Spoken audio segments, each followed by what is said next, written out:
The thing that's great about Pokemon is that, to my knowledge, there's no real equivalent to the Murphy of Animal Crossing. If there's a guy you don't like, he's gone. It's done with. Just like that. Although it would be really funny if Pokemon games just did have, like, party members that were with you against your will. And you really... like, if you tried to release them, they would just, like, come running back. They wouldn't let you abandon them. But also, Pokemon is the kind of game where everything's actually cute. Where there is no such thing as a Nick Robinson Pokemon, and I don't want to abandon them.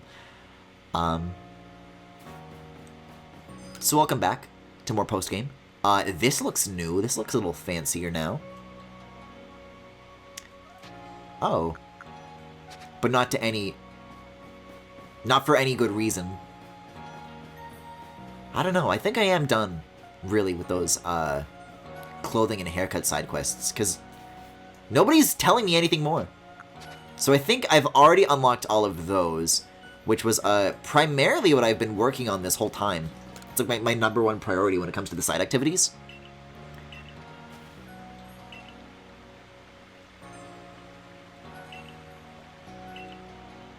Ghost and Prelude Beach. Well, I mean, I'll accept it, but... You want a Ghastly? Does it have to be from that place? Request 64? I'm not doing 60-something requests.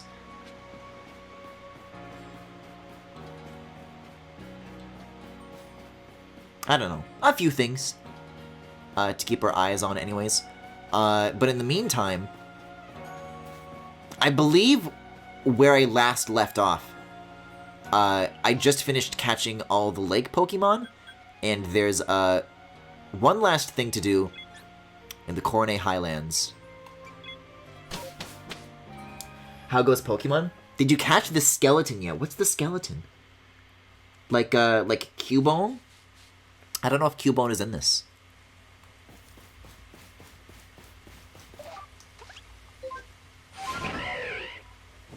I don't know. Pokemon goes well. We've got this last quest to do, and then at that point we'll have all the plates. And I believe it was Sam who said last night that what comes after, like, takes a while, so... Oh, I wanted to give this kind of like its own stream. I don't either. I'm not talking about Cubone. Well, why not? You should be talking about Cubone. FYI.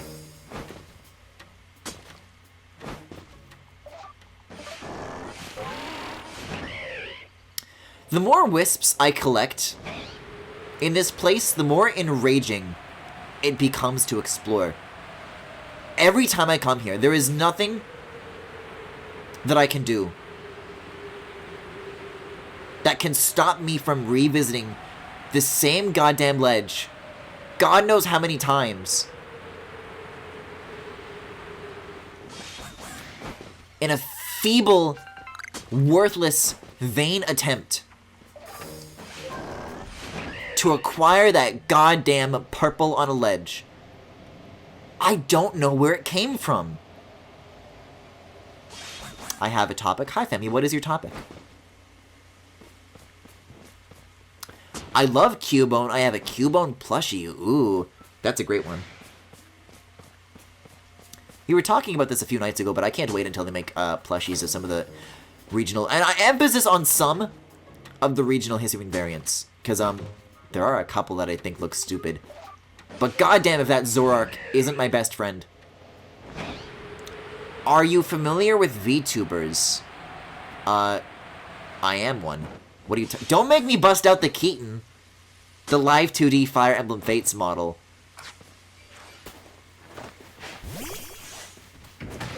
But yeah, like, conceptually, I suppose I'm familiar with them. You know, I failed to catch an Alpha Garchomp last time. This would be a great opportunity for, like, a second round of that. And it seems the hill is forcing me to it against my... Don't really have a choice at this point. Wait, actually, before that, did you wind up looking at the Pokemon Championship that got linked in as seen on. I didn't. But you're right that I should. We'll do a gentle play rough. Play rough, but gently. Ooh! Ooh! Oh, but that has recoil, doesn't it?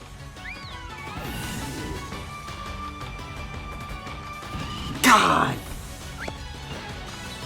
That was exactly where I wanted it to be. HP bars don't get much better than that. Sejun Park had a cute Pachirisu plushie with him and it was very good. Aw, that's cute. I can't wait for them to restock the Cranidos plushies that sold out before I knew they existed. Yeah, you're telling me I'm still waiting on those breaks and restocks. Ever since fucking 2015. The sad thing is that I've mentioned that in my research, like, you could at least find official Pokemon Center plushies of the Braixen thing from a few years back, and they would sell for, like, really high prices, like $300, but the thing is, at least you'd be able to find them. Now you can't even find any resellers. Now all you get is, like, cheap knockoffs that, like, look significantly worse. It's so tragic.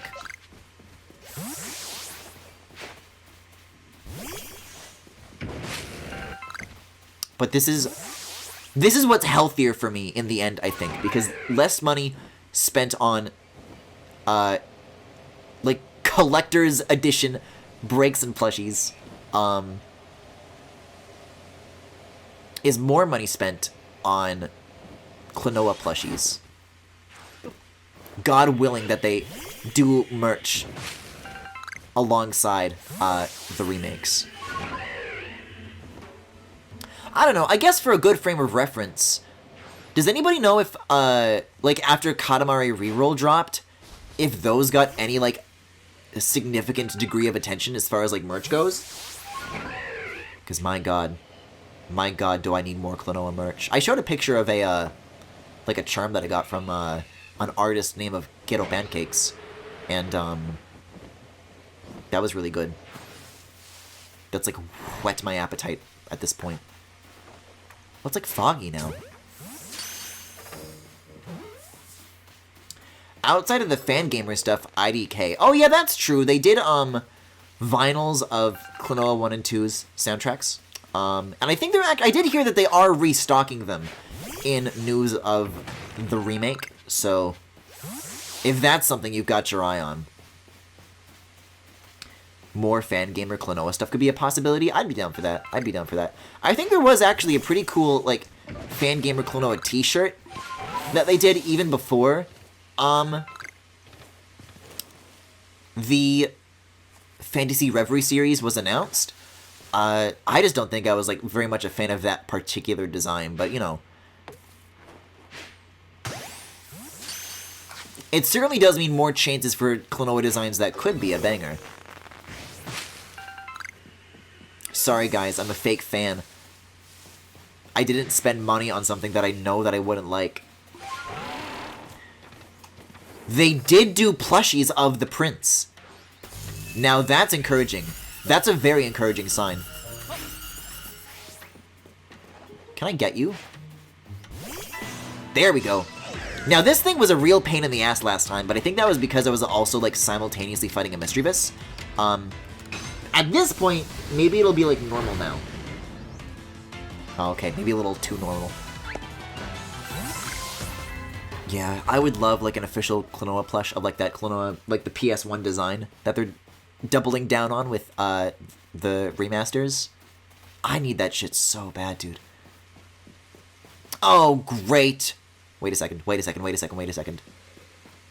My time has come.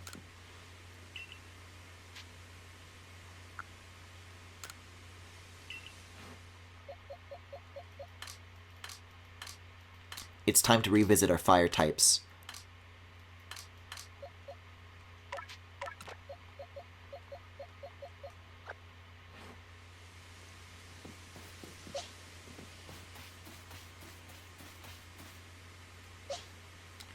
Go! Homophobia! I choose you! No, wait, like a little closer, though?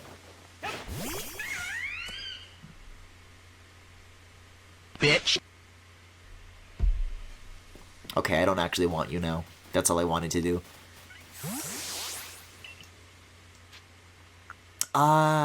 Yes.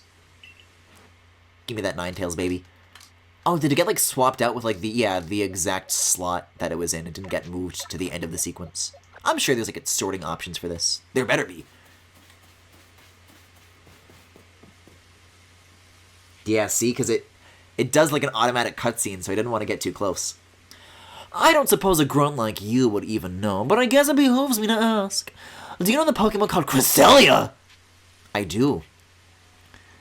I remember chasing that thing all over Sinnoh, trying to catch it, but I just couldn't. And I remember that, like, when the Pokeball was wiggling, I would literally, like, clasp my hands and pray that God would let me catch it. And I would do this, like, on the floor in, like, the fucking hallway. And my brother walked by me at one point, and he saw me do this, and he's like, you know God hates Pokemon. Well, I figured you'd know. I wouldn't expect any less from someone who managed to defeat me, even if it was just a fluke. Cresselia is said to be the very embodiment of the crescent moon. Her feathers are called lunar feathers. Legend says that if you hold one as you fall asleep, you'll be visited with wondrous dreams. Well, I call her a nightmare, that pesky Cresselia, because my God hates her. She's descended upon Moonview Arena and caused my lore to hide itself away.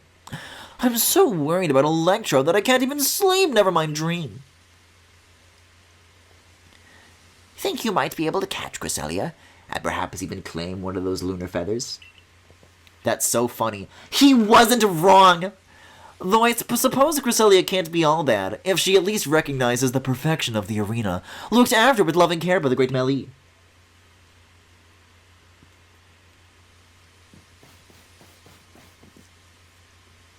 Okay, this thing's normal. I was curious if it was going to have, like, a different form or not. God, this thing looks so much like a Steven Universe. Oh, I'm dizzy! Hey, Pac-Man! What's up? Me, you bitches! I'm high on crack! Do I throw? What do I do? Do you have to throw balls at it? It's like an alpha battle or a noble battle? Okay, I'm normal.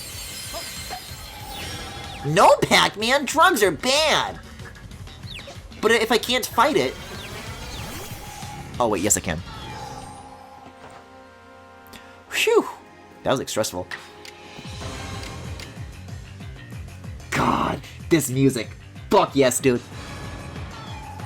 I don't want to be too hard on it, though. Let's just use, like, Swift.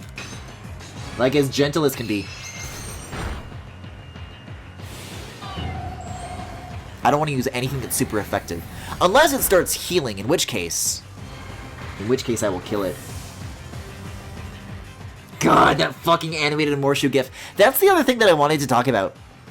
Is that we were discussing, what to fill the remaining emote slots with, which, by the way, I took a look, after that night, where I was asked, like, oh, hey, by the way, like, how many slots do you have left? I have 2 static emote slots, 1 bit champ slot, whatever those are, 5 animated emote slots, and 4 follower emote slots.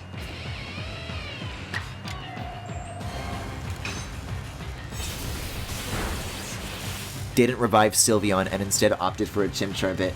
But yeah, as far as like other good animated emotes could go, like a dancing one. We've got to have a dancing one.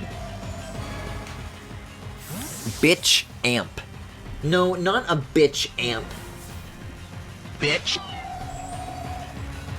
A bit champ, I believe is what it's called. Basically, as you donate bits, you can unlock like additional emotes based on like how many you've done in like a lifetime. So I think the candidates for that are the really old Keaton Pride and Corrin Pride emotes that I used to have, where they were just like the Fire Emblem Fates sprites ripped from the game, and then I put like a little rainbow stroke around them. So I think the first tier is Keaton, second tier is Corrin, and third tier is Maid Corrin.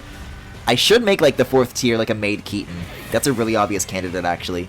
That's the most powerful one that you can get. This thing's, like, wiping up my team.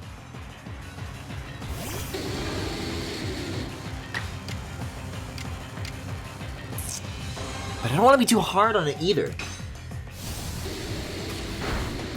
Like, I really gotta watch myself here. Okay.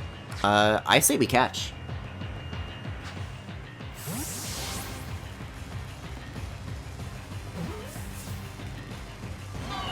Dang. Yeah, this is gonna take some effort. But I'm putting my foot down. I don't want to go any lower than this. And that's because I don't need to. What is a second try, if not a first try but delayed? The Dread Plate. A stone tablet imbued with the essence of darkness. Oh, dark type. Well, well, this is unexpected. Instead of a lunar feather, you got some kind of a plate. I do feel power emanating from it, though. In any case, if Griselli did not gift us with any of her feathers, then I suppose she thought we had no need for them. I need them. I need to dream of Yowie. Not bad at all, Grunt, fuck you. Though, I suppose anyone with enough luck to best the Great Melly should be able to handle at least that much. Thinking about it, a halfway competent person like you might actually make a decent sparring partner to help my lord and I grow stronger still. I'll go back to the settlement and tell the others about the feathers that we didn't get. Alright, there's the last one. Go back to Kogita's retreat. Okay. This is going to require camping activities first, though. And also, I've been having a lot of fun tracking down the unknown. The left eye atop the village. What kind of village has eyes? A tree felled on sludge, where stones pile high amid fog. What is that one? I know that's like a G, but something ruins. Amid foreground ruins? I don't know. I don't know what that word says. It's F-O something something and then ound. A nook within a quarry. A stone outcrop over pools of mud on a mighty mountain. Actually, I might know where that one is. That looks like where the Alpha Gudra might have been hanging out. But, before we do that, we gotta heal up. I will not be dunked on for not healing my Sylveon any longer. I will fix this. There we go. I think a really good idea for what we could do is, like, back when emote slots were much fewer and further between, we did, like, Twitter polls. I would, like, think of 4 possible picks, and then I would hand it over to Twitter and do, like, a 4-way poll where they could vote for which ones they want. So, maybe, if we can think of, like, 8 possible ideas, then we'll do another poll. We'll divide those into 2 polls, and then the best 2 can win, and the other ones can be, like, animated emotes. But animated emotes is, like, the higher privilege, so why would the losers become animated? I don't know. Maybe all the animated slots should have their own polls? I don't know. I think it'd, at the very least, be a good way to, fill in the last static slots at the very least. I think with that sort of thing, you just have to, like, be aware of, the context of what the emote is being used for. Because as we've discovered, static and animated emotes are not as interchangeable as one might think. Still looking for that purple. Okay, so there's the Gudra Hill. That's a pretty mighty mountain if you ask me. Wait, what the hell is this at its base? Oh, that's the temple with the parkour that cuts through it. Okay. So you've got the side emote coming. You've got the dancing emote. Okay, but like, what would be dancing in this scenario? Like, let's think about that. Like a character that would be dancing.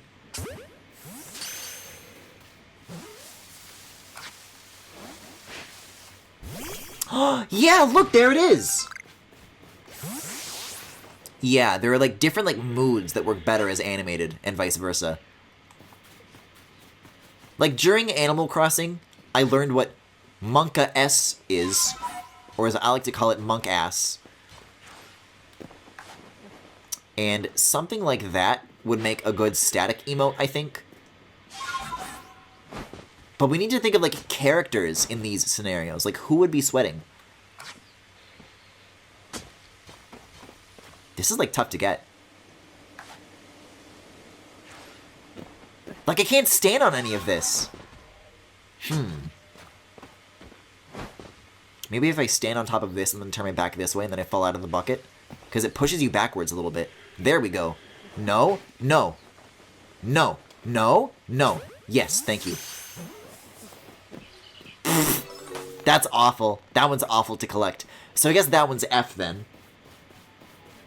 What the fuck is that thing? It's like a Pepe feeding cookies to a dog.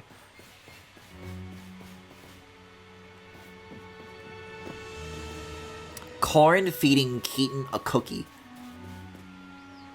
So you guys then would be okay with like more than one Keaton and Corrin emote, huh?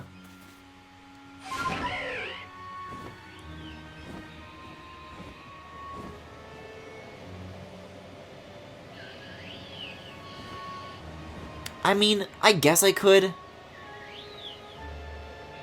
I'm not naming names, but I've seen streamers who have also, like, made Keaton their brand, and they do have more Keaton emotes than me, and it does make me very angry and jealous. So, if I want to work my way back up to the #1 spot, then more Keaton emotes is the way to do it. I guess technically I have 2 of both Keaton and Corrin at the moment, if you include the Bid Champ ones, but I definitely could go for more. Oh, this is a mass outbreak? I already got a bunch of Yanma. I guess, though, this would get me to 25, and I don't think they're that hostile either. Emphasis on that hostile. We'll see how they respond.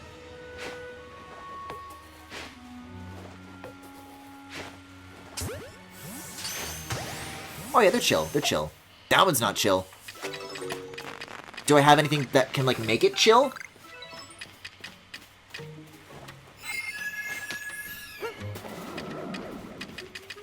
Yeah, I don't think so, pal. Oh, dear. This is like a big outbreak. Oh, God. I could simply try to deal with the ones that are attacking me and then catch the ones that haven't noticed me yet. Oh, but they've all noticed me because they keep fucking alerting each other. I can kill. I'll fight 4 at once, who's asking? Duplicate characters are really no problem, and actually are kind of nice. You think so? A lot of streamers have mascots. In brackets. Or are furries. So most of their emotes are the same character, and it's kind of nice in its own way. I guess this is the strategy that I've been thinking of with the follower emotes. Right now, the only thing that I have in that slot is Griffin Suspicion. But I was thinking that follower emotes were where I'd put all of my, like, Griffin-themed emotes. So I could have, like... I thought of a couple of ideas previously. There's the penis face. Let me find the penis face. I talked about this earlier, but I'll run it by again. The penis face. I think, like, a Griffin version of this would be a great emote. I can't believe the bugs got Staraptor! What is this world coming to?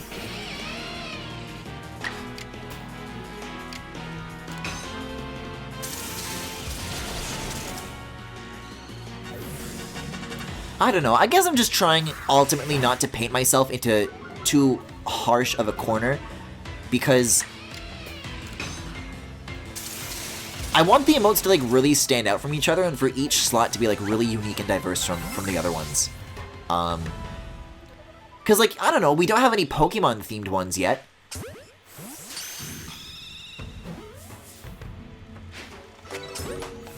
Like, if you guys have any ideas for, like, what a break something emote could be, that's happening immediately. I just haven't really thought of, like, something that I could do with it.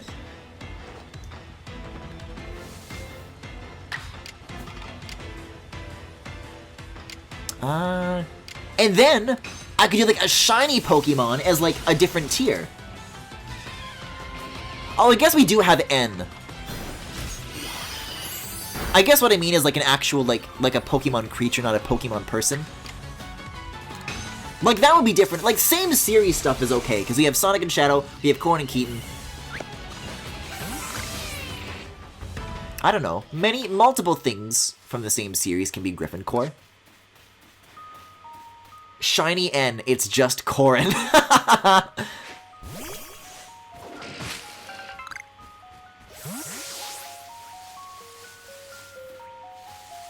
That is, like, the last of the outbreak, right? I'm pretty sure it gave me, like, a message, but I wasn't looking. Real horses don't run into trees very often. It's N with silver hair and red eyes. I don't know if I'd think that would be hot. There already is a shiny N, and he's dressed like a wife. So you can't really improve upon that very much, I don't think.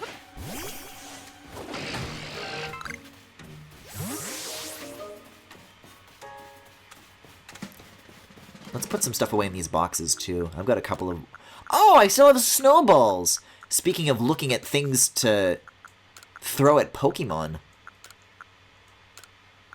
Yeah, there you go, right there. Don't need this Great Ball, either. Not so great, if you ask me.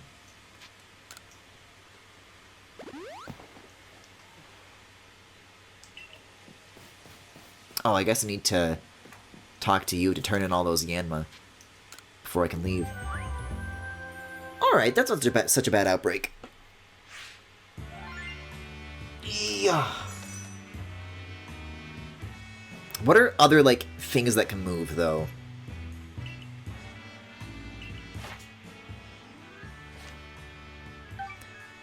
Do we have, like, any angry emotes? I gotta, like, click the button to, like, look at my own collection here.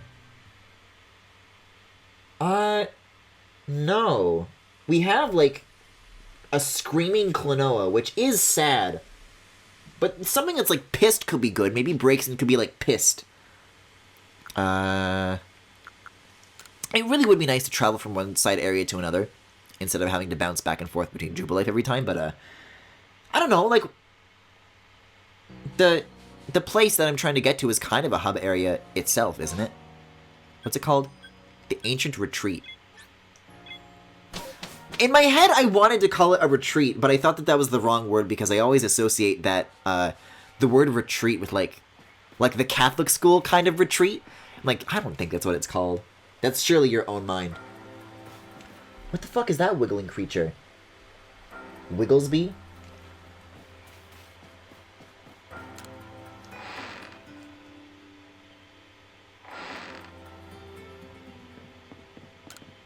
It's a good thing Volo's nowhere to be seen.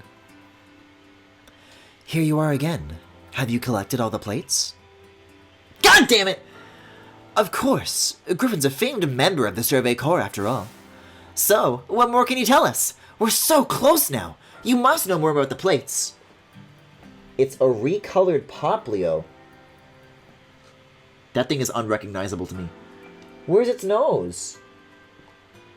Oh, wait, I get it. It's like the cone shape like blends in with the gray body. If there's more you want to know, kindly bring me wood. 3 logs will do. Wood? So you're saying wood is somehow tied to the plates? Well, I suppose that's what we've got to learn next. Hop to it, Griffin. Well, it shames me to admit it, merchant that I am. I'm quite out of wood in my stores just now. I've been passing by so much wood and I've not been picking any of it up. God damn it. Alright. I'm not carrying all this wood.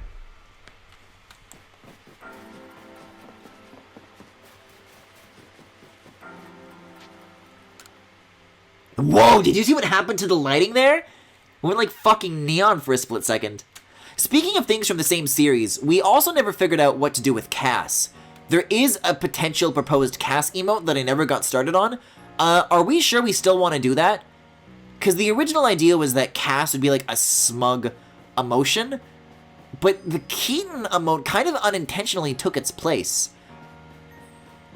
But a Cass one is definitely a good candidate, if we can find like another role for it to fill. Okay, well, I think Obsidian Fieldlands is a good place to find wood, right? A clapping emote could be good, too, for more positive emotes. Ooh, yeah. Cass Smug, please. Maybe I will do this. Maybe.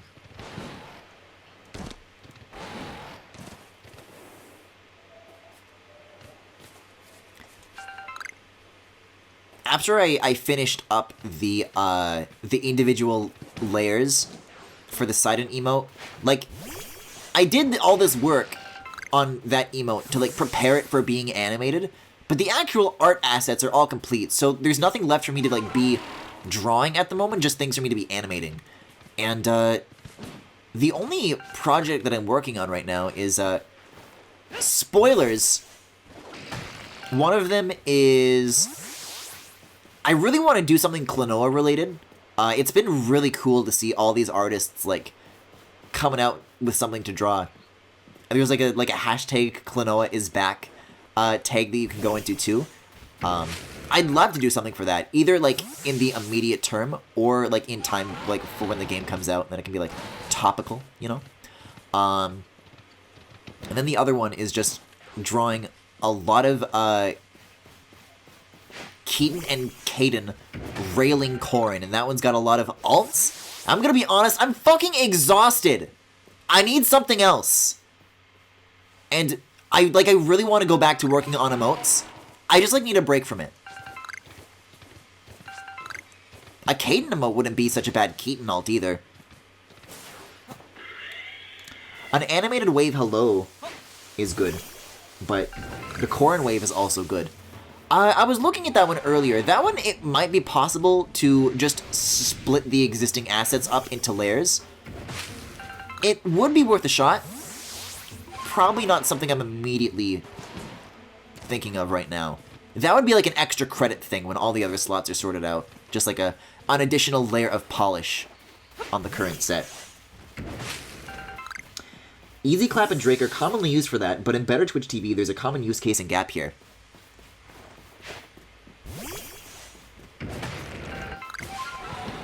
What's the Drake emote? What's Better Twitch TV Drake? I'm not familiar with any of these. I gotta find logs, dude.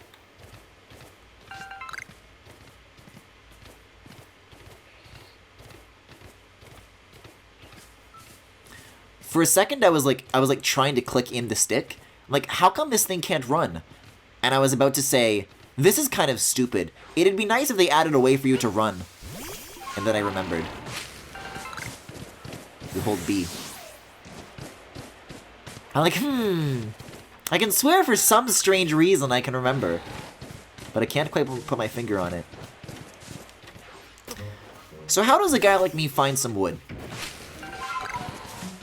Usually they're like next to weird trees, like, I don't know, way out of the way, up against walls. An alpha shinx? Jesus Christ, that thing is huge. Oh, the Drake clapping gif. Okay, I know what that one is. Okay, clapping could be good. Clapping could be good. Next question. Who would be clapping? Who claps?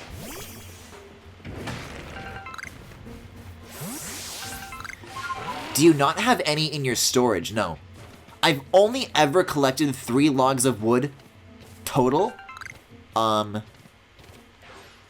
Because wood is one of those materials that you find really early on, and I'm like, well, I don't have any use for wood. Why would I ever need wood? So, whenever I see wood, I just don't pick it up, because I'm like, if there's something that I have to, like, remove from my inventory, it's going to be wood, so that's, like, a waste to me. Smug Keaton IDK.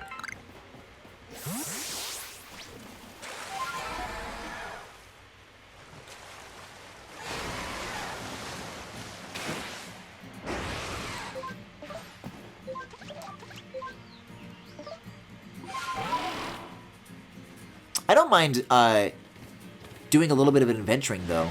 You'll never know what you find. As a matter of fact, there might be some more unknown that we can find in this first area. Maybe we could, like, look for that, and then on the way we can collect any wood that we find. Nook within a quarry, where things hang to dry at living quarters. Things hang to dry at living quarters. A dead tree at the hot spring. That's in the winter area. A time-worn shop on a sandy shore. The left eye atop the village. Tree felled on sludge. Where stones pile high amid something ruins. Piled high stones in ruins. Within the settlements where time rules.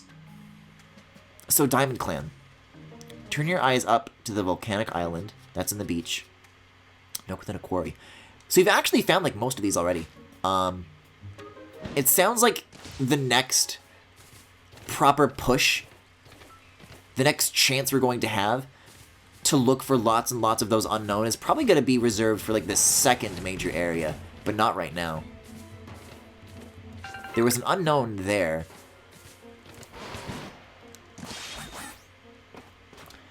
You have like 20 varieties of berry in your pouch at all times. Yeah, and I need them either to lure Pokemon or to restore PP when I spam the same move too much.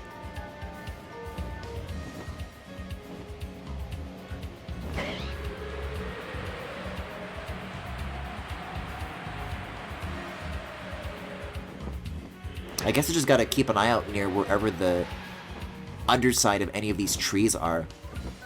Because you usually don't find them on their own. They just kind of fall like it's a branch, like a very thick branch. I'm really growing to hate this, like, nearby enemy music. Like, it's beginning to drive me crazy. When I want to just, like, chill out and jam for a little bit. It just won't let me. Maybe there's a secret behind the waterfall we can find. Obsidian Falls? I don't know. Then again, it is, like, completely opaque. Yeah, nothing here. Nothing to it.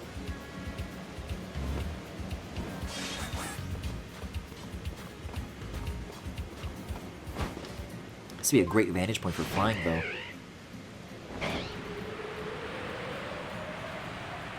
Oh, we can probably find, like, lots of logs in the forest in Eterna.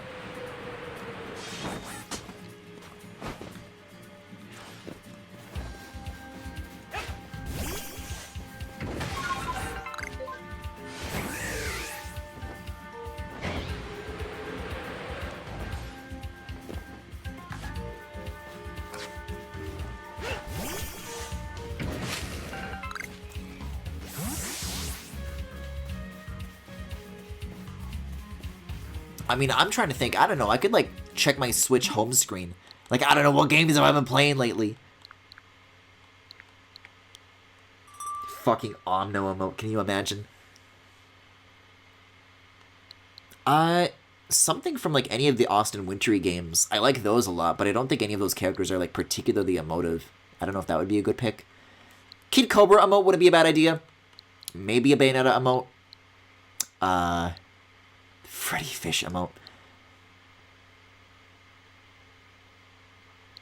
Yeah, I've really got to do that Cass emote.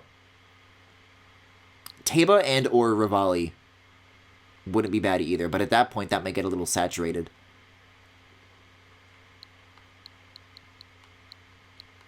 Vagina and Mac emote. A silly Mario one wouldn't be bad, but I don't know. I don't want to do a Mario, I don't think. Then again, I do love YouTube poops.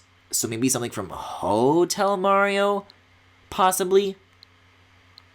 We already have Yoshi Low, so that's kind of Mario. Actually, a Shulk emote wouldn't be such a bad idea.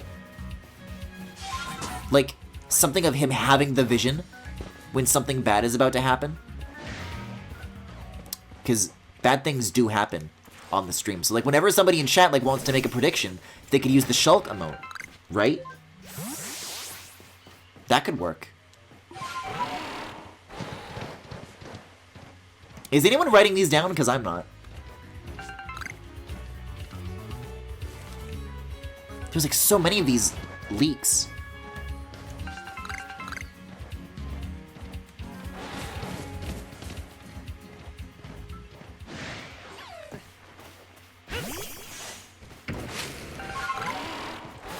B-jump.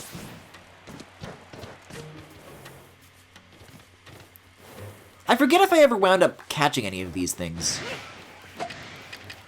Yeah, that's cool and I'll get snowballed. Or spoiled apricorned.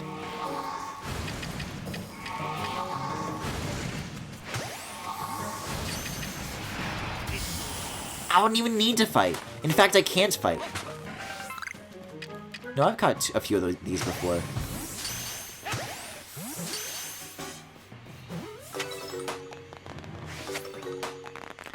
I'm not, because I'm still working LMAO. I've got an okay enough memory. I think these are like broad enough suggestions where I can probably still remember most of them by the end.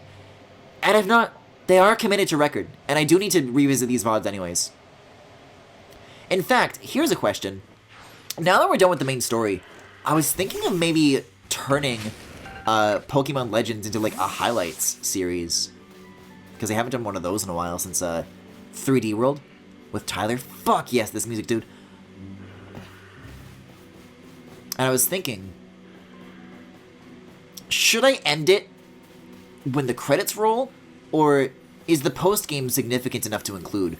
Because there have been some good moments, and I have to assume that there's other interesting things that'll take place. You know, and then I'll just cut out the part where I'm hunting for wood. Hey, there's wood! Finally a log. What did I tell you? I knew we would find stuff here eventually. Oh yeah, did you still want to get Turtwig? I do want Turtwig, yes. Is Turtwig in Eterna? A Turtwig forest?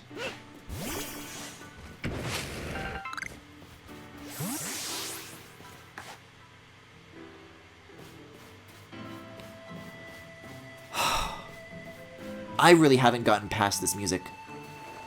Gets interrupted by enemy encounters so much I haven't had the time to be bored of it.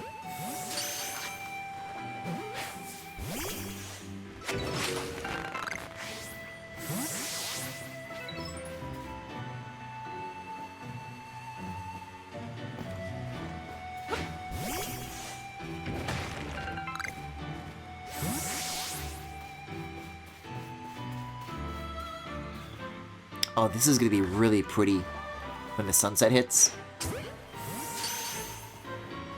Like, I'm fucking enchanted right now, man. Genuinely. Post-game has some cool highlights that you'd want to include, I imagine. Yeah, I would think so. Don't. Okay, good. No fighting. Shakira, Shakira.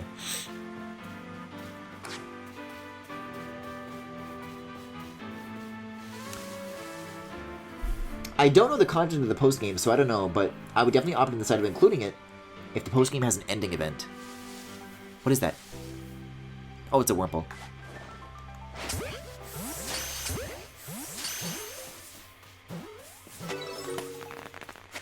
Oh, it's raining, too. Apparently that's the first Silcoon I've ever caught. Jeez.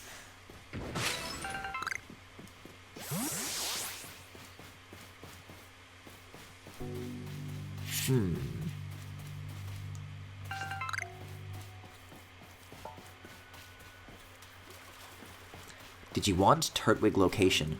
I think you could tell me, like, which of the 5 regions it's in. And then maybe, like, you know, like, maybe phrase it in the form of an unknown clue. But preferably without that, like, typeface.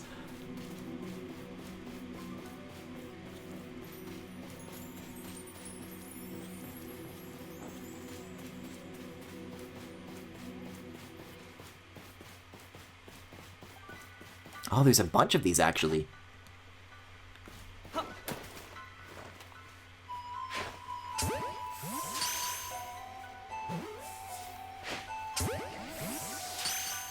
I love that it hits you with this shit. Oh, never mind. I got rid of it.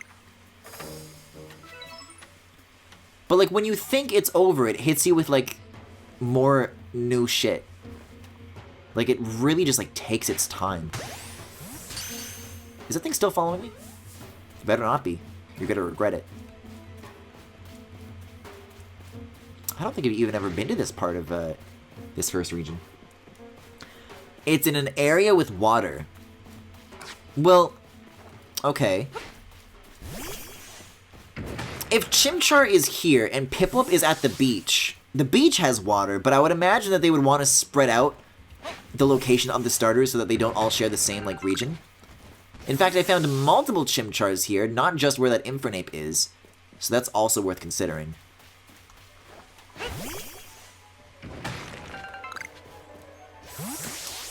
I mean, this area is, like, wooded, it is forested, but I guess it just doesn't count as a turnip for whatever reason.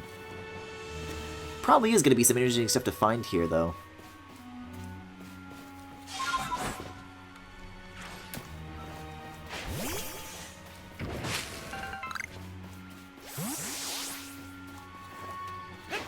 Yeah, like, I kind of want to hug this wall, and then once I hit the shore, I'll, like, drop down this ledge and trek through the other side. There's a lot of honey you can find here, though.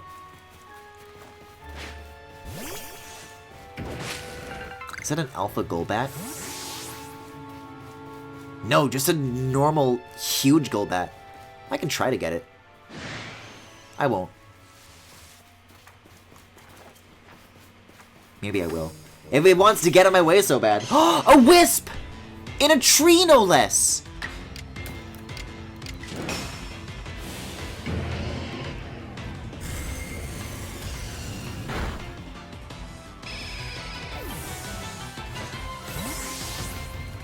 Oh.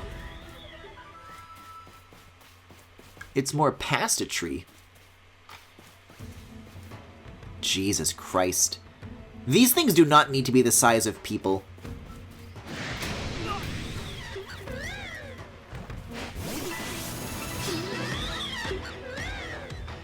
Level 40, oh my god. Super effective too. I guess Water Pulse is like the gentlest thing that I have.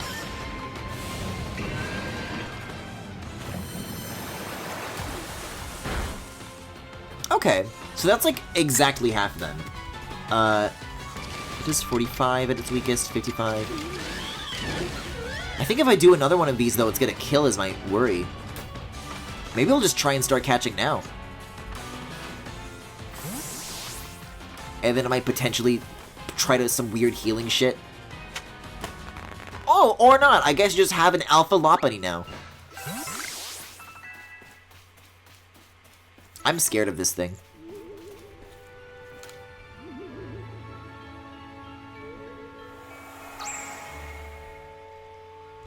Ten wisps remaining. That's surprising. I feel like I've really, like, pretty thoroughly explored this first zone, but I guess not, if there's that many left. Yeah, so we'll keep an eye out. I guess that would explain all the normal Bunearys down here. Yep, there's a second piece of wood.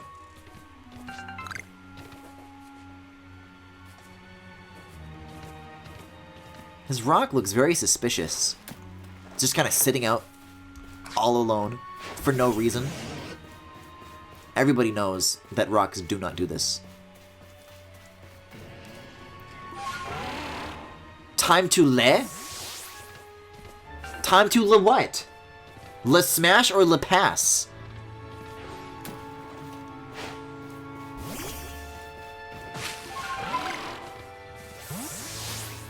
Is that a log or is that a satchel? Damn. I've never been so disappointed to see like a valuable item. Apparently that was Ava's.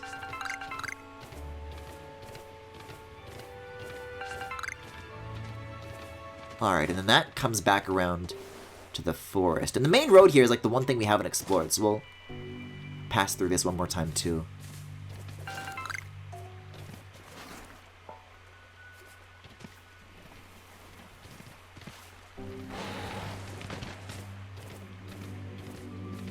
But I am retired.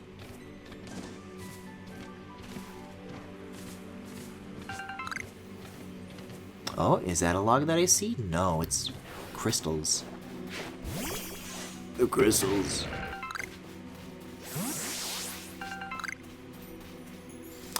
Another wisp in the woods. The wispy woods. I think this is like the exact tree where like I got that weird glitch with the water too. I guess they just didn't show up this early on in the game.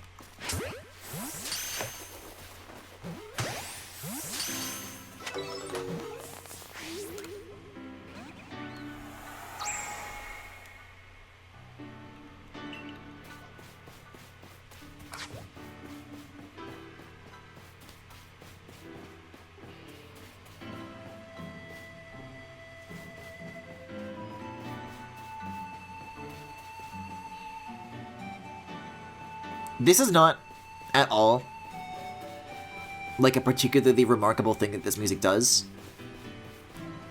But man, where they're choosing to place the weightiest piano hits when they really slam those keys is like perfect. Like that's hitting just right. In a marsh where the grass grows vermilion, by a lonely lake farthest from its many siblings.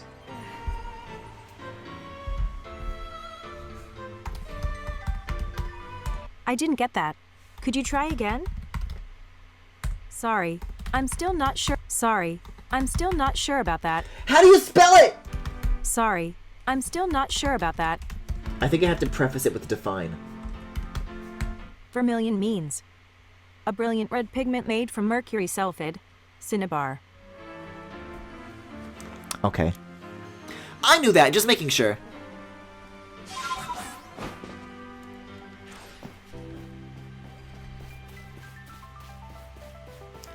Like, I've heard the word before, I just never, like, needed to use it to describe a color.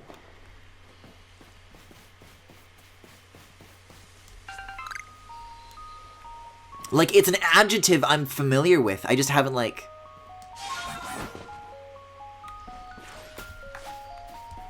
If I can figure out the noun. Sounds so fucking stupid when I say it. Vermilion is one of my favorite color words. It is a good word. I'm with you on this one. I'm not against its use.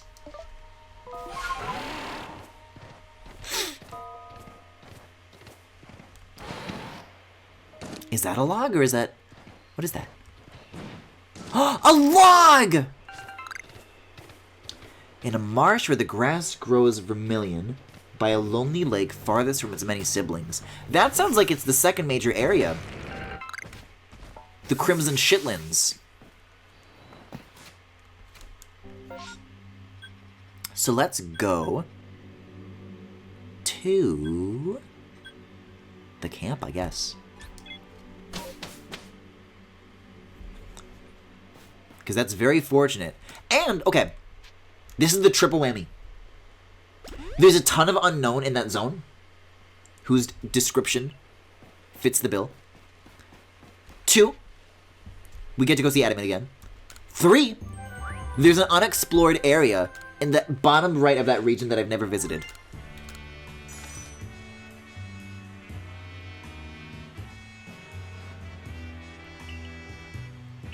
Oh yeah, and I guess Silcoon was indeed a new Pokemon, believe it or not. Hey, so here's a question. How many Pokemon are in this game total? Like, how big is the Pokédex, and how far am I into it?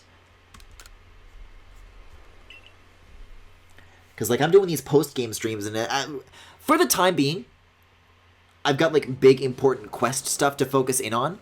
But when that runs out, it's going to be all Pokemon hunting, and I don't know if I'm good at that. 242. Ugh.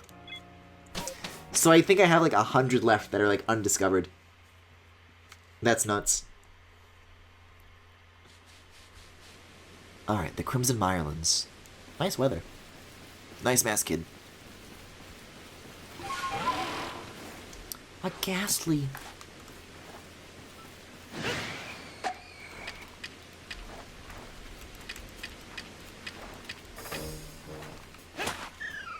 Ghosts hate this one trick. This is one trick guests don't want you to know.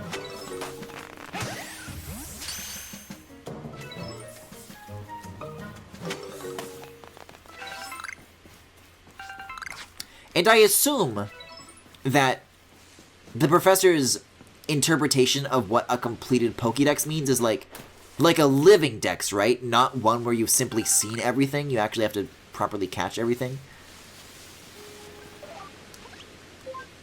Why is it so foggy? Okay, so, according to the map, the bottom right is where we need to go. So I say we go to the Diamond Settlement that's right nearby, right over this mountain. And afterwards, we can head downstream from the lake's river to that new area.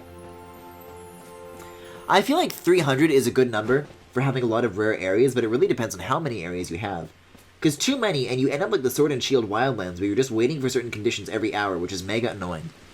You don't need a living dex. Well, that's shocking. Because there's like a pretty big discrepancy already between the ones I've seen and the ones that I've found. That actually puts me a lot closer to 100% then. There are also 242 of the game, but 4 of them are mythicals you don't need to do the last quest, so it's more like 238. Interesting. Adaman! Oh, Adaman, sweetie! Wait, where the hell am I? Where's the camp? I guess it's like further uphill. I can see the ruins, just not the town. Maybe all the tents didn't spawn in. I mean, there's like torches. Wait a second. Oh, I thought that purple flower was like another wisp. Well, this is like where the ruins are, so maybe it's like south. Yeah, it's south. It's behind me, Griffin.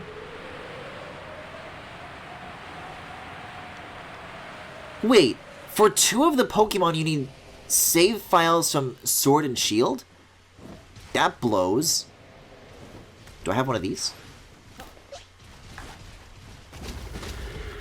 Does it like berries? Is it hungry?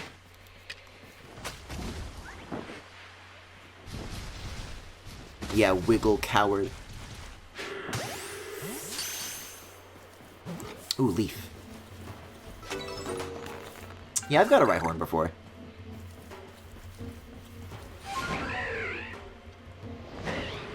This is kind of a new area, too. I don't think I ever spent much time here. It's new-ish. It's fresh, is what I used to describe it. I really don't like how you have to trade with the mirror copy for typical games. Having to have completely unrelated games to complete the Pokédex is ass. Ass derogatory.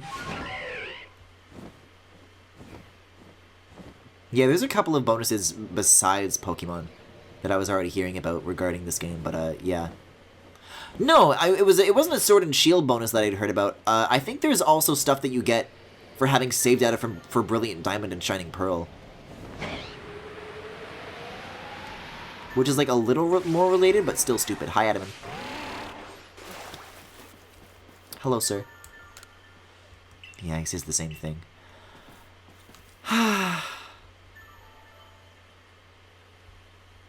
I just like to watch you guys.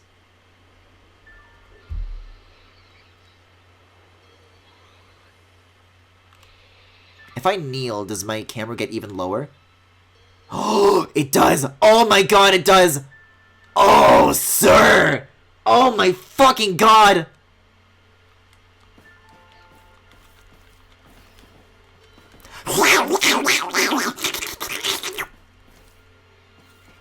And a mwah for the road. Legends Arceus being one game is super nice otherwise. I agree, yeah.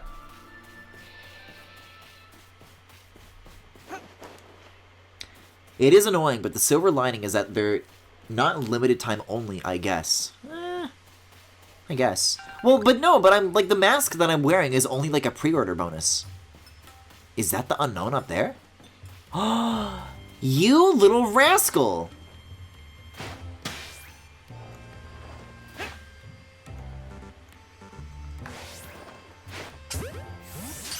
No, no, no, no, no. Now is not the time for Griffin Suspicion. Now's not the time for that emote.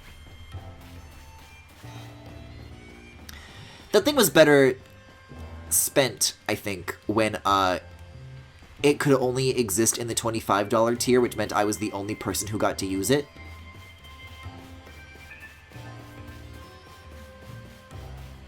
How can I be suspicious of myself?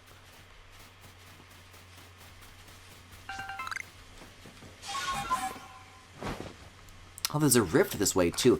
You know what? I bet that's probably where a lot of, like, the strange Pokemon that we're still missing are coming from.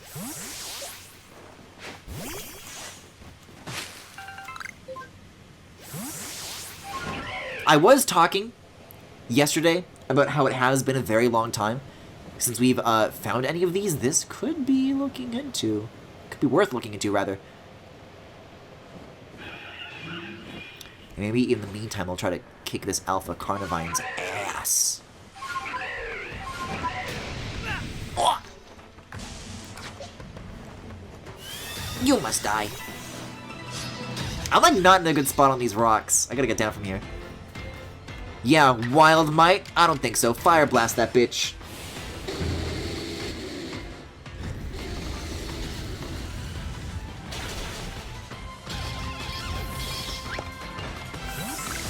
Yes. The strength! And that's one Alpha against another, too, which I think is... which I think turns the tables even more than it already would. Yeah, so nothing too special before the storm starts. I wouldn't mind fucking with some of these bees, though. These are fun to collect. It's definitely, like, the most fun to acquire large numbers of Pokemon that won't actively, like, try and fuck with you all the time, you know? Because these ones you either have to be really good at sneaking up on, or you just have to, like, fight every one of them. And that's not as fun to do 25 times as it is to just cut straight to the chase with the ball throwing stage, you know?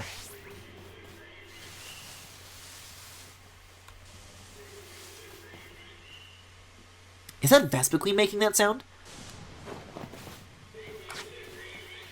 I'm surprised that the Vespiquen I did wind up getting wasn't even that one. It just, like, happened at me. I'm like, alright, I guess I'll, like, get this one as a bit, and then it just worked. Still not as good as the one that just fucking dropped from a tree for no particular reason. But I guess that one wasn't an alpha, is the thing.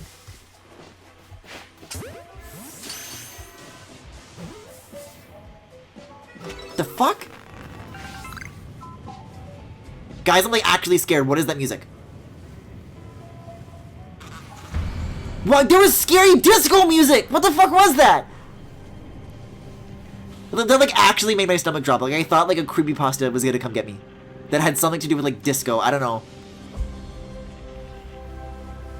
It was like weird and creepy! Hi, Flareon. Hi, other thing. Ah, yes, the straight evolution.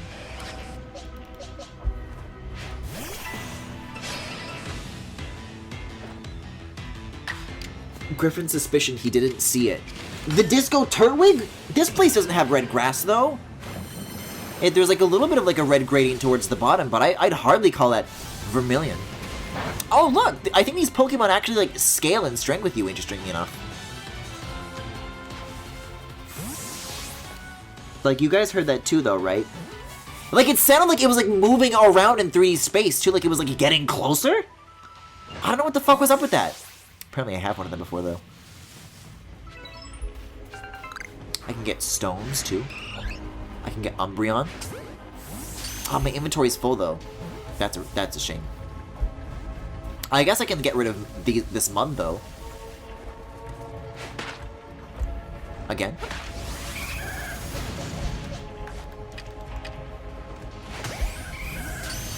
Wait. Hi, Floatzel. If my cursor is on, like, fucking, like, Hardy Grains, and then I press X, and then I press X again... Okay, no. I thought that would have been, like, a faster way to cycle back to, like, defaulting onto the Pokeball, but it's not.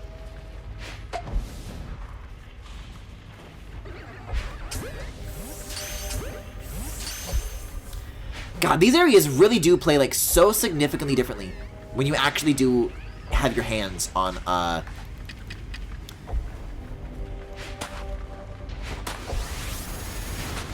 Grass. Alright, bye then. That doesn't feel great, wasting snowballs on something that never gets dizzied. They're all noticing me. It's that my disguise isn't working.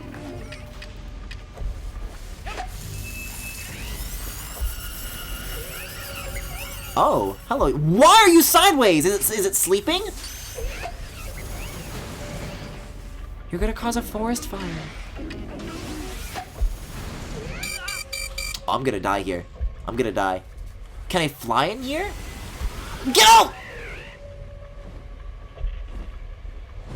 I'm just gonna like go to like a different patch of grass maybe.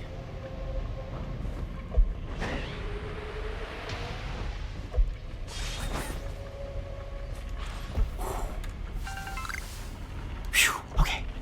Woo! It was missing no. One of these days, they're definitely gonna make a Pokemon game where like they do missing no stuff like on purpose. Hey, that's not so bad. Fucking missing no box legendary.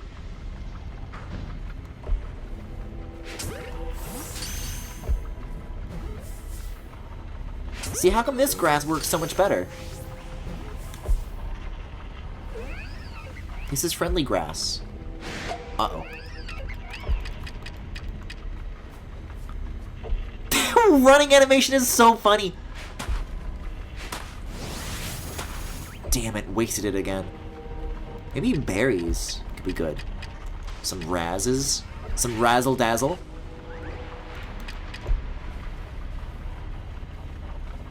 Whoa! Look at the side-to-side shimmy. Whoa, whoa, whoa!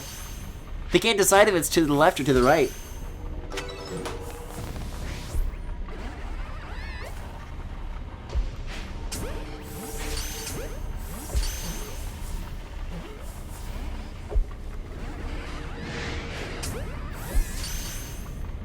Okay, that noticed me, but Flareon didn't. Nice.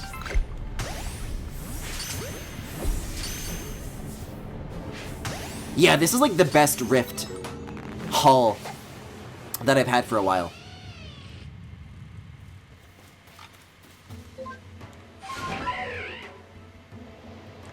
Like, I feel like I haven't caught that many since like my very first one. So is anybody gonna like stop fucking around and tell me what that music was? Wait, was it this? No, it like sounded different though. It might have been this.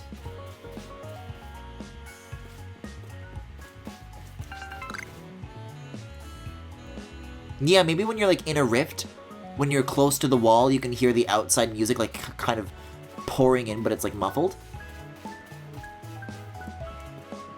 No smile, no smile? You guys are like actually scaring me. What does it mean? You know what, I gotta go to a camp anyways. I can't keep walking around with full pockets like this.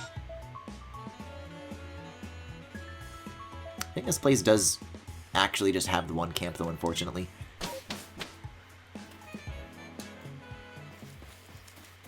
That's gonna be another thing that I'm gonna have to refer to the VOD to see if it matches. Cause it might not! I really don't think it does!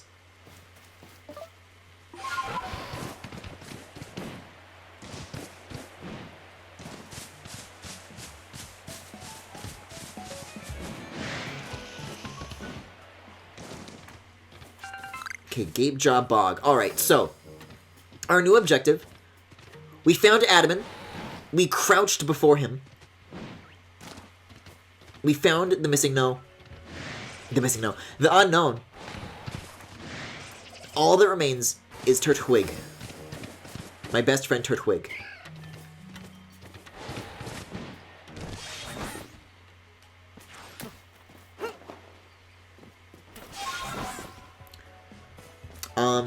So there's this guy I like, but he liked Turtwig. And I'm like, :O? Is this the new place? No, it's fucking out of bounds because of course it is. It's perfectly normal, accessible ground and it's out of bounds. Alright, a lonely lake, red grass. I mean, this place looks pretty red, but... And it is near the edge of the map, so I guess I'll just keep riding along it, and I'll eventually get to the bottom right. Torterra! An alpha Torterra. Hello. It's me, I'm your friend, don't you remember me? Oh, so cute, I'll pet- Oh!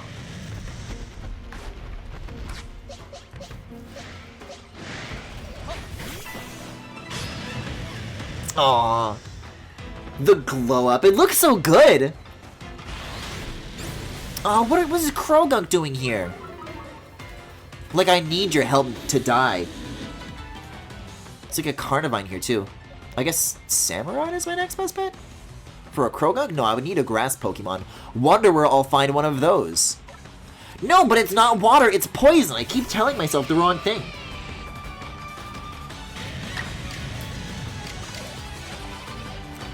Wait, and Carnivine? Yippee. Oh, I'm going straight to hell off the heels of these bitches. Not a nasty plot. He's scheming. Make him stop.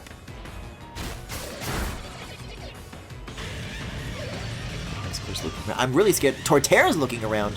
Just wasting its turn by looking? So what does the looking around action actually do? Is it like flavor text, or does it actually mean that it's looking to like lure other Pokemon into the party?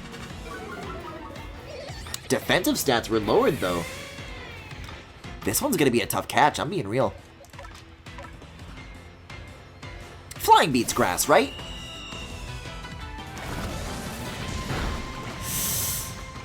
If I can live to find out. On both, apparently it is. Alright, well, I'm not holding anything back here. I believe it just passes a turn so you don't get pounded.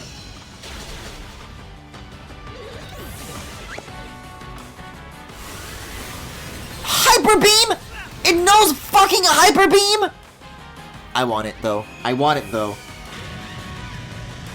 I think it's just a random thing that happens so you don't get dogpiled by 3 Pokemon at once. Who taught this thing Hyper Beam in the wild?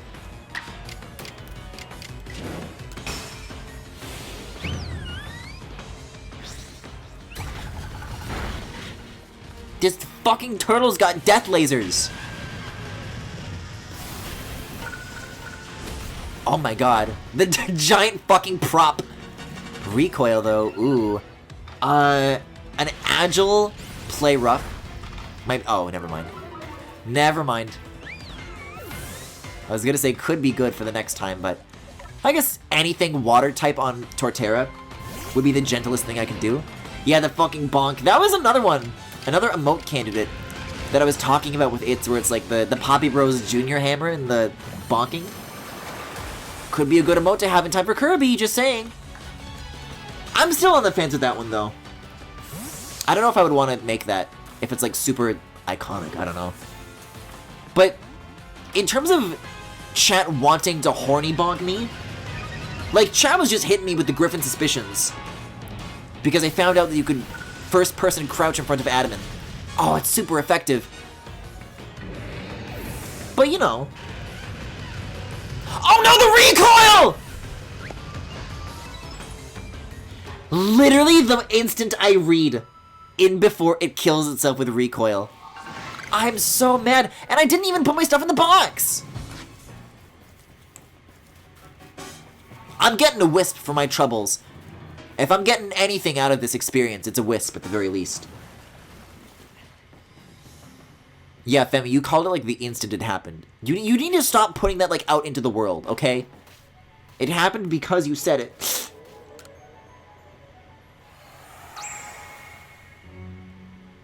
8 wisps remaining. I don't think I can climb any of this other stuff, but it could be worth exploring some more. I could still find a Turtwig. The Torterra was extra, okay? And in the places where I found the Empoleon, and in the places where I found the Infernape, There were also babies nearby accompanying them. So I could still leave with the Turtwig. I don't have to leave empty-handed. There is hope. There is soap. Wait, this isn't... It is! It's where the Goomy area is! I can't believe the Turtwigs were right next to these things. My playthrough could have unfolded entirely differently if I just kept going in this direction. I can see a green thing. But is that a Turtwig? It looks like it's walking around on 2 legs. No, that's not a Turtwig. I'll catch it anyways, though. In a marsh where the grass grows vermilion, by a lonely lake farthest from its many siblings, you will find the tiny turtle. A lonely lake, you say? Farthest from its many siblings. There are lots of, like, micro lakes. This one's pretty lonely, but this is the one where the Sligoo is, the Alpha Sligoo. Unless it's further in this direction, maybe. There's, like, a lonely lake this way, maybe? Well, let's check the map. The map will show us where the lakes are. Let's see. This is also a lonely lake. Let's zoom in here. There are a couple of candidates. There's also a satchel we can find. Which, by the way, I never turned in. We could have been pursuing, like, the next part of this quest. And we just haven't been doing that. Yeah. Because over here in the Goomy area, the grass doesn't grow vermilion. It's like wheat. This is all like yellow grass.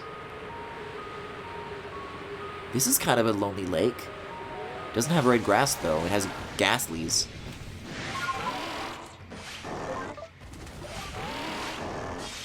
Can you fly already?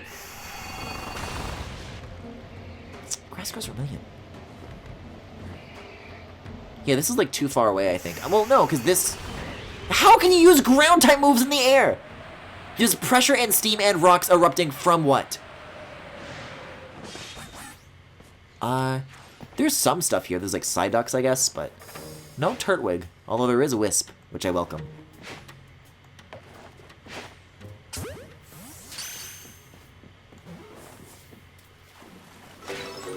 Nice. We got a fair share of Psyducks too, actually.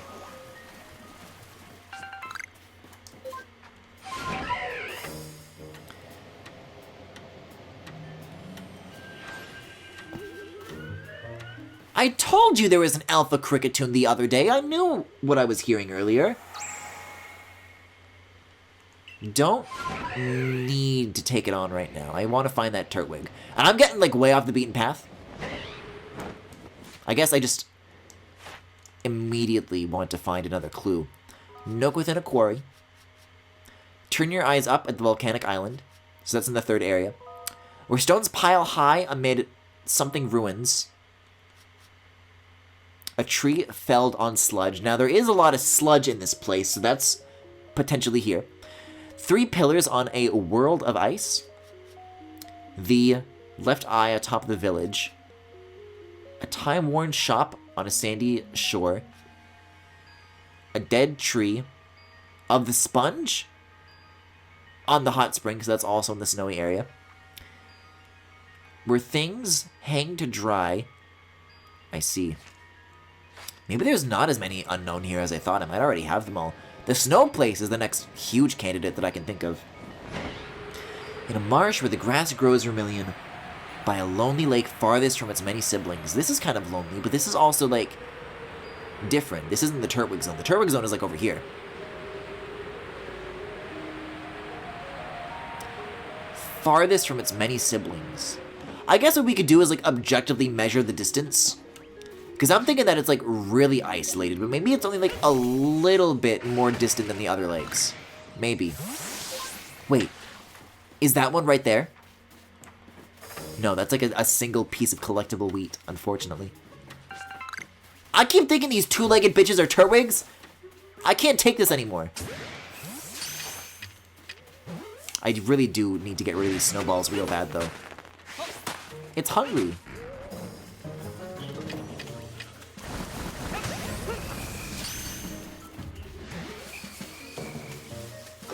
Yeah, there we go.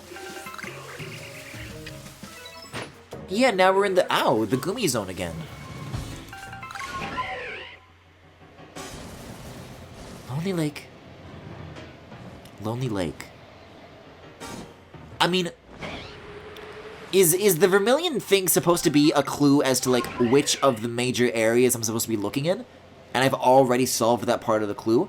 Or is there significantly redder grass than what's here right now, and that's the Vermilion part I got a clue in on?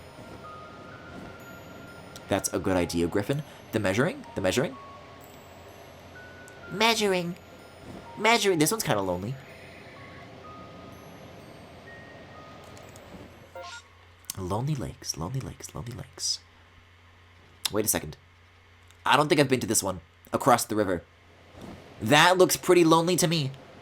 Though I'd hardly call it a lake. On the other side of the river? Oh, this is like across this mountain though. That would be like a little too far away. See, but wait a second. Where the grass grows vermilion. This is like, I don't think this is grass, but it is red. There's carnivines, there's crogunks, there's fuckers. But I don't see any turtwigs here. You think it's like a time of day thing, maybe? Like the crogunks get replaced with something else and they come back at another time? Because these things are a bitch to catch.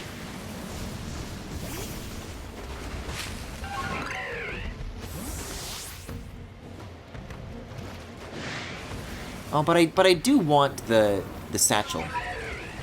There are so many of these things chasing me all at the same time. Oh, God!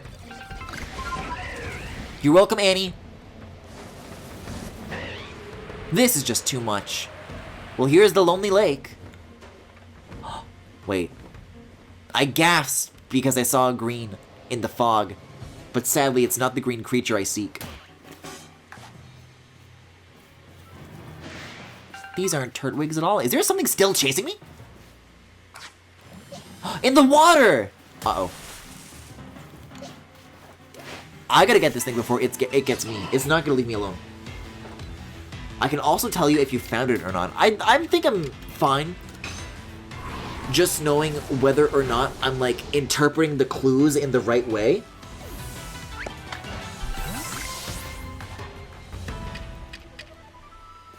I can, like, wander around a little bit longer, and then I'll, like, bestow the backseat pass or whatever, I guess. I don't think it's this lake, though. I really don't think it is.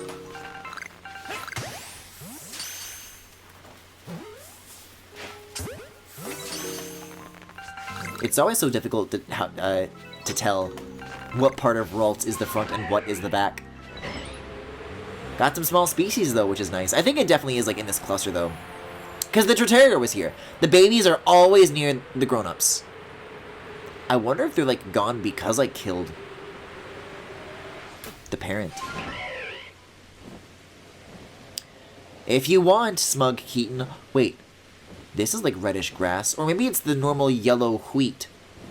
But it only looks yellow because of the weird-ass weather conditions and the lighting.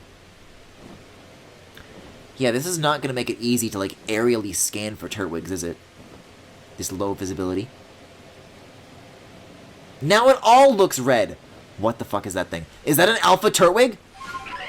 No, it's the same bitches with the big-ass heads!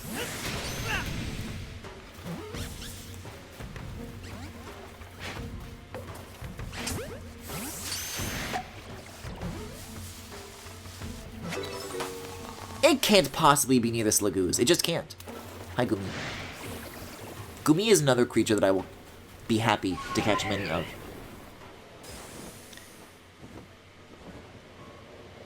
I mean, like, if somebody sees a turtwig on screen, you can shout that out, although the delay might make it a little tricky to know exactly when that was.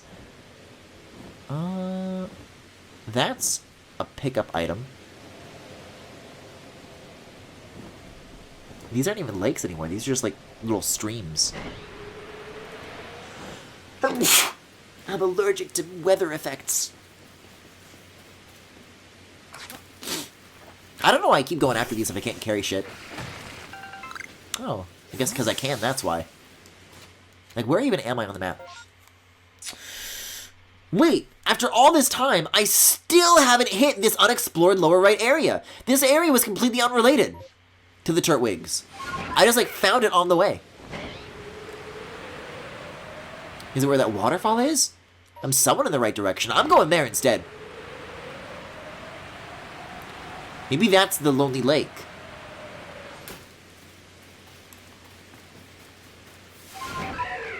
Because it's like with the Chimchars, they can show up near the parents, but there is also another place you can find the Chimchars. So maybe, like, that's what I'm missing here. Yeah, it's just past Ursa's Ring, which is a cute name.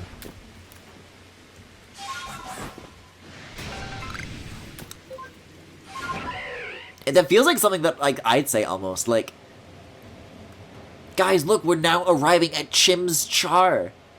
We're now arriving at Turt's Wig. I mean, there's some amount of red foliage here, but it doesn't look like a Turtwig kind of location. Except, wait, it is! It's Turtwig! It's Turt's Wig!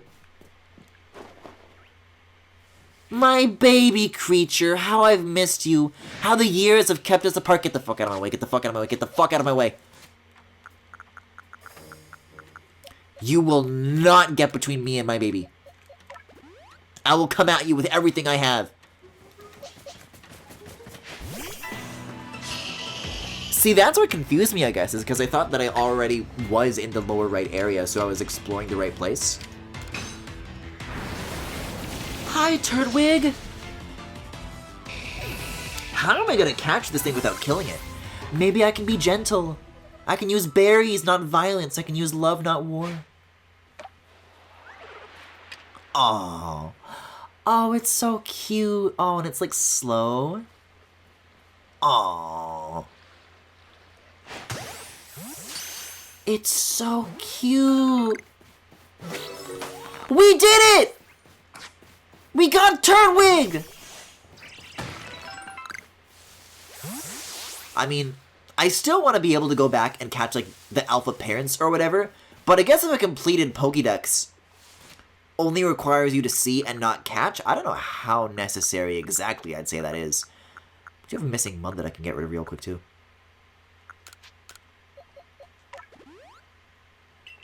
Turtwig is actually so cute. Yeah, I'm going back to camp right now.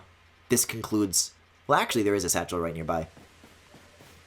But this almost concludes any business I would have here. I want to go back to the camp, and I want to go back to, the retreat. I keep avoiding that word, but that is what it is.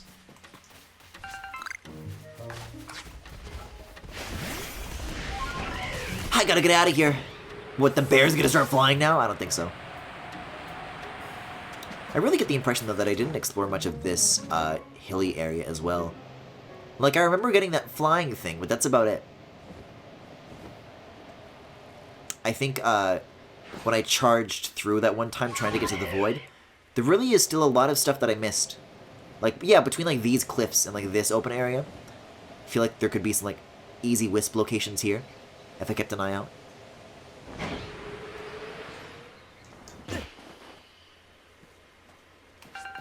Anyways, I don't think I'm being targeted, so we can get out of here.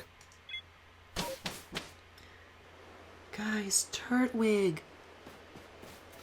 Alright, we've got some cleaning up to do, some serious cleaning up to do right this instant.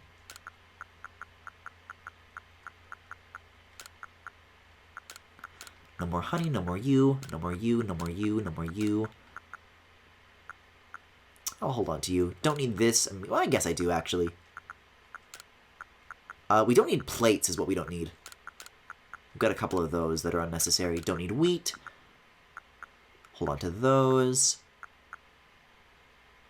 Yeah, this is better. I hesitate to say okay, but it's better. In a marsh where the grass grows vermilion, Crimson Mirelands, which you got right, by a lonely lake farthest from its many siblings, the bottom right lake is farthest from all the other lakes. That's true. I guess There are further siblings, but it is not the furthest. There was one more thing that I wanted to do. Right. I need to see my Pokemon. Hello, level 14 Turtwig.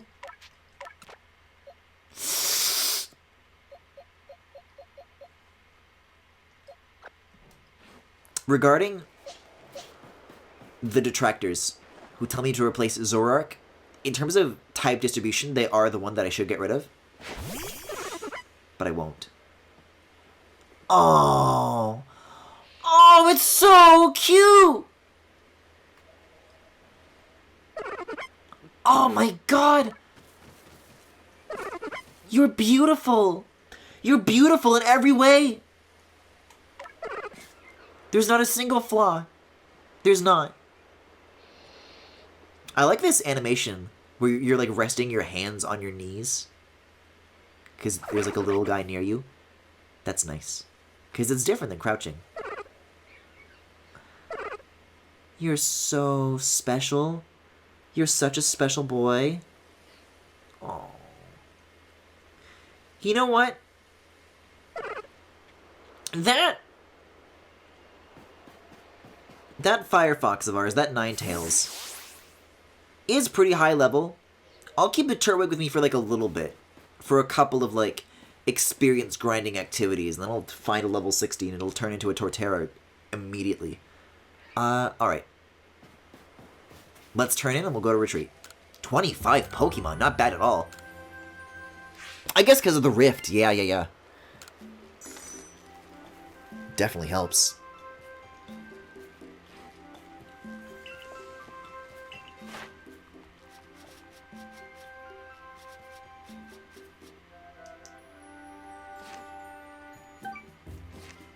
We're not, like, too far off from another rank up, too. Which is surprising considering how, like, I don't know, silly and simple all the Pokemon that I'm getting right now are.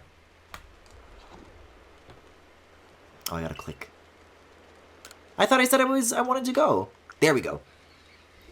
I was like, I would like to continue my excursion in the village's direction.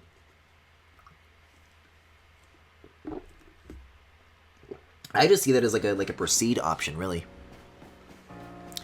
Alright, let's think. Then I turn around right away, I guess, yeah.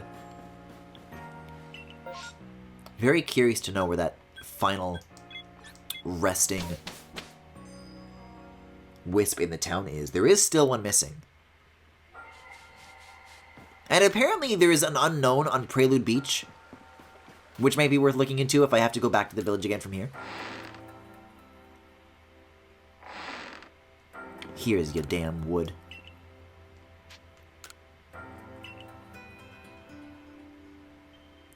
Oh, yes, this certainly ought to do. Now, the moment comes at last. The big reveal. What, pray tell, is the secret behind this wood? Secret? Your expectations need tempering, I fear. This wood is merely for fashioning myself new cutting boards. Cutting boards? You mean for cooking? The plates we're after aren't dinner plates, so this is hardly the time for cooking. How you complain for one shirking his own work this very moment. Poor Ginter of the Ginkgo Guild must have his hands full with you. But honest work earns honest pay. Here you are, Griffin. A reward for the wood you've brought me. Oh. Fairy plate. That's one of the plates you were looking for. Apologies. That's indeed one of the plates that we've been searching for. What do you mean, a plate? Let me see that again. This does rather look like one of the plates you've been tracking down. While the engravings upon it made it less than accommodating as a cutting board, whatever ingredients crossed it certainly gained a more pleasant flavor. Perhaps that was the board's power. The plate's power, rather. Well, no more needs saying. What do you two intend to do now? Well, we've managed to collect quite a lot of plates by now, but I still don't know where to do with them exactly. It's just a hunch, but perhaps we should have a look around the Celestica ruins. Those ruins contain statues of both Dialga and Palkia. They might hold more secrets. I see. A fine pretext to continue shirking your mercantile duties to crawl about in old ruins as you so enjoy. On with you, then. I don't need you to tell me. I'm going. The Celestica Ruins, Griffin. I'll see you there. Go on now, to the Celestica Ruins. I'm curious myself what you'll find there. What can we who live now learn from the remains of our ancient myths and legends?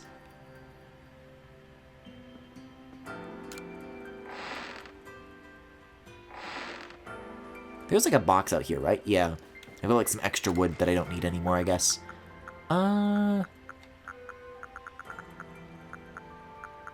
Here.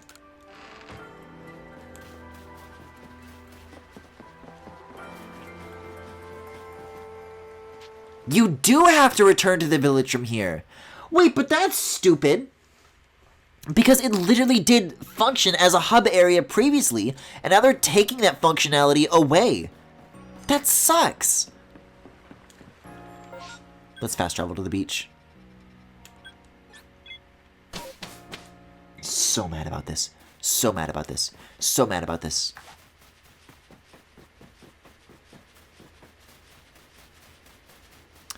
Yeah, an old run-down shop near a beach? Looks about right to me. Wonder if it's like on the building or like if it's in the trees maybe?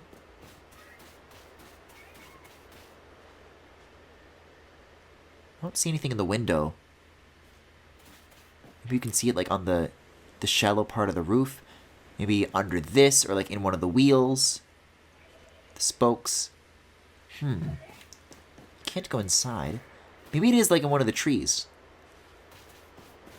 Let's look at this one a little bit closer. An unknown.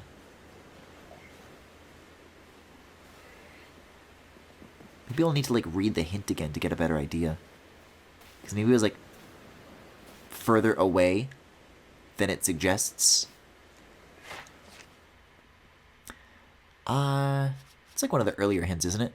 Don't go through the cranny. Quarry, rather. Turn your eyes up at the volcanic island.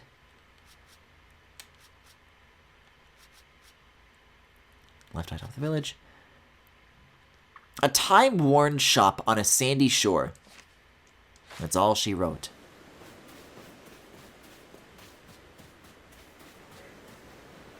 I mean, the description seems like it fits. It must be, like, really well hidden, then. I don't think I've looked too hard at the barrels.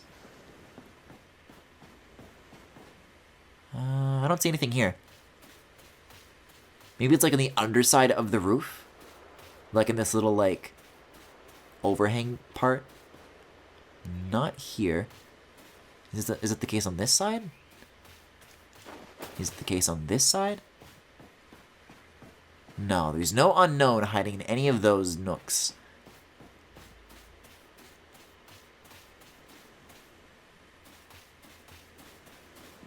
I mean, I definitely don't have it.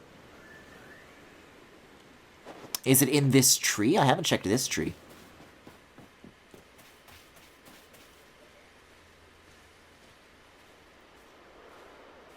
Hi, Shizu.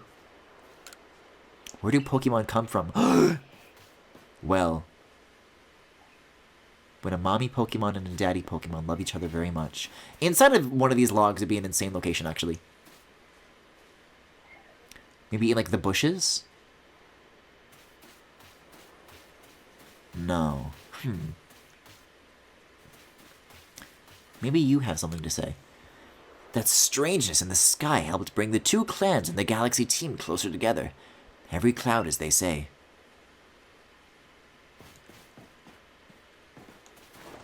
You're like, wait a second. No. I think that is just a cloud that I'm seeing, like, through the tree.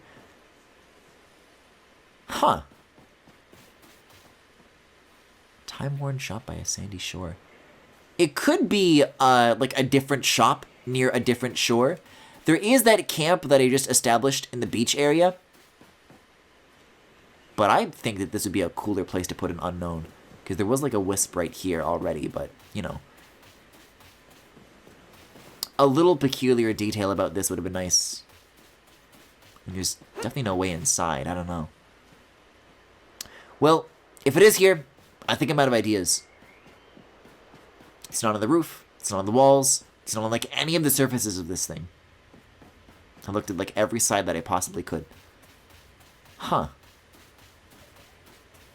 I've really got to say, that's so surprising. Really thought that I was onto something with that clue, but I guess not. With that, then, let's go to the Cornet Highlands. Yeah, if we're looking for a Turtwig to get some rapid experience, this is going to be the way to do it. Like, holy shit.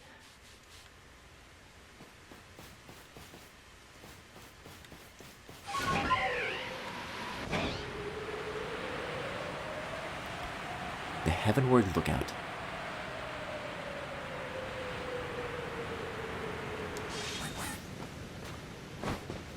There's not any new areas in that Gibble Cave that we can come across now that we've got Braviary, is there? I don't think there is. I don't think there is. He's like one of these ledges. I'm sorry, I've got more important things to look at. Is it up here? Is this where it is? It might be. Oh, this is where the thing that was clipping out of the wall was. I've definitely been here before.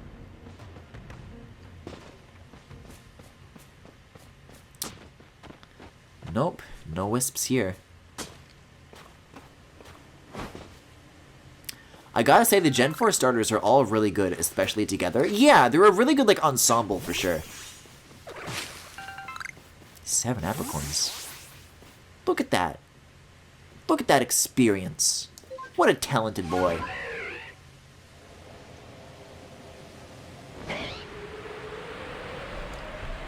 There was something in the clues regarding, like, tall piles of rocks in the ruins as well. Now, there are a lot of ruins, so I don't know if these are, like, the exact ones that it's referring to. Wow, this place is a much better area to go log hunting, it turns out. But we'll see what it means by this.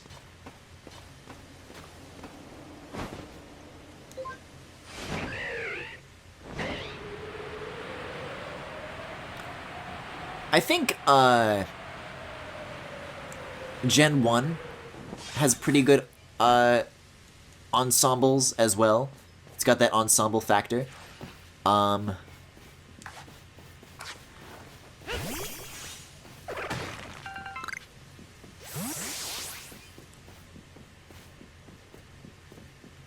don't know if I'd say the same about Gen 2. Because I fucking hate Chikorita. I think it looks so ugly and stupid.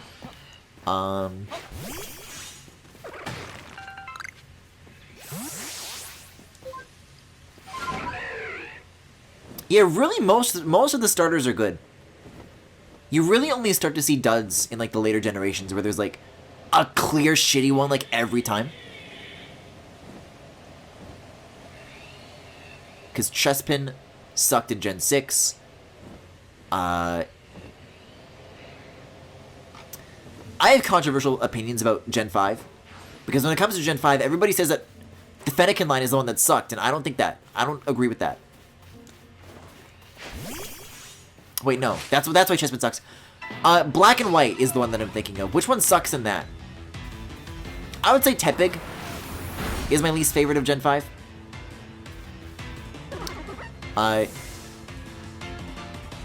I seem to be the only one that likes Litten. I think that's where I was going with that when I said Fennekin. I misspoke.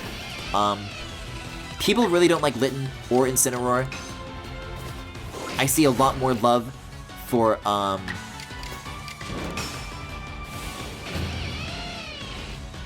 trying to think of their names. The Owl one, Rowlet, and, Poplio. Did I seriously try and put a Turtwig up against that? I don't know what I was thinking. The experience that thing just missed out on. Chespin itself was cute, but the evolution sucked, yeah. Chestnut? I think Gen 6 is like the only one that compares, but Gen 4 really seems like it peaks in individual designs, but also in variety and combination.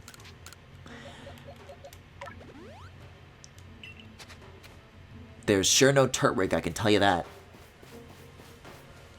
Okay, I want to look for, like, tall piles of rocks before I do this thing, though. There's, like, another ruins area that's, like, before this one, right?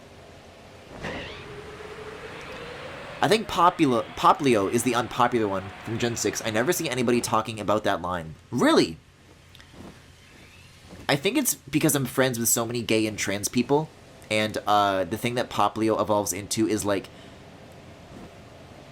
I mean, Sylveon is pretty up there, as far as, like, that vibe of Pokemon goes. But I think that one even more so.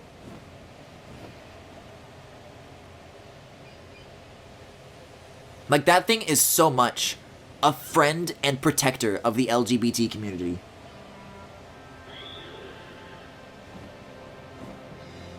Guys, I don't see any piles of rocks. This might not be the right ruins. It might be Moonview. Well, no, these are piles of rocks. So it's on the tallest pile over here, maybe? The tallest pile. I'm listening. I'm open to the idea.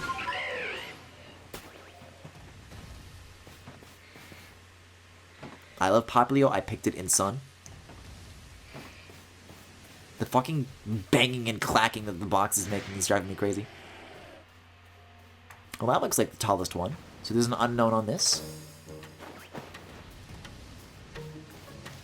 I don't know if you would call this a pile of stones, though. It's more like a pile of bricks, really. I'm not sure. You'd have to check every one to be sure. Every side of all these walls. Which would not be a bad place for an unknown. But there was already one in this, like, general location, so I don't know if they would want to put, like, another one so close nearby, is the thing.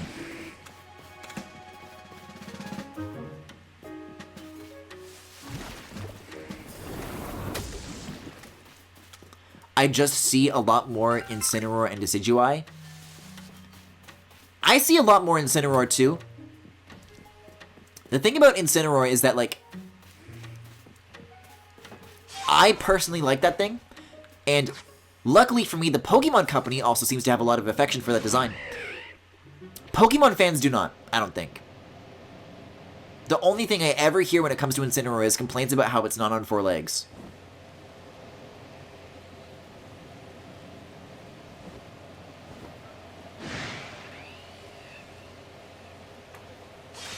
I think Poplio is easily the least popular. It literally has popular in its name. Popularly, though.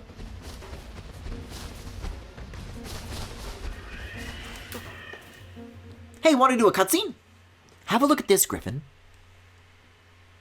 I'm like surrounded by a mob of angry Pokemon. It's like a crumbled Arceus statue? This statue has been kept here, far from the statues of Dialga and Palkia. Broken and shattered, and yet it remains. It's because it resembles a fire fighting, even though it's not. Yeah, it's fire dark, right? Do you know what it is? Of course you would. You're the greatest wielder of Pokemon this land knows. The one who could bring low even Dialga and Palkia. This crumbling statue was once the figure of a Pokemon. One that was equal to both Dialga and Palkia, yet banished from our world. The great Pokemon, Giratina. It was banished for its violence, left to dwell in a world on the reverse side of our own. It is a being that has lain in wait for the chance to bare its fangs in defiance and tear down Arceus itself. I thought that's what Darkrai was. Now tell me, if this Giratina desires more than anything else to challenge Almighty Arceus, where do you think it might appear? Is it not in Turnback Cave? I guess the Mount Coronet. Exactly. Where one is closer to the heavens than any other place in Hisui, and where the space-time rift first opened. I can feel it. We're getting closer to uncovering the secrets of this world. I dare say the excitement is loosening my lips more than it should, but... You see, ever since I was young, whenever I met with something painful or heartbreaking, I couldn't help but wonder why life was so unfair, why I was cursed to live through such things. Of course, I imagine we all go through something like this. Eventually, I chose to direct all my energy into my own natural curiosity and ambition. And what tickled my curiosity more strongly than anything else were the mysteries to be found in legends, in history, in ruins. You see, I fancied that by unraveling these mysteries, I could find out how the world itself came to be, and with that knowledge, maybe even forge a new, better world. Now, if we can find the realm that exists on the reverse side of our world, and meet the Creator's unwanted child banished therein, perhaps then we'll be able to understand the nature of Almighty Sinnoh itself. Don't you want to see it with your own eyes? We must make for the Temple of Sinnoh at Mount Corone's Peak. Dialga and Palkia appeared from within that rift once gaped open there, didn't they? If these plates can call anything at all, it seems likely that that is where it would appear.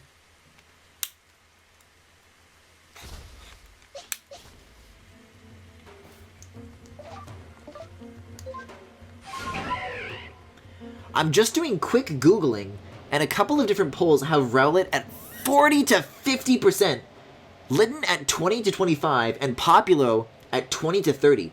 So it looks like Rowlet is the most popular by the largest margin. Then Populo, closely followed by Litten. See, I told you. Nobody wanted to believe me.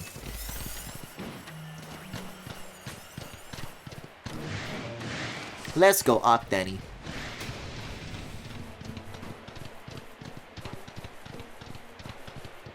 Love how this guy just is still defending it, but his excuse for letting us in is, I don't care anymore.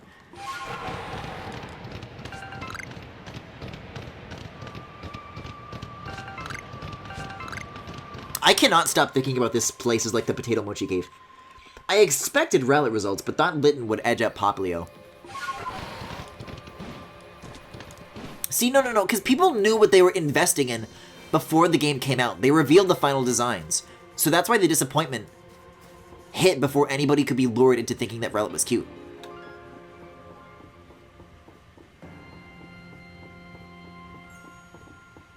It's crazy to see this place in its spear pillar form now. Hey, my party's like not all dead, are they? Okay, good. Because I think shit's about to go down. I guess Giratina shows up here in Platinum. I'm thinking of where they showed up in Diamond and Pearl. The temple lies in ruins now. Columns cracked and broken, like pillars now turned into spears, stabbing into the heavens. Well, I detect a distinct lack of Giratina. Is something bothering you? I do beg your pardon. I suppose I must be seeming to be behaving strangely. I dare say you deserve to know what I'm really after by now. Men? Ever since I became convinced that Arceus really does exist, there's been one question that consumed my thoughts. How could I meet such a being myself? It was in an attempt to answer this question that I originally sought out Giratina and had it tear open that rift in space and time! After all, Giratina wished to stand against Arceus, but that didn't do the trick. So then I had you gather the fragments of the all-encompassing deity, just as the murals of the ruins directed. Oh! Volo, you were using us! 18 plates, said to be the fragments of the all-encompassing deity. You hold in your hands 17 of them. So, you must be wondering, where's the last one? Why, it's right here! Wait, he's evil and fucked up and hot?! Oh! Oh. Wait, his hair looks like Arceus! Now hand over the plates you gathered! I will be the one to bring them all together! My desire to meet Arceus cannot be contained any longer! I need to know what it is! I must know what it is! If I can meet Arceus myself, then I may also be able to subjugate its power, and using that, I will attempt to create a new, better world! Of course, if I create a brand new world, then this history region that we currently exist in will be undone, and return to nothing. You, everyone you know, and all the Pokémon living here will vanish in an instant, as if you'd never been. If you want to keep this world from disappearing, then face me in battle. Not that you have a choice. Even if you don't wish to battle me, I'm not above using force to take those plates from you. Volo, I sleep. Pokemon wielder Volo! Oh! It's the Cynthia remix! Let's fucking go!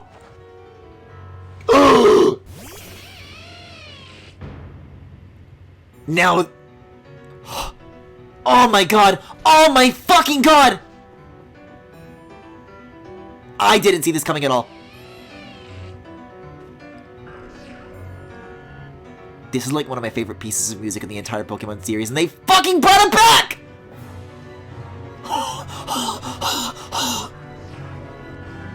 I can't fight, I'm too busy listening to this shit! He looks like a random enemy from Fire Emblem. He does have profoundly stupid hair, but that won't stop me!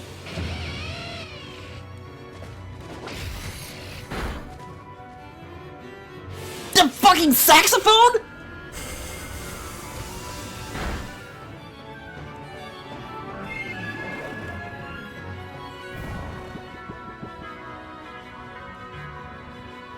Oh my god! I thought we were like on the other side of all this good music!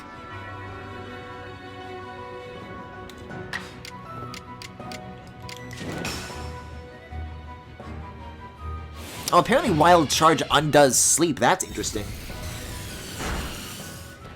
Cynthia is better. Volo could never. What I was really hoping for was that like Volo would like undo his hair and like let it down. Like how do the physics of his bangs work?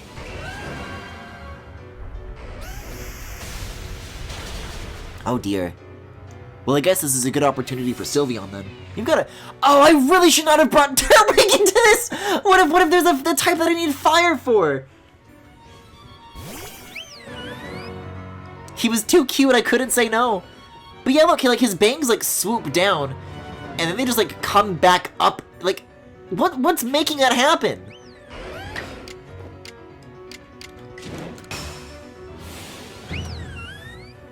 Same as mine.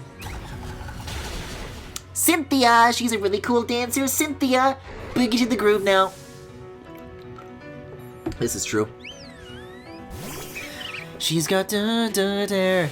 She's got the big brown eyes. Are they brown eyes or green eyes? I don't know this about Cynthia. See, I could have used fire on this thing! Damn!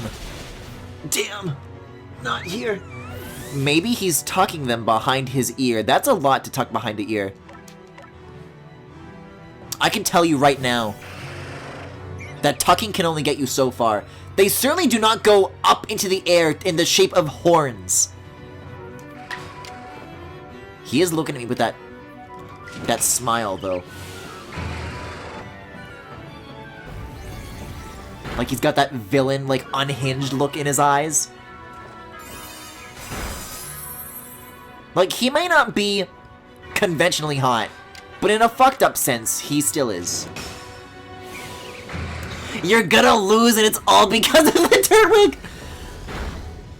Maybe not. I've got a chance! Never mind.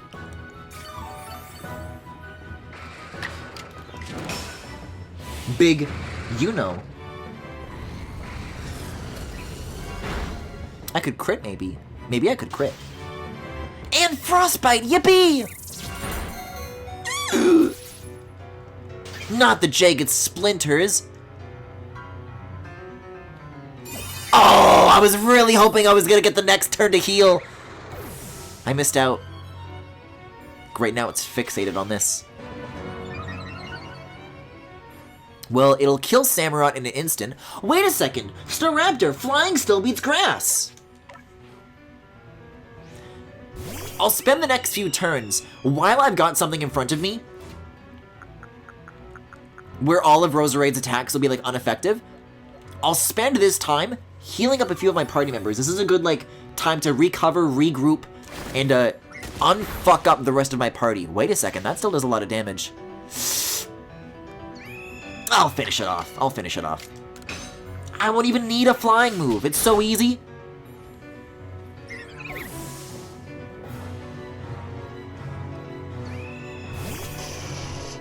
Arcanine. Okay, okay. Oh, so I'm like weak to that then. I guess if I'm guaranteed a death on the next turn, then I'll also revive maybe Zoroark? I'm like shuddering at the thought of what's going to happen to Turtwig after this battle. The amount of XP that's gonna go their way. Yeah, that's the end of that. Okay, so now we bring out Samurott, and now we have a few healed up backups. Somewhat. Alright, pump that bitch.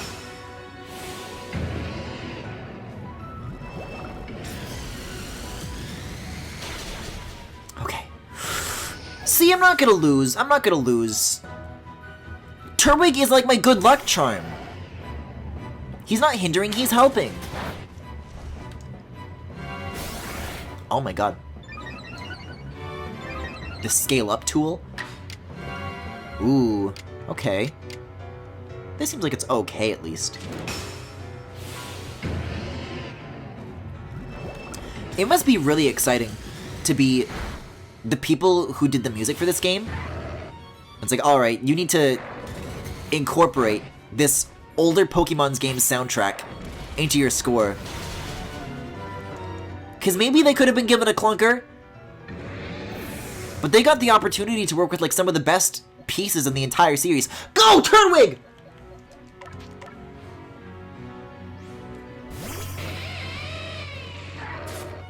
I'm like slightly afraid that it will come down to this, like a little bit. Maybe I should have used a super potion first, because it might be able to one-shot Luxray. No, not very effective. We're safe, we're safe. And that was with increased defensive stats. But not when it attacks twice! Not very effective either. I'm kind of playing some hot potato right now. Let's use a super or a hyper. 100 HP. I can save a little more if I use a hyper. I can eke out a little extra. Turtwig is going to die because Griffin can't stop using strong style on long battles. Oh great, super effective.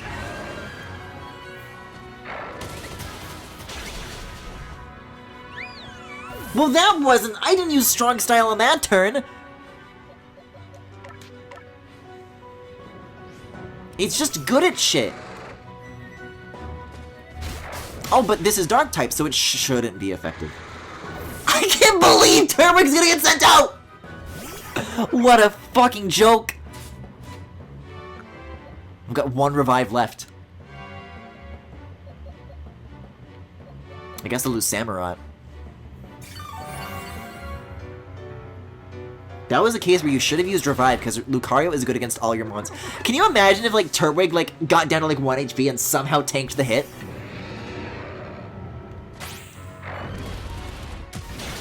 Ah!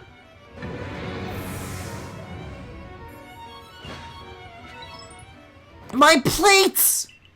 Try again with a stronger team. It just lets you walk away? It auto heals your team and you get to walk away. That's not very climactic. Maybe I can get some fun items from the Lost and Found. Yeah, look, revives!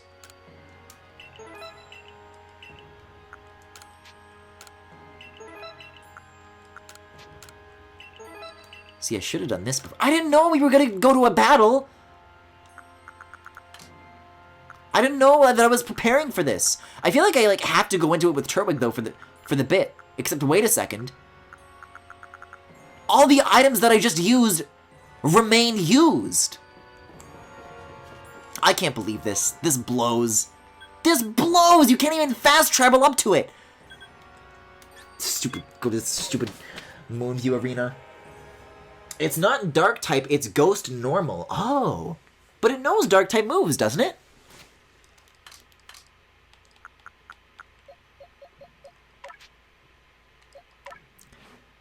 Yeah, well, I guess it... Yeah, it knows Snarl. Are there, like, more accurate... Yeah, this would be a good time to actually just, like, look at the attacks that I have and see if there's, like, more powerful stuff that I can switch out to, because Shadow Claw and Shadow Ball are, like, both better. Like, it's I don't need Swift and Slash, you know? So that's 60, that's 70. We'll swap that out. And then a Shadow Claw. Even that can probably replace Bitter Malice. But is Bitter Malice, is that the one... Do all the moves inflict Frostbite? Or... No. So the Bitter Malice, you don't get the Frostbite unless you use that in particular. That's a critical hit. And Psychic. Yeah, okay. Well, that's better then. Let's confirm that. Let's lock that in. I like that better. You can 100% easily win if you just stop using Strong Style.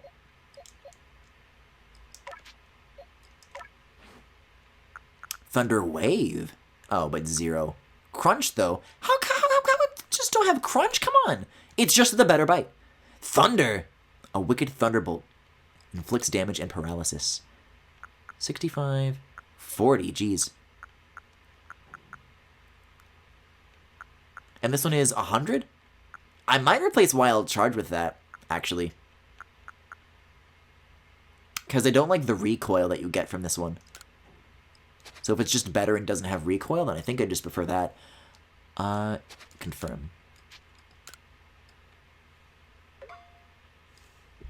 You'd want Shadow Claw, Shadow Ball, and Bitter Malice. Shadow Claw isn't as good because it's physical. But why does it... I don't get why it matters. I mean, with Hydro Pump, this is like the one thing. Samurott did not struggle going up against Arcanine, so... Ceaseless Edge compared to Dark Pulse. No, that's worse. That's worse. No, I think I've already got the best moves for you. How about Sylveon, though? Wasn't there something that I should have been looking into? Baby Doll Eyes? No, I guess not. I guess not. Staraptor. See, but they're on the same level as me, so I can't one-shot them with normal moves. But if I have a type advantage and I use the strong moves, then I can one-shot them. And if I don't one-shot them, then they'll one-shot me. Giga Impact Power 120? That could be good. What's like the weakest of these? Oh, I don't need Gust.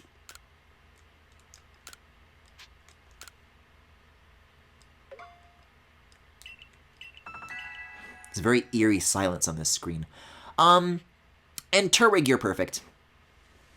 I'm just gonna need to buy a bunch of revives, I guess. Or craft some, even. I could craft some more. It's been a while since I've crafted, like, anything. I don't think I've done it once this stream. So that would be a start. Do I not have the recipe for max revives? I think those are just something that I bought earlier, I guess. Yeah, that should be enough for one Volo battle, I guess.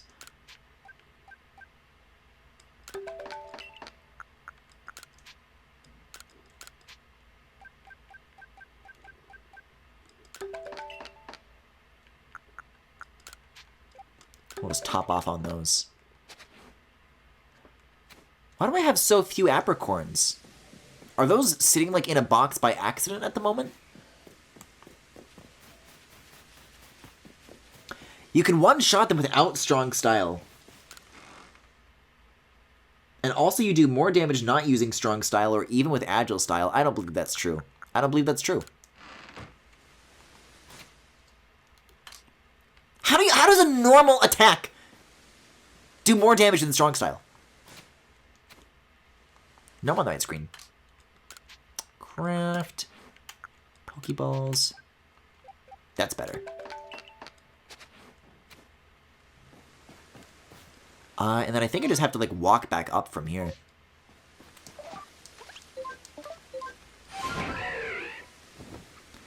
You should at the very least be checking to see if you get an extra turn out of using agile moves, which you could use to lead into another strong move. That's not a bad idea.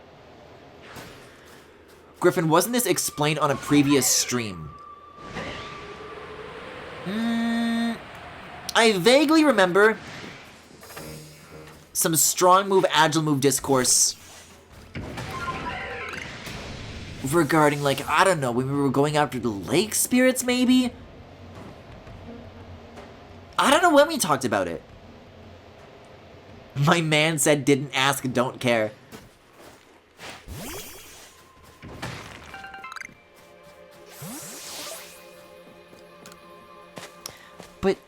But steel is heavier than feathers. But steel's heavier than feathers!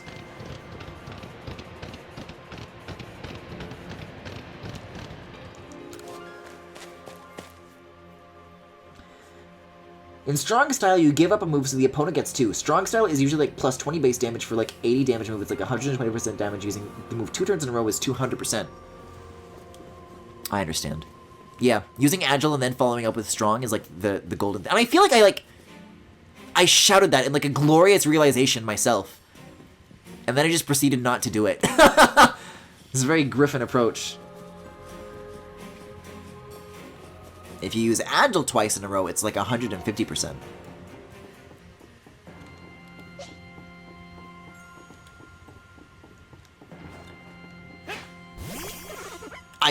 Turtwig, what? I thought we were friends. You sided with the enemy. Yeah, now hand over the plates. How come he has no teeth?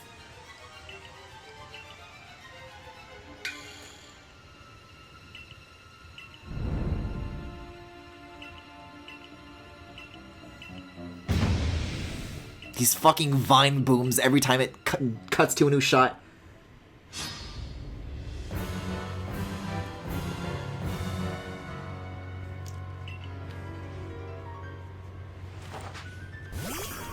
He's a little cute, though. So why is Cynthia's ancestor suddenly evil? Because he's like Arceus, I guess. It actually led with Turtwig! That is so funny. Oh wait, yeah, Sylveon's super effective against this thing. Speaking of getting a better start. I didn't actually mean to start with Turtwig. So I'll use an Agile play rough and then a Strong play rough. I'll revive it! I'll revive it! I'm upset. I'll fix it, I promise.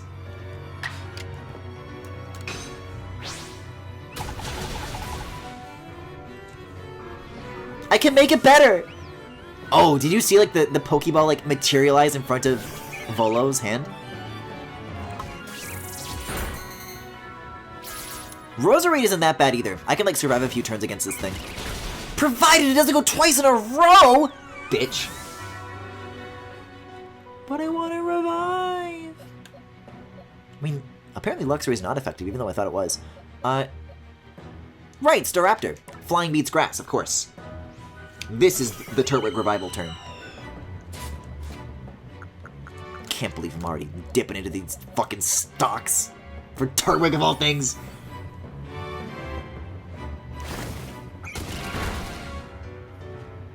There we go. There we go. Okay, so I'm gonna use Air Slash. I'm gonna use Agile Style.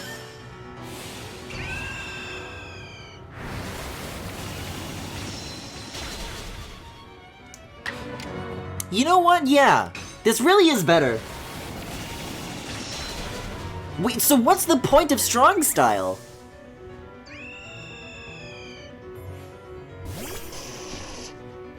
If the point of Strong Style is to do more damage, but then not using it does more damage than Strong Style itself.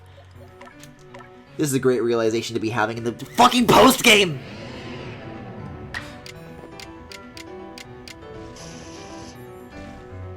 So even Hydro Pump I should Agile?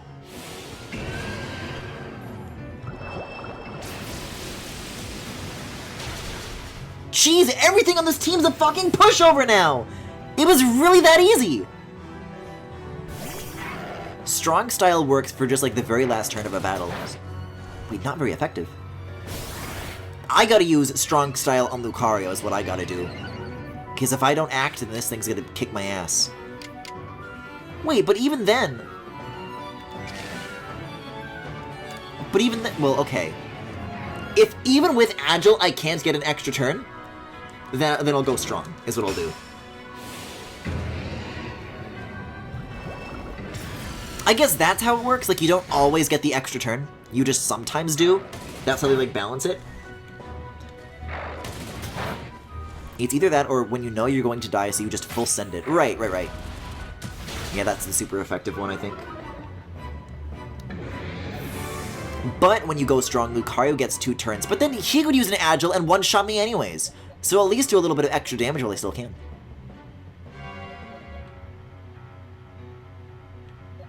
Not liking how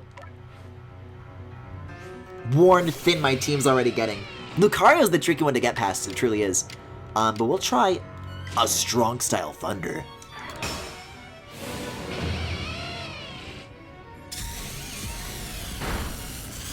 Hey, that gets the job done. Okay, this is officially further than we got. Oh no, wait, maybe it's not. It's like a different order. Garchomp came earlier before, so I'm definitely gonna need Sylveon. It wasn't extra damage. Samurott just died because no. Because Lucario has the move that's like super duper effective against Samurott. So even at full health, that would have killed in 1 hit.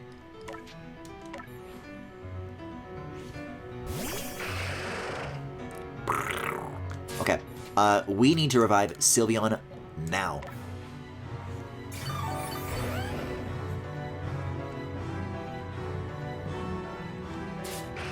And then maybe even use a Hyper on Sylveon, just to make sure that in case Garchomp tries some freaky shit, that he can still survive.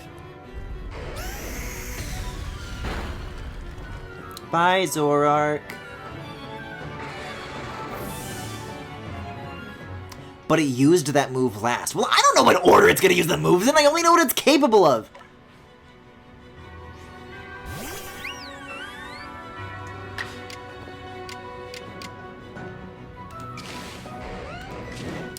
So this one is also not going to give me any extra turns. However, I know for a fact that a strong style will one-shot this.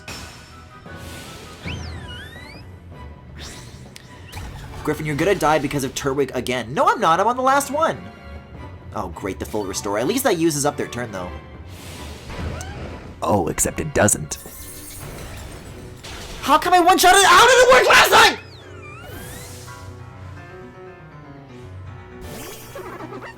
Oh, baby boy, it doesn't deserve this! It's so funny seeing this thing out in the field! Oh my god.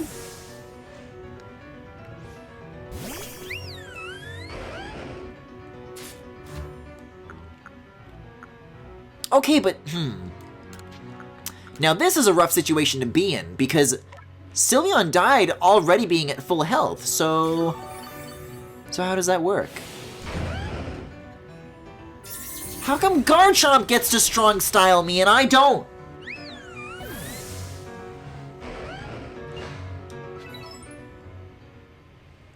This fucking disappointed head shake. Oh wait, I just threw Turtwig into battle again. That's my first mistake, is leading the team. Fuck this. Fuck this. I would literally go back to the last autosave checkpoint and press the bumper button a single time so that the battle starts with not Turtwig, then going through that whole rigmarole again.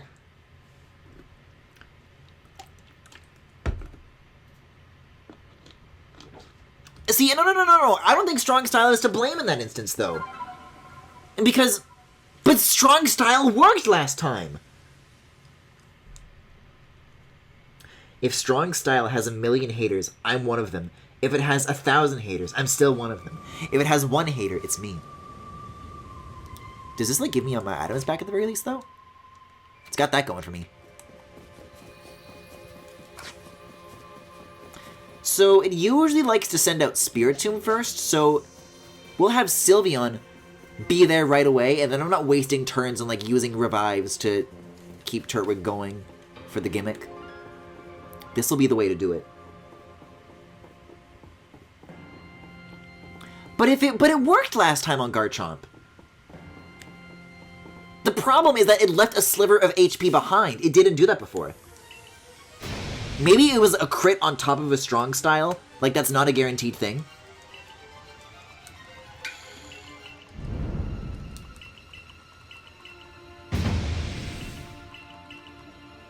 Hey, I don't have any complaints about a trainer battle giving me trouble for, like, once in this entire game, though. Because this is like the only time I've been losing shit. Like, it's almost refreshing after everything else.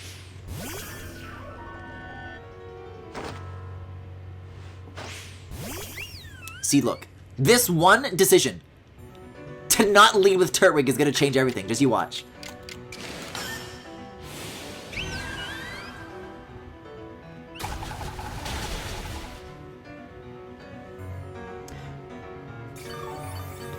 Strong style has only done more harm. Not true.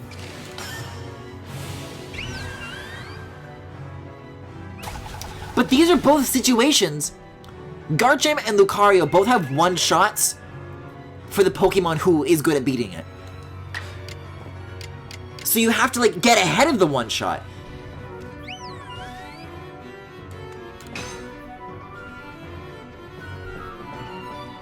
This thing loves to avoid. Oh, because it's asleep, Griffin! There's a bit of variance in the damage for every attack, and it ranges from 0.85 to 1x. So I think you just got the high end the first time and the low end the other time. I see. Yeah, bye-bye Sylveon. But see, now my first Pokemon down is actually something that I'll want to revive and not something that I'm, like, wasting a revive and a turn on for the gimmick. I could just go straight to Staraptor.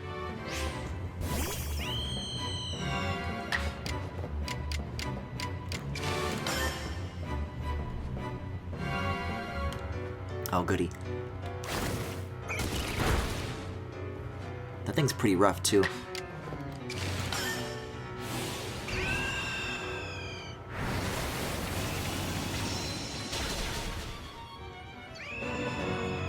Called back, Roserade. There's a twist.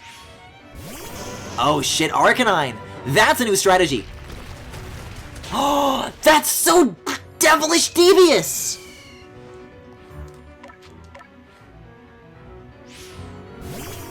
That's just straight up new behavior. He's getting harder.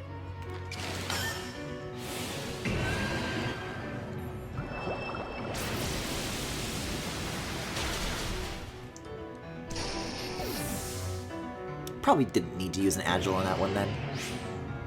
Oh great, now we're straight to Lucario, huh?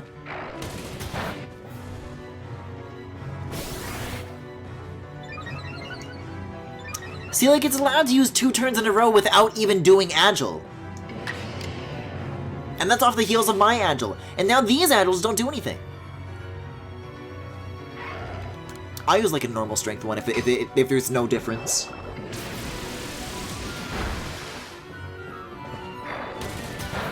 Hey, hitting me with another weak one, though. See, it acts twice for every turn. So that's happening whether or not I use the strong moves. Luxray could probably finish Lucario with the Thunderbolt. I believe that's what he did last time. That's because Bullet Punch takes priority and Lucario is very fast. But how does speed let you have 2 turns?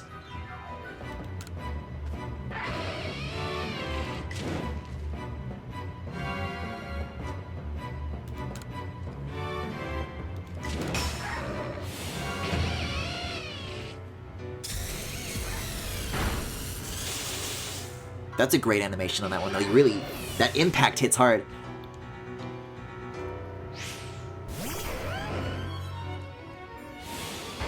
That's how this works. But steel is heavier than feathers!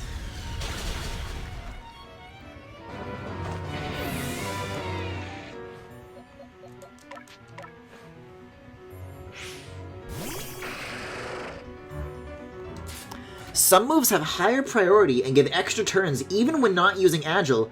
Air Slash with Staraptor is another one of those moves. Well, how can you tell? Oh! Staraptor wasn't the Pokemon that I wanted to revive! We were talking about Staraptor, so I clicked the wrong one!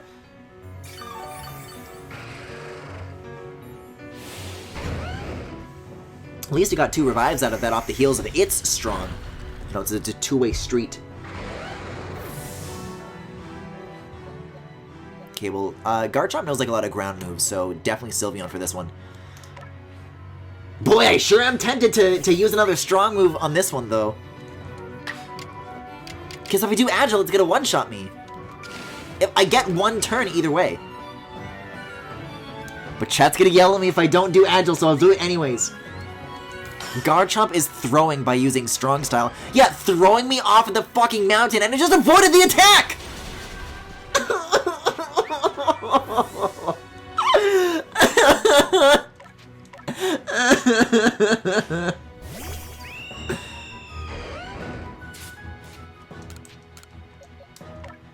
Volo, why?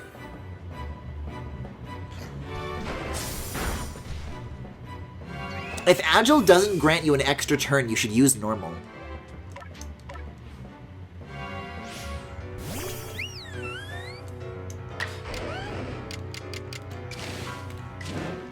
Oh, so it's about to use a strong move. You can tell it's about to use a strong move.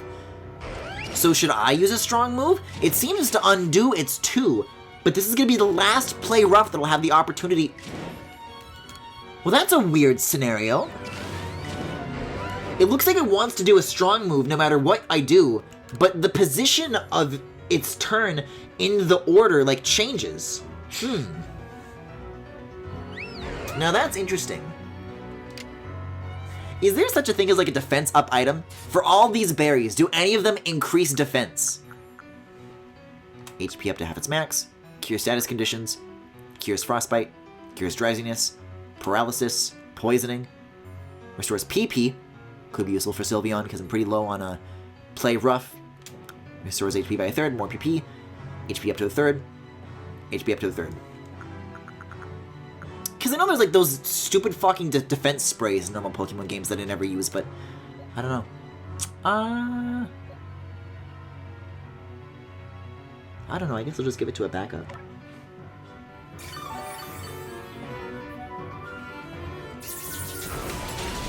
It's not showing its strong move, that's just how the turn order works. Oh. See, now I can send out Samurott, proceed to do nothing, dies anyways, and then I'll re-revive Sylveon, and then maybe it like won't want to do a strong move. I'll simply go back and forth like this forever, until it runs out of PP. It's so simple.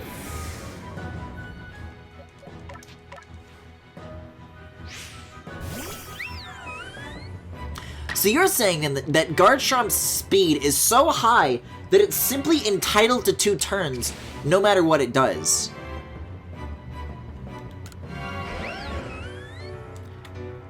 I really think my only way out of this is with a strong move that will persist the whole turn.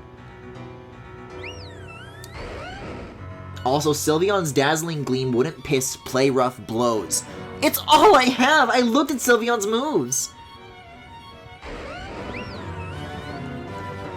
I'm strong in it!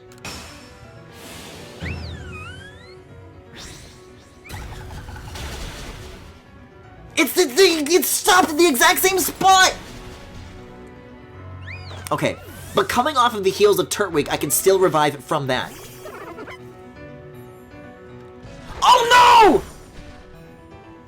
no! It still gets to act twice off of Sylveon's strong move!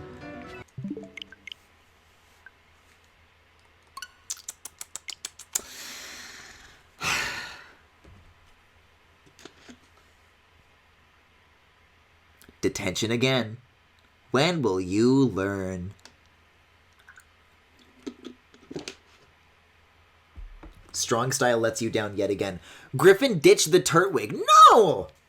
I'm not ditching the Turtwig, he is my friend! By any reasonable measure, I should be allowed... I should be capable of beating it with Turtwig. Turtwig is not the deciding factor here. Do it with the Turtwig or not at all. I think what I need are some max revives. There's a couple of guaranteed one-shots, but I mean... I could, like, shop around. I'm really surprised that I don't have a crafting recipe for making max revives. I really thought that I did. But I guess you have to get them in store. Probably because Poké Dollars are, like, a more limited resource than literal natural resources. Starting with Sylveon really is the best bet, though. I'll tell you exactly what is wrong with this approach. Is that he fucking swapped out his Roserade. And that threw the whole battle onto its head. While you're shopping around, you should get Dazzling Gleam Smile. You'll 100% one-shot it. I'll tell you what I'll do. I'll win without any of that. I've committed myself to this attempt.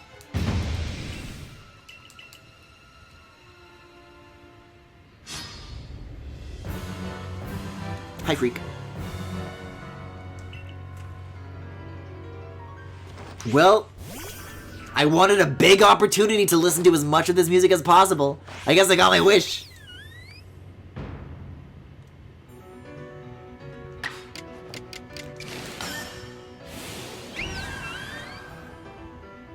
I wonder if I get him down to his last Pokemon, if he'll have maybe like a different, like the theme will kick up a notch maybe. Probably not though. But it's a thing that has happened in plenty of other Pokemons. It's not entirely unreasonable. Sylveon avoided, nice! Oh, I guess using Agile twice in a row doesn't really do anything for you though, does it? Use Grit Training? I have never used Grit Training a single time, and I'm not about to stop now. Apparently that's super effective. Or just up all its stats, lol. But these aren't unreasonable levels to be at. It shouldn't be necessary, I don't think. Like, we've seen the performance that I'm capable of handing in. I know I can do it, I just need Volo to stop pulling the stupid shit. See, because look, now it can't recall Roserade. And that already is a huge benefit.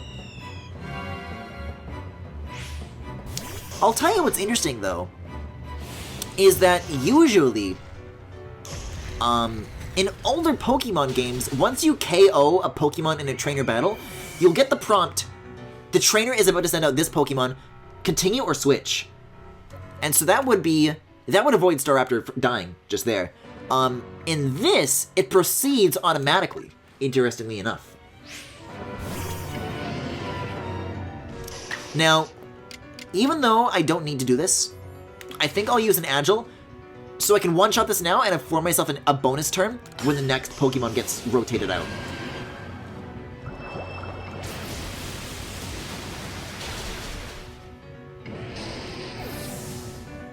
There goes that soggy bitch.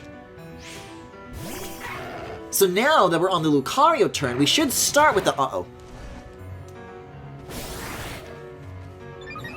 I used an Agile move and it still gets to go twice.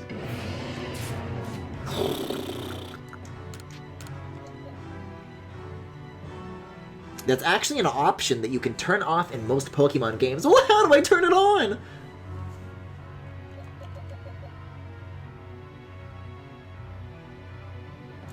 It's like the one difficulty option that Pokemon games have. I guess if I'm gonna get one-shotted either way, then it's more valuable to... Oh. To survive? Never mind, there's the close combat. I knew it was coming. Let's get the rest of this out of the way. Oh, but that's right, Luxray! Luxray, of course. Hit him with the full-strength Thunder. Garchomp comes in, kills Luxray, Sylveon follows up and is already re-alived again. Oh. Called back Lucario, that's a new one! Trying a new thing on for size.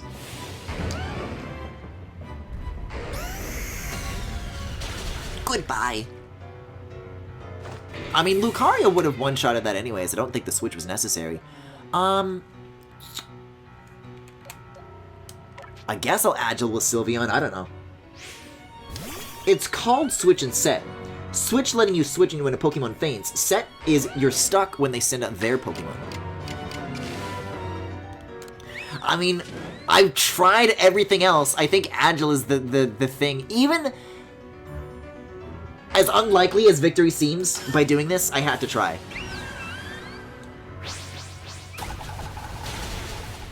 It still does a fair amount of damage. I'm actually really surprised by how close the gap is between Agile and Strong, but I guess the crit filled the gap. Zoroark could probably get a finisher in, and then I can revive on Turtwig's turn? Maybe. Like an Agile Shadow Ball. Oh, Shadow Ball actually does give you the speed to act twice. If Agile does not give you an extra turn, then just use normal. No. I did that because Garchomp would have had 2 turns if I didn't use it. And because I used Agile, it reduced Garchomp's next turn to just 1. Which is still, like, phenomenally valuable. That's rough, though. That's not good. Which is the one that is good against this? Not Turtwig! Revive on Luxray. Now, what I'm worried is that it might be able to use its next move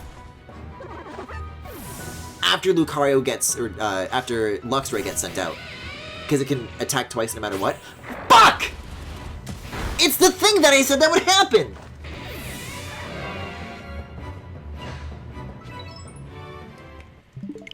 Why does he love to switch out his Pokemon like this? He was never doing this the first couple of attempts. It would only get 2 turns from you using a strong move. Agile and normal would have done the same effect there, just doing more damage.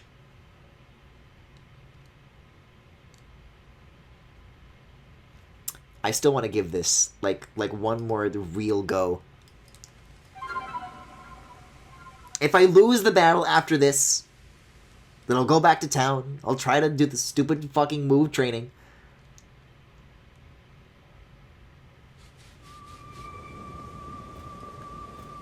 But I'll give it one more chance. The odds could be on my side this time. The first couple of times they were, and I simply was making stupid moves with my party order. But now I know how to make smarter moves. And I think Vol is just doing random shit. That just happens to be very bad luck. But every time, he simply has the chance to not make those choices, and then I win. The normal move Garchomp only had 1 move. I checked, it looks like that because you went directly from strong to agile.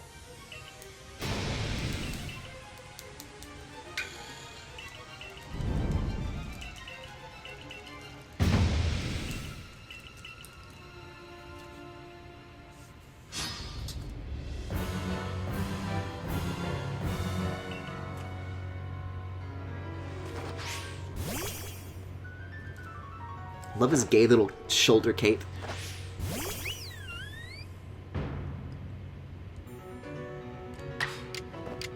Step 1 kill. Okay, so you can see here that I'm not getting any extra moves, so in that case I want to do normal? Oh, I guess so. Like, there are improvements upon this approach that I can continue to make in terms of, like, the strong, agile decisions.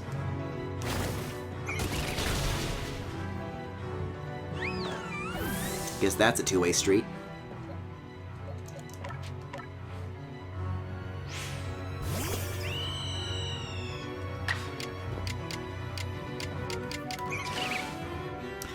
So this also doesn't give me an extra move, but does it give me an extra move the next time around? It seems that I would still want to do this, because Roserade has 2 high speed for this tool. But doesn't Aerial Ace give me an extra move? No, neither of these gives me an extra move, so what are you talking about? Guess I use the normal kind. I need to, like, reread shit in chat. There's, like, a certain move that you were talking about that, like, has a built-in thing with...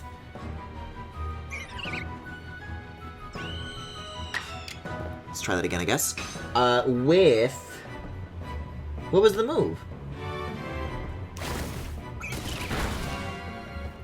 I don't know what the move was. I can only scroll so far back. Can this work already?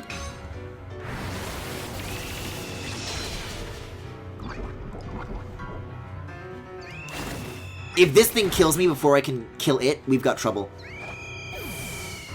No, not Dazzling Gleam. I'm not talking about Sylveon, I'm talking about Staraptor.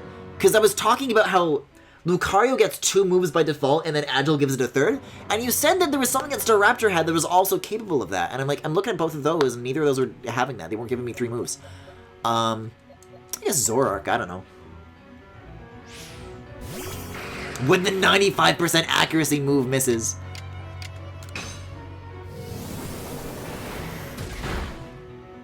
Gee. Air Slash does sometimes. Oh.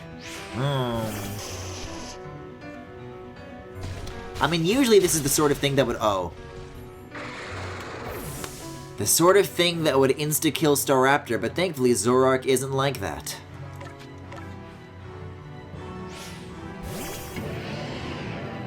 Okay, but this is like even worse luck. Like it's not even a good time.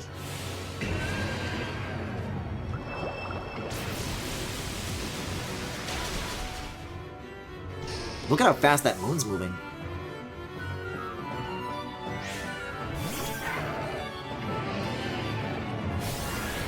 Not with the up bulk. It's the up dog! Yeah, we're gonna want Sylveon revived like right now.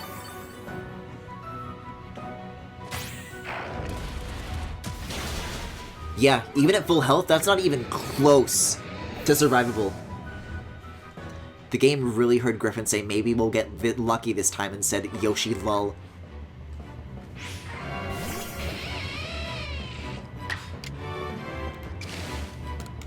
Alright, so no extras here, so we'll use a standard Thunder. Which still isn't gonna one-shot, but Strong doesn't either, so...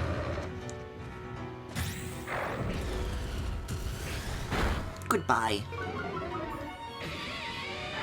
Oh, boo-hoo, defensive stats were lowered. Go, Turtwig! I say this jokingly now, but in a matter of seconds, this will happen. For real. Oh, so Sylveon can get double turns on Lucario, though. That's interesting to note.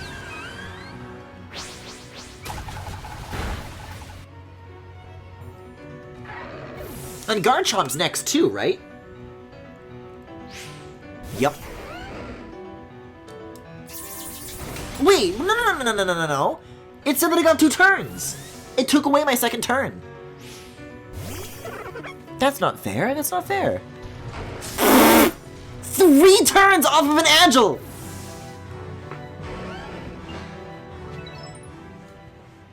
Maybe we'll get lucky. I don't know, maybe I'm too little. I don't understand. What the fuck, Game Freak? This is a kid's game!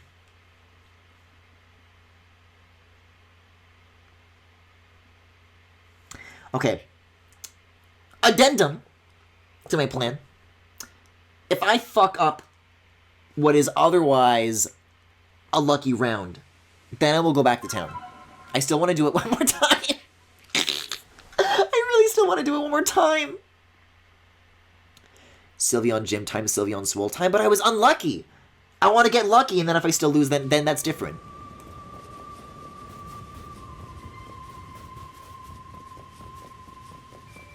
Like the bullshit with Staraptor caused everything downstream of that to just be worse. That wasn't my fault. My approach is fine. Let Sylveon get ripped. It's such a long way back, though. I gotta go all the way back to camp. I gotta check in Pokemon if I have any. I gotta go back to town. Like, I'm here at the top of the mountain. I gotta climb all the way back down the mountain.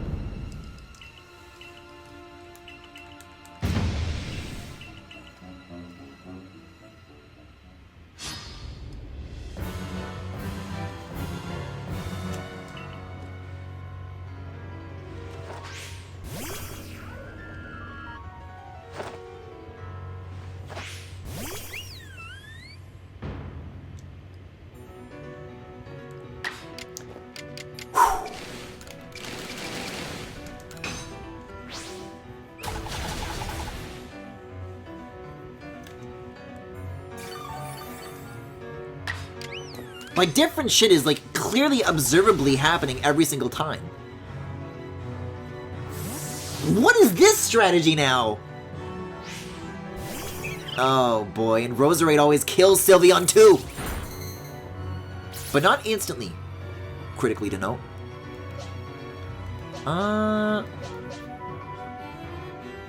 Yeah, I would want Staraptor. I guess that's the safer bet to do, as opposed to letting Sylveon die. Because Staraptor can take a few hits, too. From this thing, at least.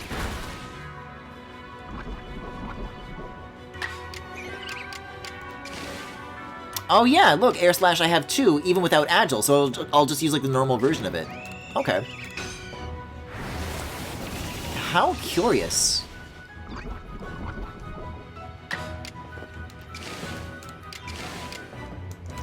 It just comes with it. Huh, neat.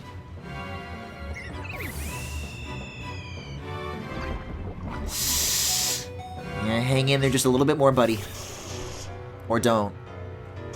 Or don't.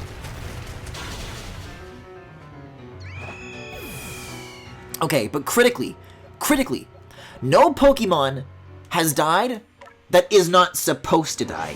Everything is still going as it ought to, aside from that bullshit switch out at the beginning there. So no extra turns, we'll just do a normal Hydro Pump. Oh, ooh, wait a second though. Does Rock be water? Rock doesn't be water. Oh shit, but it just used an Agile into a Strong, so it can do that twice. That's 250 if it's 125 per. Now it's time to panic. Maybe Thunder on Arcanine? Is that any good? Does Thunder beat? No. It's like aggressively normal. However, I can use it twice. 70% accuracy be like.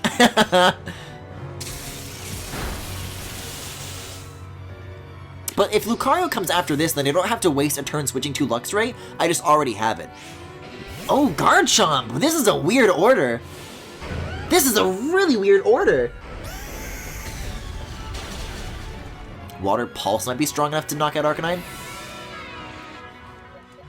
So we can go to Sylveon right away, right now. Oh! Sylveon gets 2 turns! This is the luck!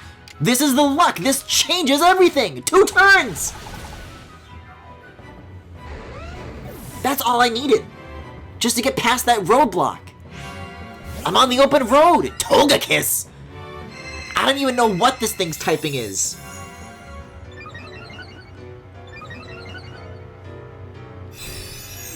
Moonblast. Oh, it's another fairy. Critically, though, this does not kill, so maybe I could spend this turn using, like, a max potion? Do I need to use more than 150? I do. I do. If Sylveon can take a few turns from this thing, then this is the time to heal.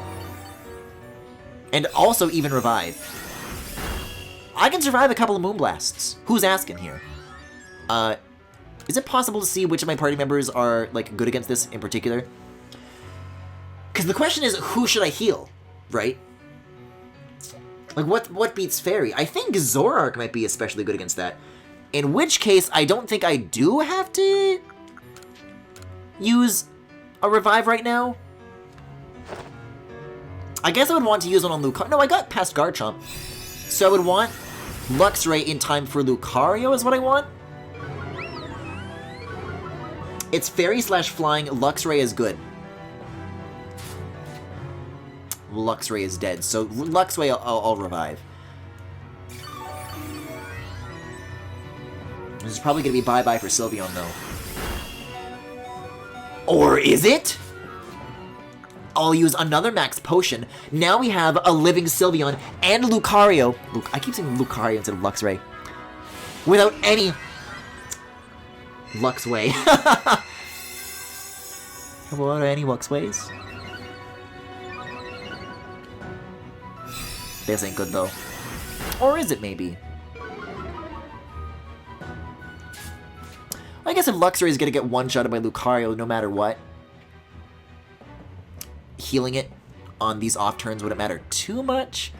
I say we see what we can do here, because I can get 2 turns with Play Rough, or with Swift. This is 45, this goes down to 65.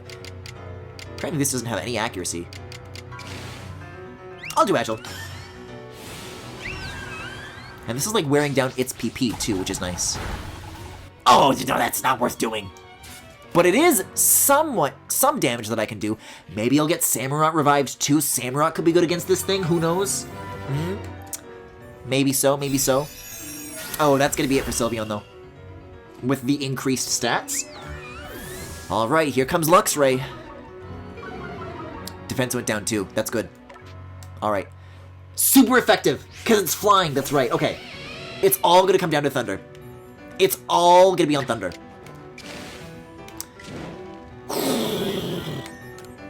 So there is no... If Luxray can tank 2 turns, I'd want to heal. This is such a fucking gamble. But it also might waste the 1 turn that it gets next on re-increasing its stats. Never mind. We're back in the game. We're back in the game! Yeah, here comes Lucario. And I've used so many Thunder moves already. Ooh! But it gets the first move. Now it's time to panic. So I'm still going to need an alive Luxray to be able to win against Lucario. But if I can get past Lucario, which I've reliably been able to do before, I have 2 PP on Thunder.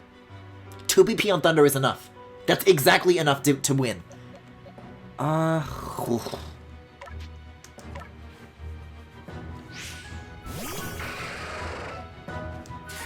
Zoroark, I actually wouldn't mind even, like, attempting an attack turn, because it's not bad, necessarily.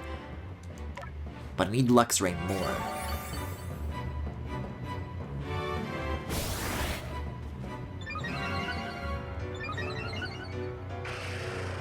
Oh! Speaking of wanting to get a shot at this, there we go. Okay, so... We do get an extra turn, but not immediately after. We get one later. On any turn, on any move that we want. So, I'd say that's worth doing. Because even if Zoroark dies, that extra turn should still roll down to whoever next is in line by that time. And also, that's like not bad damage for an Agile move. To get like a little over half, maybe like 40% in a turn.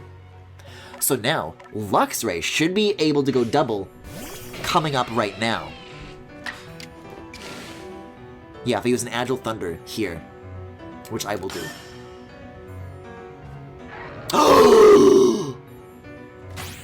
It said I get 2 turns! You motherfucker! Oh, Samurot's still here. Wait, Samurot's still here. Love seeing the shadows freaking the fuck out in the background. This was going so well. I had it in the bag. I could see into the future. Every move that it could have made.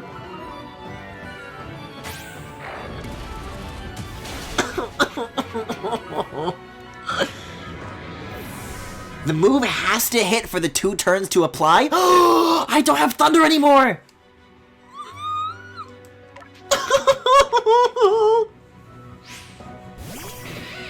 There's no way I can make the fucking 15 PP move work. But the accuracy is 95, as opposed to what was it, 75? So, like, I could still stand a chance, as long as it does half of what is present right now.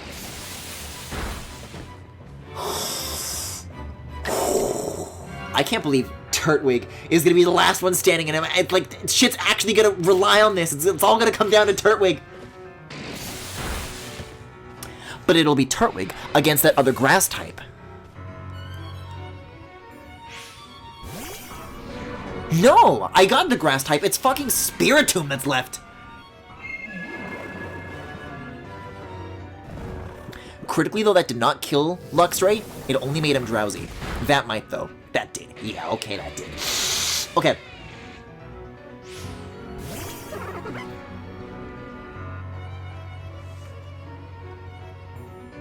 Okay, but, like...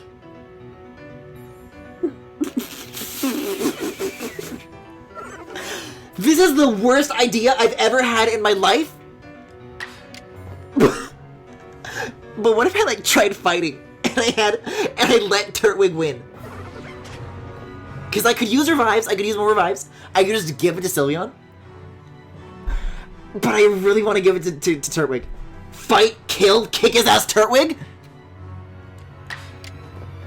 He doesn't even have 4 moves! Okay, this normal type move is gonna have no effect, It's the only one that has agile or strong moves. I really wanted to go out with a strong move. So I think a normal leafage, or even a dark bite, is the best that I can do. But is dark good against... What is Spiritomb? Ghost? Strong leafage, bite. Do not tackle, bite? Bite, bite, bite?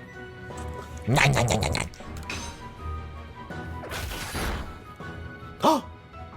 You defeated Spiritomb! Wait, Turtwig's gonna get the entire party's, like, the lion's share of the XP! Like, 100% of it! Why?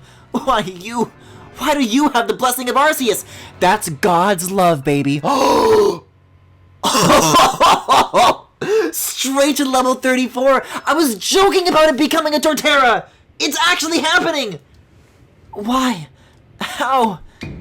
I've devoted myself to Arceus beyond any other. I've worshipped it as the creator of our entire world. I bent all of my passion and interest to its study. All the time I've spent poring over the legends, everything that I've done. Clapping emotes. Good job, Turtwig. We're all so proud of you. You outsider. It's almost as if you were spat out of the space-time rift just to get in my way. He's happy about it, though. No, this isn't finished yet. Can't you feel it? The chill creeping through your veins. The eldritch presence icing your heart. But Bashan? You can't be hitting me with another battle. No, wait, not another battle. Not right now. Turtwig's all I have.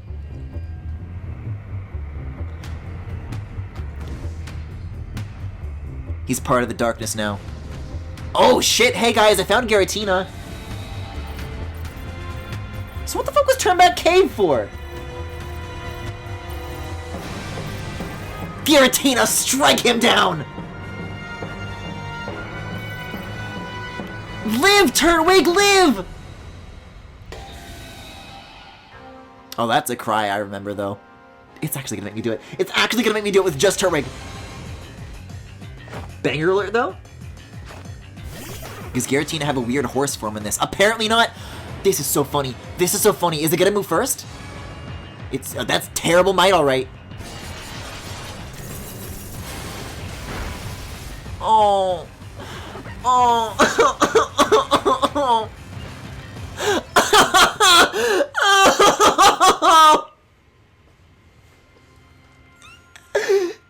Is this like... Is it a checkpoint, though? Did it just restore my whole party and then I just get to try again? Or do I have to get through the 6 Pokemon and then a 7th?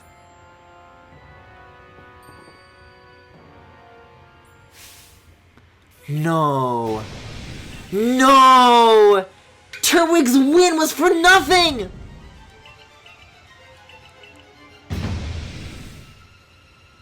He doesn't know.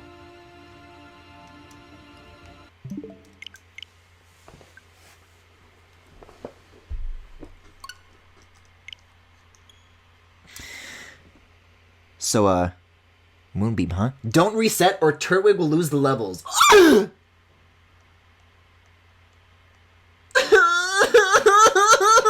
Wait, okay, maybe, like, it remembered the Giratina cutscene? I don't know, maybe there was, like, an autosave at some point. I don't know! There's a chance it could still be in this. There's a chance it could still be in this. I'm so upset, I'm so upset, I'm so upset, too. I'm also mad at me. Moment of truth. Let's look at the stat screen. It's level 14. I thought maybe it would save when it levels up. I'm like literally gonna cry. I'm like actually on the verge of tears. I'm so mad. I can't believe this. It was all for nothing. Oh, there's a council of Pokemon though. It's cool. It's Pokédex. Yippee.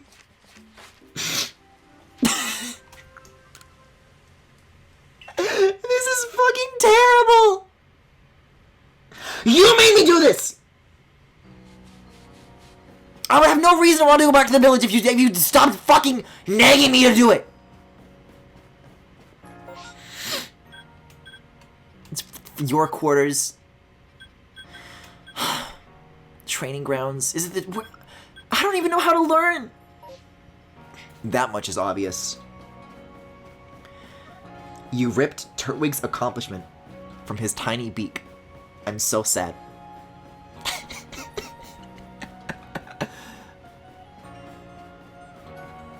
I don't even know where to go. I just want to look for fucking wisps. That's all I know how to do. Well, these are where things are hung up to dry.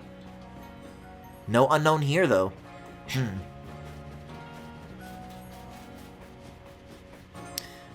These are going to challenge me to like a fucking battle, though.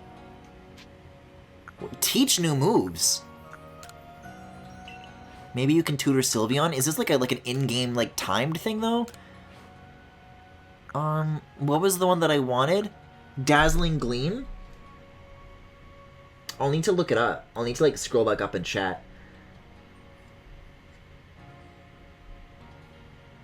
I'm still speechless. Over Turtwig. I will never forgive myself for that. You know it's never gonna come down to that again. There's gonna be no situation where Turtwig is gonna have that opportunity, but I can learn Hyper Beam too.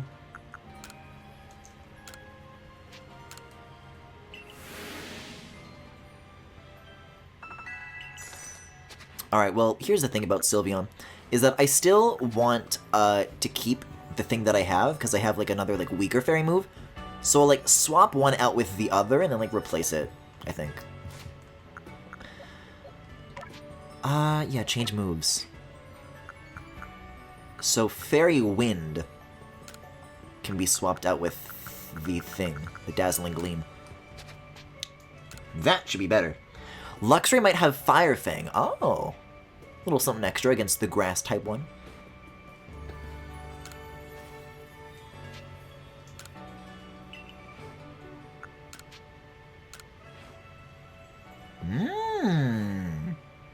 I do know this. I guess I don't have to replace everything immediately, I just have to pay the fee. So we can figure out where to put it after the fact.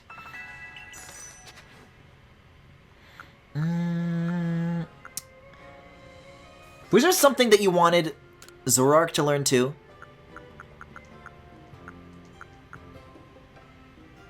Dark Pulse is nice, I'll learn that just for the hell of it. So everyone can just know Hyper Beam if they want it? If you have Seeds of Mastery, you can unlock the Agile and Strong variants of those moves right away.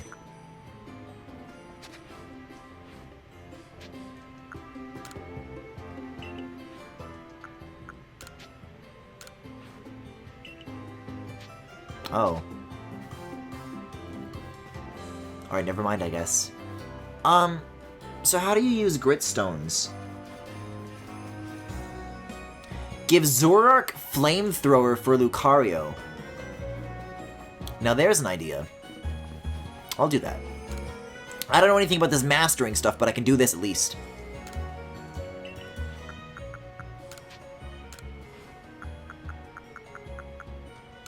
Yeah, I guess.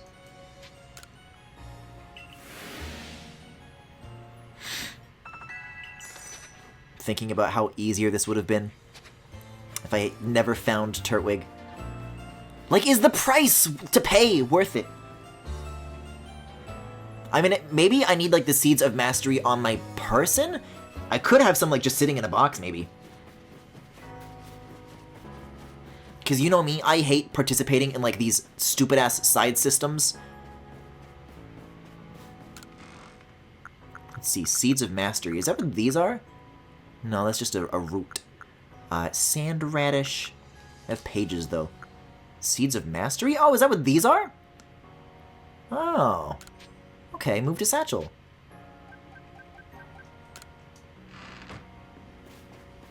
Don't forget to equip the new moves. Yeah, I'm just still running back and forth, like, learning them. And there might be some others that chat still wants me to figure out, so I don't know. Goodbye, Eugene.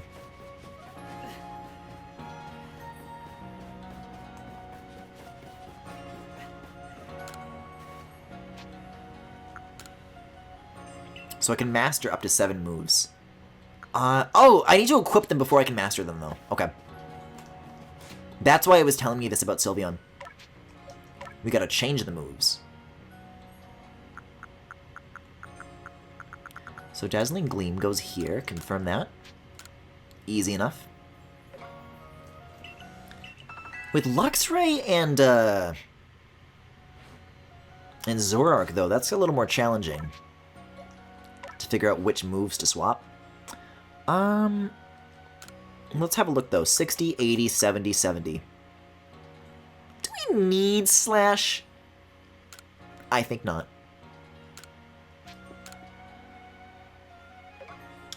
The only other thing is, if someone has an Ice move, it will demolish Garchomp. But so will Fairy, right? That's Sylveon's purpose in the party, is for Spiritomb and Garchomp. That's what their job is. You should drop Shadow Claw.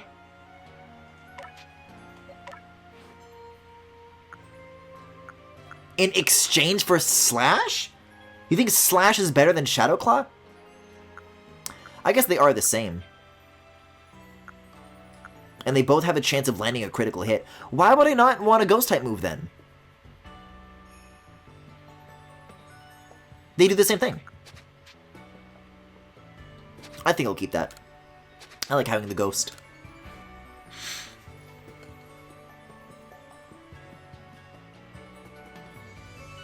Shadow Claw is better than Swift? Huh? Anyways, what's Luxway doing? How about Luxway? Okay. This is good as shit. I like having this so that I can use gentler moves on Pokemon when I need to, but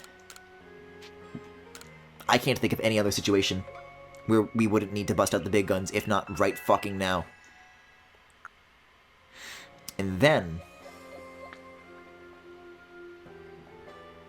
it's for type coverage. You already have Shadow Ball, which does more damage because it's special instead of physical. How do you tell? Oh, is it like circle versus bang symbol? I guess. But this is also bang symbol. I guess. But it's like cooler. The other one's cooler.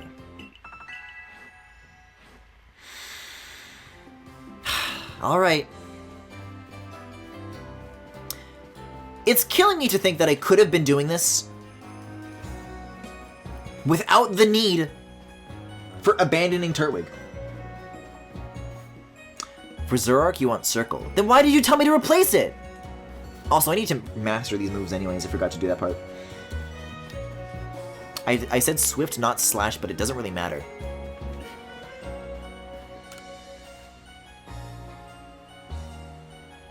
For Grit training, every Pokemon's stats can be leveled up 10 times with the Grit Dust and Gravel and the like. You get more from releasing Pokemon from the pasture.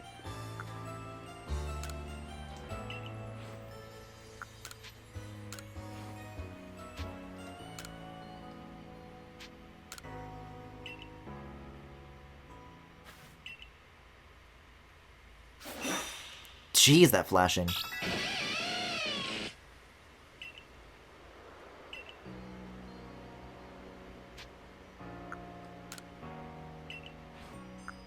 Alright, well, I'm gonna have to do that a couple of times. So, as unfortunately tends to be the case with a lot of this game, photosensitivity warning.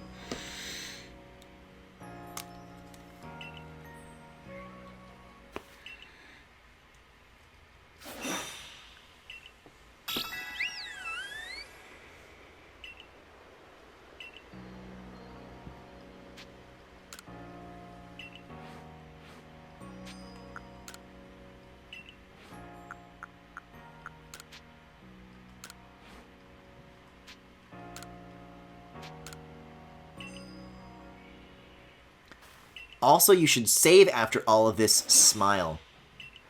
At the very least, I think when you do the traveling, that sets off the autosave. Like, if I just, like, turned around after losing against a Giratina and went, like, back in the cave, then Turtwig would have been fine.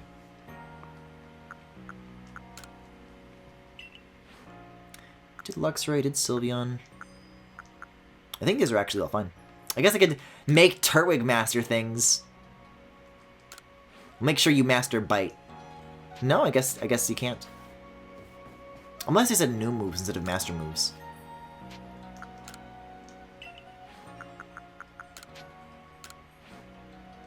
What do you mean? They only know master on like the first move. They don't know it on the other two and you can't help? Samurott has Ice Beam? Give me a break. Garchomp is not the one that I particularly struggle with. Lucario is the fucker.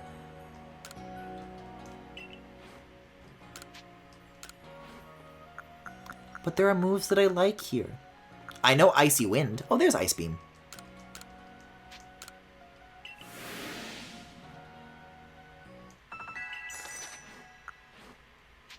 In all fairness, this sort of like team development is usually the thing that would sort of happen naturally over the course of the game. But because they switched it into like a manual mode, I think that's like the thing, is that like it's all like backlogged.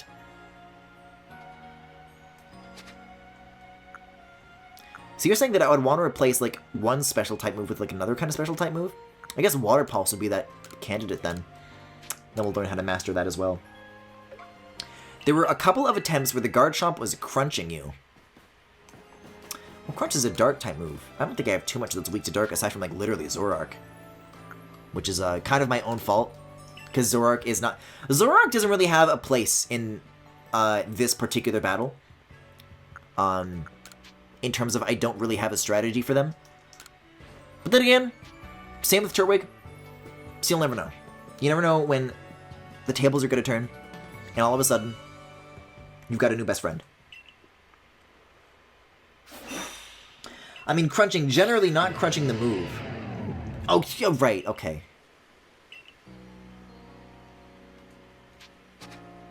That's more against Sylveon, though, because they are capable of one-shotting Sylveon if I'm not careful. And I'm not. I think I need to go to the gate to actually be allowed to leave.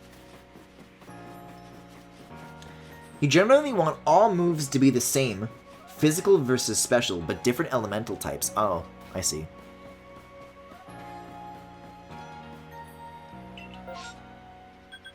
We don't have time. We don't have time for Snover.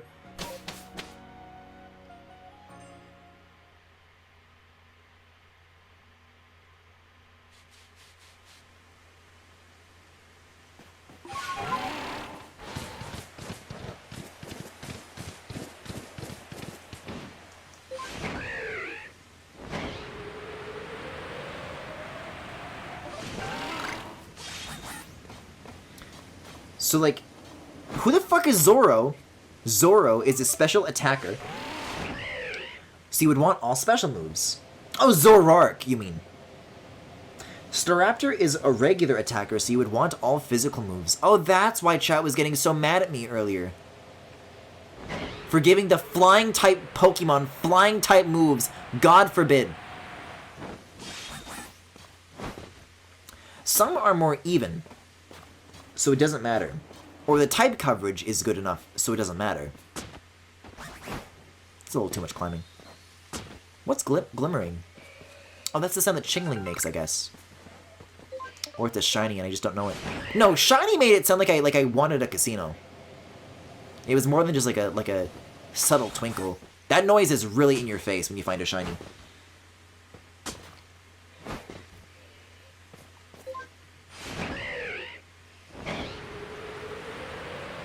There's that goddamn ledge. There's that damn 4th Chaos Emerald. That damn 4th to last Wisp.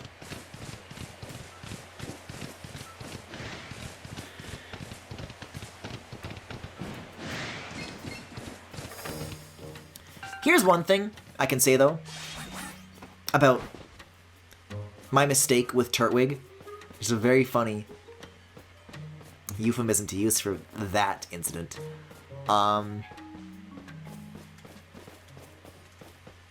If I lost that amount of revives, this is so funny that it just fucking appears.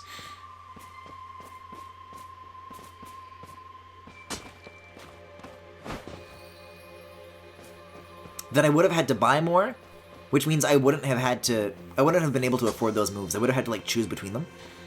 Can't go any further. What do you mean? Isn't the cave this way? Maybe it's, like, beneath me. Where's, like, the actual entrance? Apparently to my left. Oh, yeah, here we go. You know, if you didn't hit me with so much fog, I'd be able to see my way to the real entrance a lot easier. Turtwig? Mistake? No.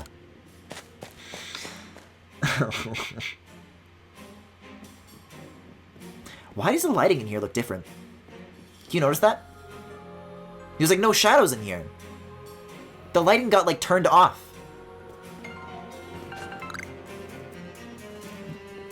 Like these colors are usually a lot dimmer, aren't they? It just looks unlit in here. Oh my god, that scared the hell out of me. That scared me so bad.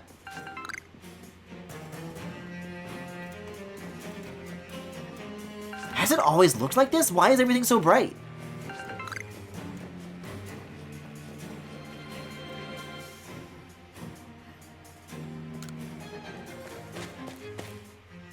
Like, I'm gonna turn around and go back inside. I'm convinced that that's a mistake. See, that's the lighting. See, that's the lighting! The lighting literally just it was fucking broken! That's so funny! Forgot to enable dynamic lighting in Roblox Studio. This is a video game. I'm just thinking about how hard Turtwig tried and won that fight for you, and how you betrayed Turtwig.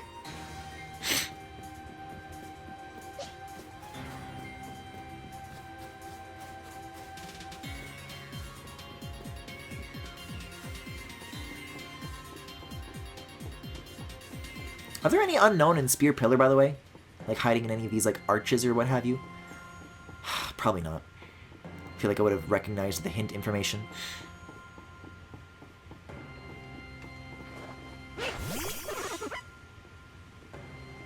Turtwig, this one's for you. I promise I won't let you down.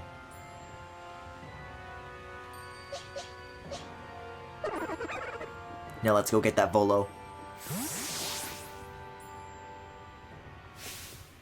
Probably should have saved before I did this. Ah, the autosave will handle it.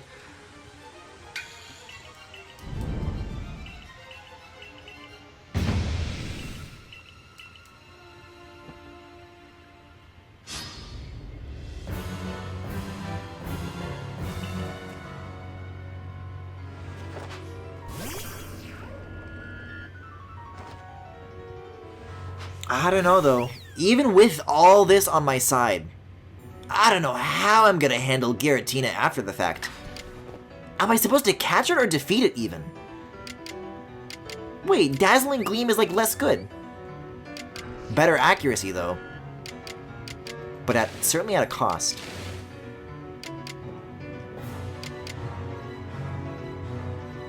I think I just simply will not use it. What if it didn't autosave?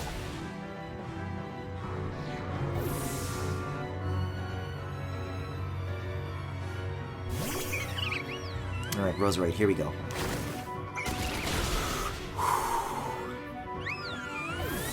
I'm like becoming very like focused and calm right now. I think I still would want to use Staraptor for, well maybe I wouldn't. I have to think. Because usually the pattern of this is that after Roserade dies, it sends out Arcanine and then it uses a Rock-type move that kills Staraptor. If that's avoidable, that would be interesting. Because now we have these Fire-type moves. So we could have Zoroark participate. Yeah, we could have Zoroark to participate. I don't think that, actually, Ice beats Grass, doesn't it? Ice Beam would be super effective, which means after the swap out to Arcanine, we wouldn't have to switch Pokemon. Saves a turn. Samurot's the way to go. Dazzling Gleam does more damage because it's a special type move. Then why is the meter lying to me?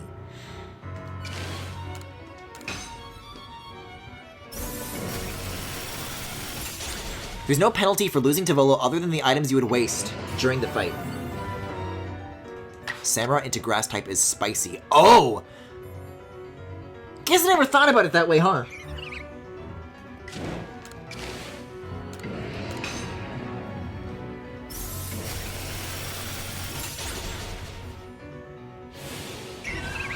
Agile style though, yeesh. See, but it's like using like the jacks or like the poison moves, you know? Pedal dance could be a problem. Pedal dance is a problem.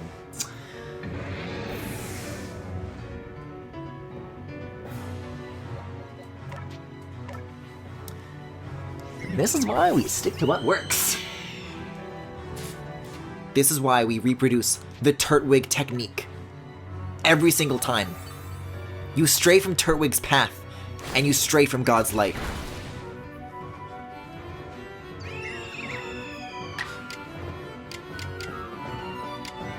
Oh, Quick Attack gets you 2 as well. I mean, that would make sense, though. Alright. The order of Volo's Pokemon isn't set. He'll send out whatever's strong against your current Pokemon. Oh, that's why I thought the pattern was predictable. His pattern was predictable because mine is predictable. Then explain why sometimes he just, like, takes his Pokemon back and other times he doesn't.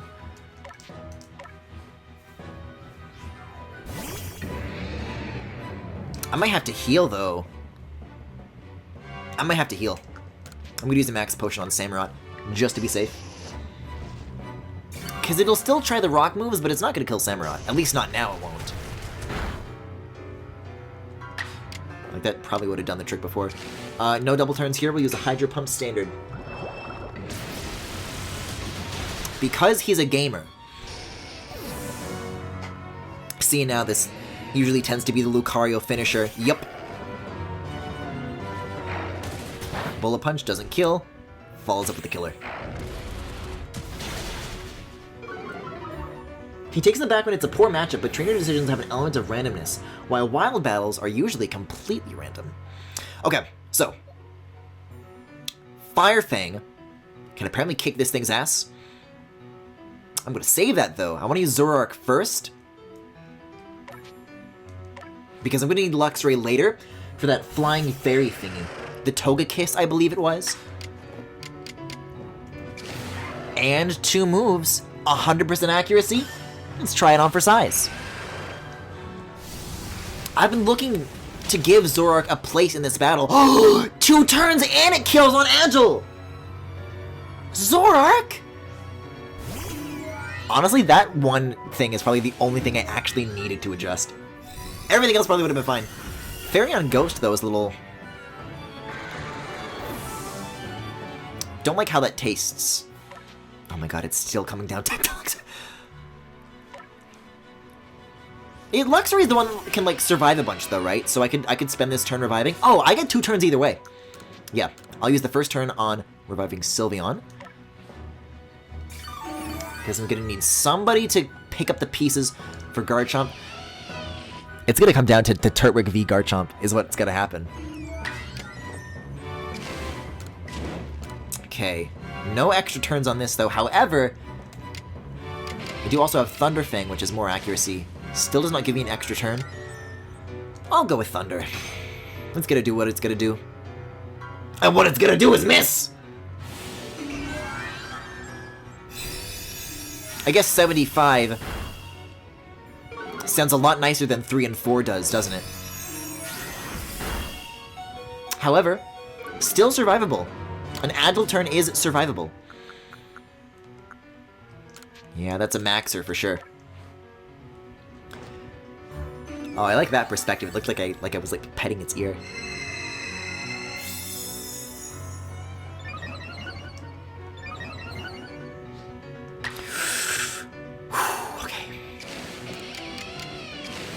There is potential for Agiles on Thunderfang. Let's go. Let's go.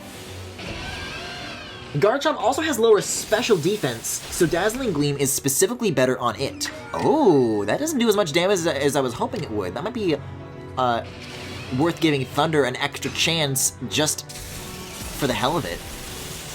Like, that makes a big difference. I guess because its stats are raised right now is the reason it's able to do this. Ooh, that might kill. That's a killer. It's the killer! Okay. You know who else can tank lots and lots of hits?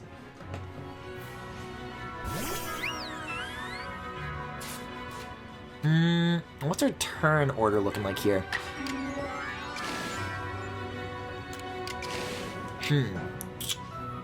I could... See, but look, if I use an Agile now, then it uses 2 moves later on. If I don't use an Agile, then it doesn't. Then it's, like, divided more evenly. I guess it still gets 3, it's just the distribution of those 3. Apparently it's effective. You're telling me doing this Agile is better than play rough? I could try this attack and heal Sylveon. I could try that. Yeah, I was hoping for something a little more impressive than that. Let's max up. And now we know. And now we know.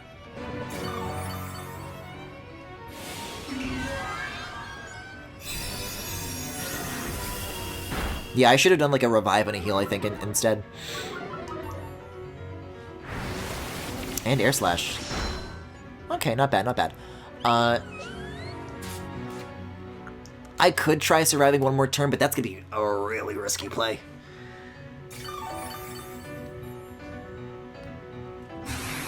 Extra sensory. Oh! Survive it? Live? No. Sorry, Sylvie.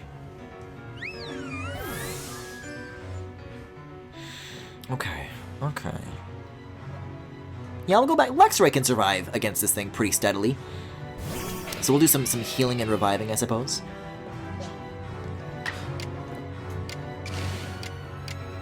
Oh wow, so I get double on Fire Fang even without using an Agile. That is interesting. Maybe that's what I'll do then. Because if I heal then hit, then I won't get the 2 turns. If I hit then heal, then I get 2. But that makes me almost want to pick something that I know won't kill. Because if I kill, then it'll switch to Guard Chomp, which does have the higher speed. Case in point. Like, I think this is going to take away that second turn. Which, yeah, that fucking blows! And I don't have Sylveon ready, so I'm going to have to send out fucking Turtwig.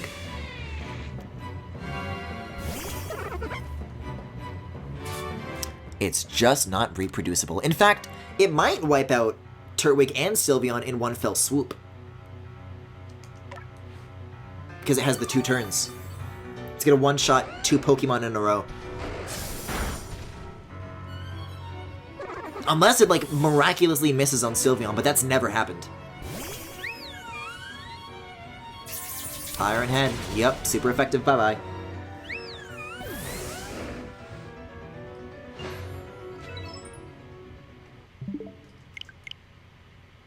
Guys, I want to go to bed. I should have done Samurott for the ice, but the Iron Head... There's nobody that doesn't get one-shotted by that, is the problem. Luxray gets one-shotted. Samurott gets one-shotted. Especially Staraptor gets one-shotted. It can Iron Head Sylveon, but it does nothing for Samurott. It's still one-shot Samurott.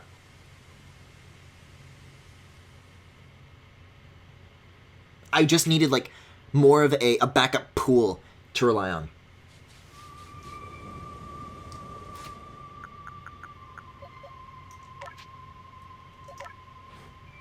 Yeah, see, it's saved. It's saved. Hell of a gamble to make, though.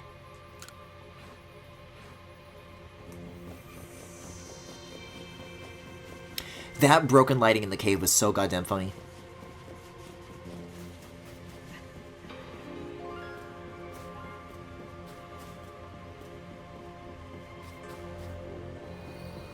Titty, I gotta go to Mars today, dude.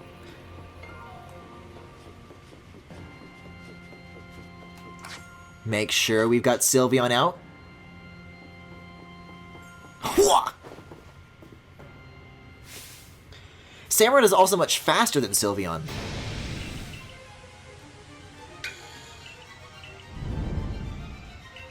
Listen, there are other places I could have improved, though. Besides just that one thing at the end. Because, I put Samurott up against a Roserade.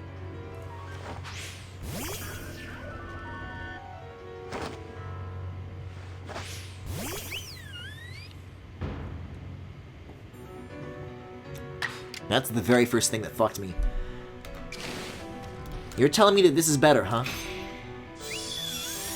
I think you played it well overall. Wow! I don't think anybody's ever said that about my Pokemon gameplay.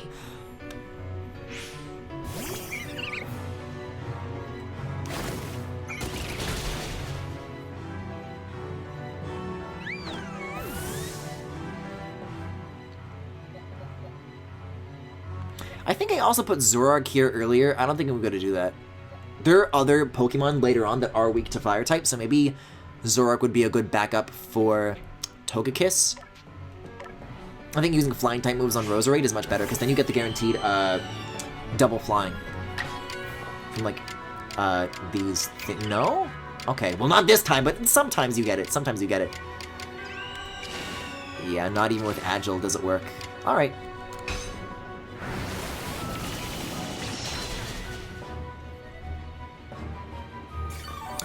The full restore is where I start getting a little, like, uneasy.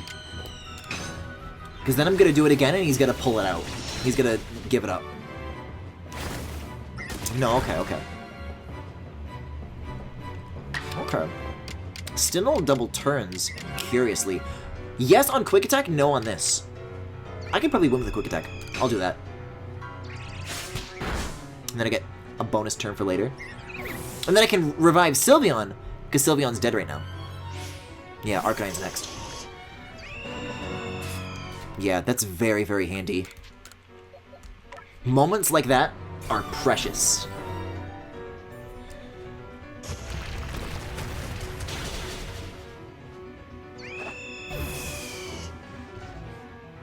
I was talking about this earlier, but the pacing really is, like, very different regarding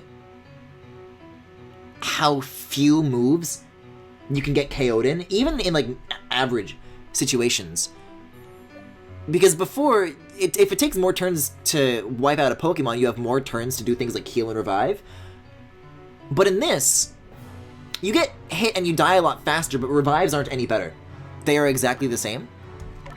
So at least for the way I play, I'm just worse at it. Because it's usually something I was able to rely upon with a little more ease. No, ice is bad. I guess that makes sense. Ice melts. Water extinguishes. Okay, but fire melts ice, and then ice melts into water, and then the water puts out the fire. Come on.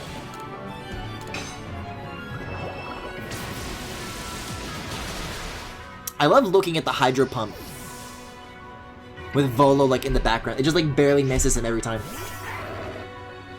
This is a lot closer to competitive, TBH? Really?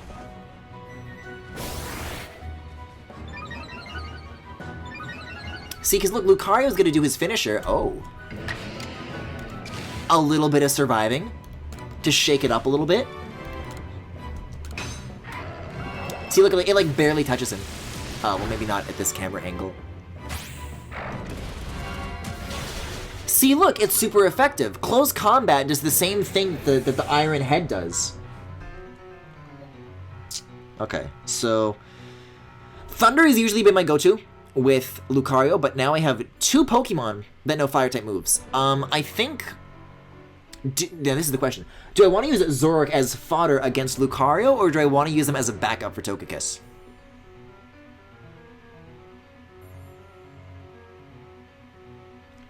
I would say as fodder, because we've still got Sylveon, and we want to hold on to that as long as we can.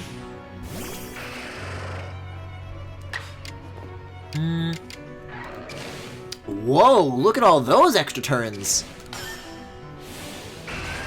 I like the looks of that. If I can survive one turn, but I doubt I will. Unless Flamethrower critically kills Lucario, which now changes the game.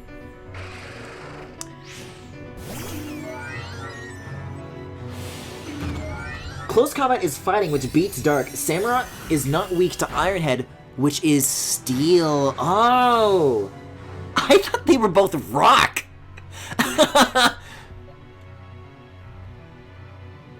Okay. That bought us precious time. That bought us precious time. Now, here's the thing. I do get 2 turns. I'm gonna use Thunderfang first. Maybe I'll be lucky if I get Paralysis. No. But I'm going to start reviving Pokemon from the background. Because if it comes down to just fucking Turbo again, we need a sizable party to fall back on when Giratina shows up. Like, it's not over after this. I'm trying to think about what would be good against Giratina. Like, Giratina's like dark, so maybe Fairy is good against that. Psychic is good against that.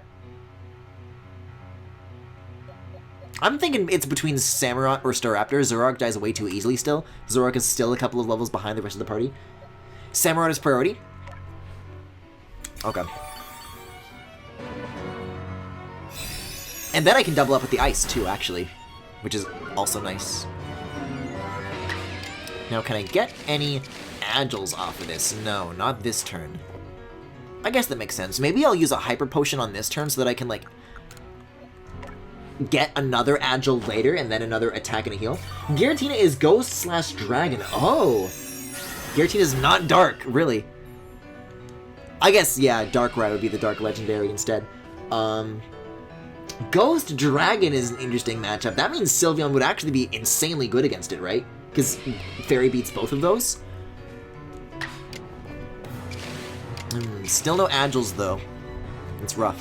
I'll play around. I'll toy around with the idea of using one more max. We'll see where that gets me. If I can maybe get another Agile a turn after. Because this is the thing. I don't know if you get Agiles every other turn or if there's like a several turn wait.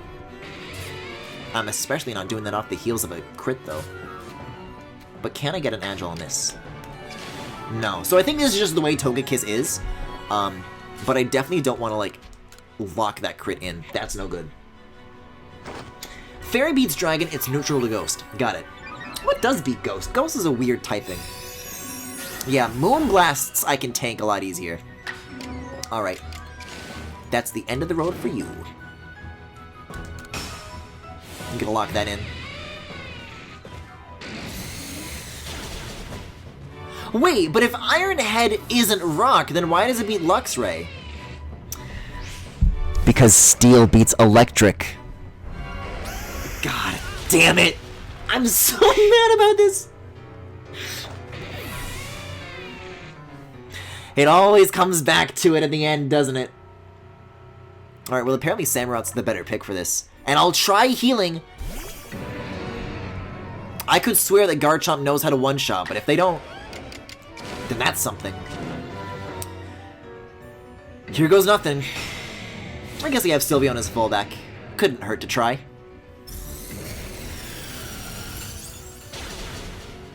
Ooh! No, that's better than Sylveon! Ironhead doesn't beat Luxray? Oh, I thought I had one more party left. Oh, wait, okay. Okay, hold on. Because that gives us 3 Pokemon to go into Giratina with.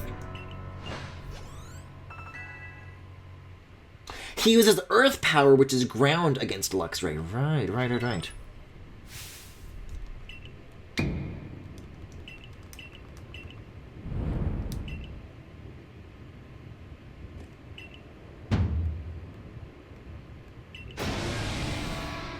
Why is Giratina's, like, catchphrase Bishan? The only letters that are in Giratina are A and N. Where do you get Bish from?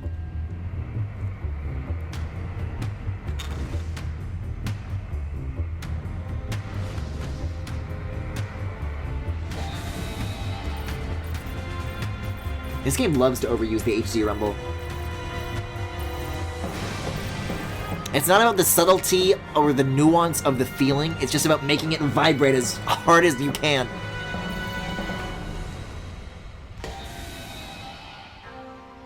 Like, that just sounded like it farted in my hands. It's so silly. Oh, we're leading with Sylveon. I guess because that's what I had at the head of my party before. Okay, that makes things a little more complicated, especially because they're level 70. That's a 15 difference. That's going to be rough. And it gets the first move, too, which still kills. But that doesn't end the battle immediately. I still get to make my choices. Giratina became obscured. Yo, Bite is super effective? Turtwig, let's go. Alright. Alrighty.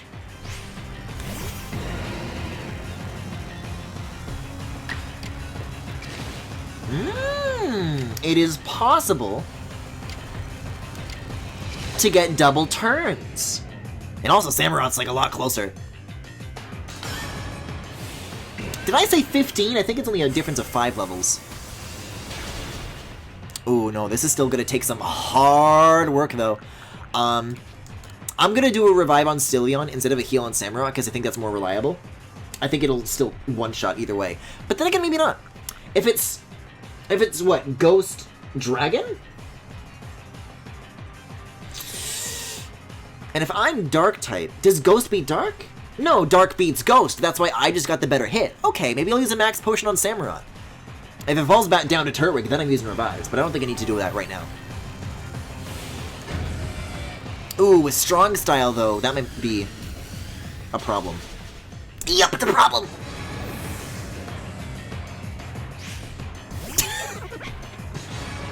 You'll probably lose here, but you should accept it and save to keep the Turtwig levels and experience on your other Pokemon.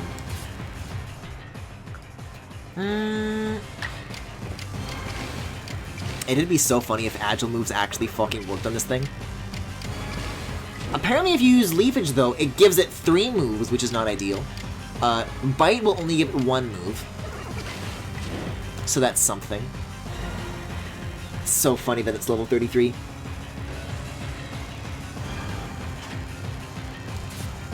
It seems that a Revive is better suited to this situation. Yeah, it's only a 5-level difference. Let's see, how many turns does it want to use next? If it wants to use 2, then Sylveon's not a good pick.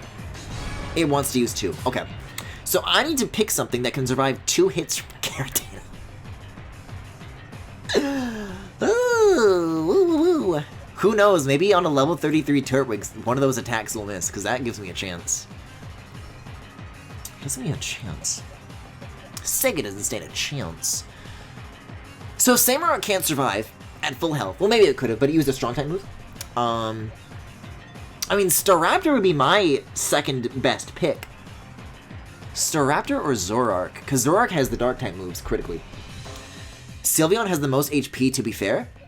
Yeah, but the level difference. If I use a revive and get it up to half HP, then it'll be at exactly the same amount of HP as I started the battle with, and that's the amount of HP that killed it.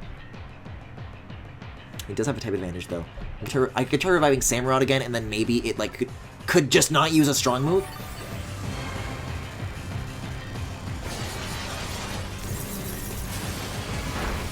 Oh, poor thing. Turtwig doesn't deserve this. Zoroark is made of paper? Yeah, Zoroark is like my least big pick for sure. Oh, wow! I can move some of the turns further down the road, but not right now, critically.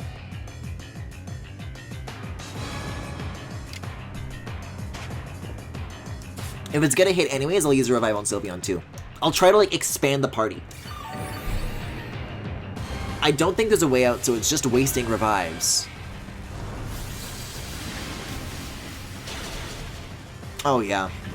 If even an Agile will kill off of a revive, then that's trouble. But if I get a move in, then things change suddenly. Well, they don't change that much.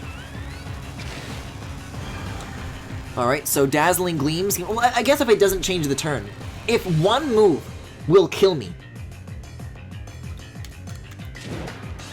then is strong type move the only way out? Is it all or nothing? I'm doing it.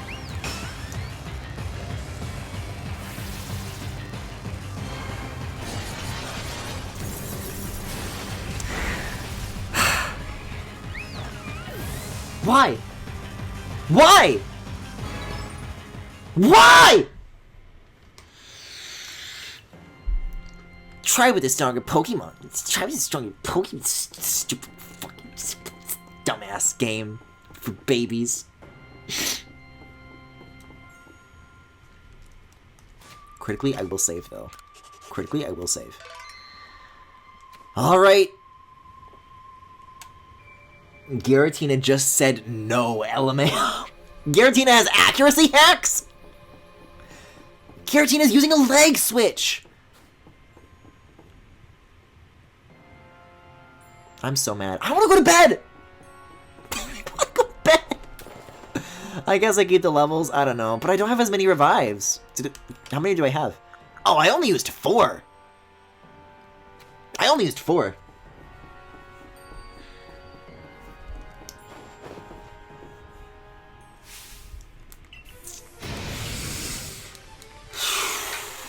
I keep the experience, though. I keep the levels.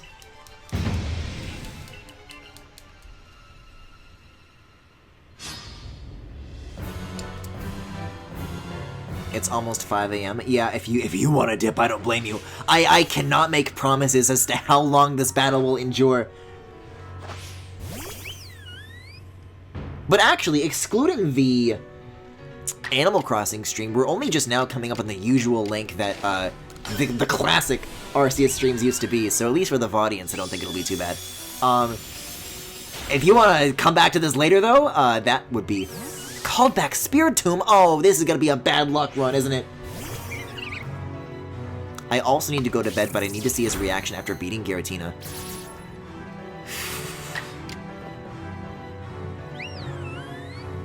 Fucking Roserade, though. What am I gonna do against a Roserade? I just gotta swap right now, is what I gotta do. This is a very good stream. Have a good night, all. Alright, have a good night, Femi. I'll try to remember as many of those emote suggestions as I can. I think, I don't know how much post-game shit I have left still. But man, I'm still thinking about that. An emote Galaxy Gallery would be a nice way to wind down, I think, you know?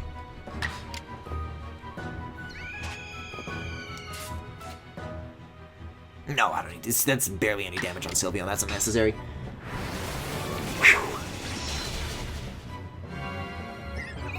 So to people who have already gotten past this, which is to say, Sam,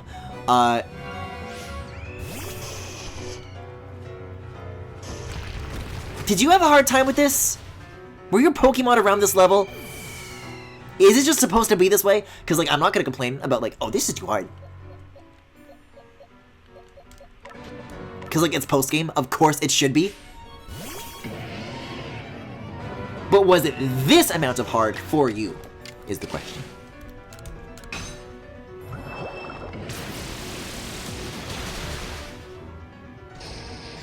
I don't know. That early swap is rough. That alone might already fuck my Giratina run. It might. This has got to be one of the hardest fights in the series, no doubt. Okay, well that makes me feel a little bit better. Because, if you saw my black and white playthrough, I treated everything like it was the hardest battle in the whole game. So you're really telling me that Lucario has nothing up his sleeve that's particularly good against Samurott? Wow, I guess not. Well, no, but close combat. No, close combat still does an insane amount of damage, even if it's not super effective. So that's still worth keeping in mind. Okay. In that case, I believe Zoroark is the next one that I wanted to send out, right? Because the Flamethrower should be enough to finish, and then I have a fallback for Togekiss. And with the double moves, always nice to have. Use a Revive on the second go around. Splendid. Definitely a good time to get Samurott back in. Oh, Spiritomb though.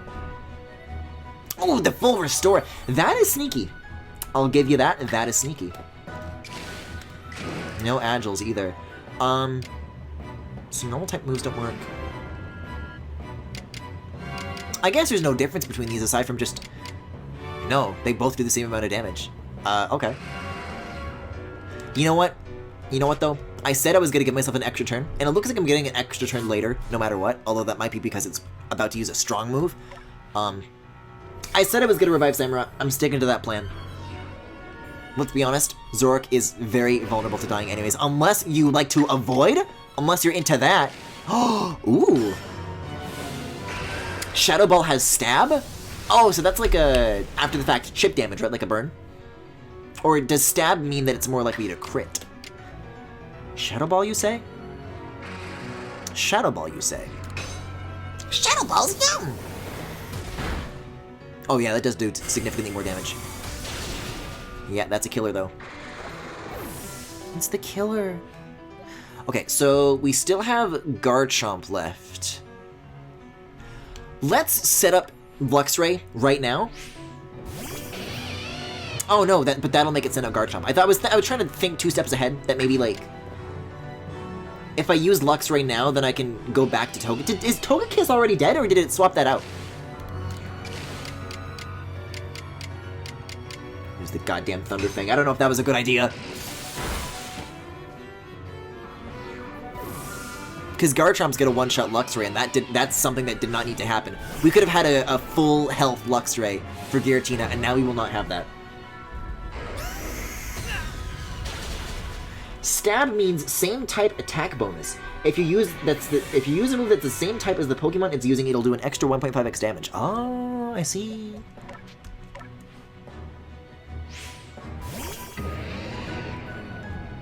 Okay.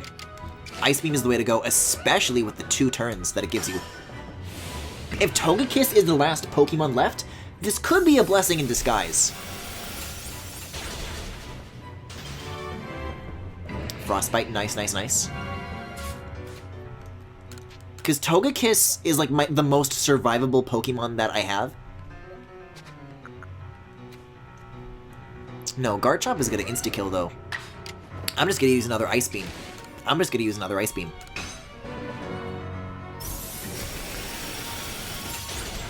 But yeah, with that being the last party member, that means lots and lots of reviving can happen. And then I only kill Togekiss when I'm like good and ready to. Because then I'm not stuck like constantly cycling out Pokemon, letting one die and revive the other, back and forth in an endless loop.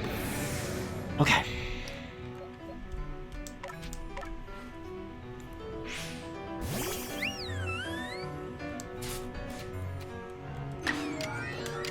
Raise his eyebrow.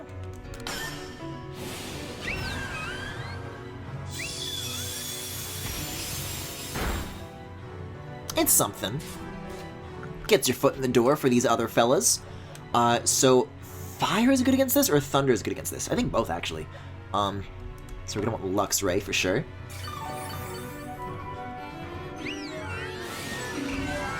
The thing is, I feel tempted to, like, use heals. I feel tempted... Uh-oh.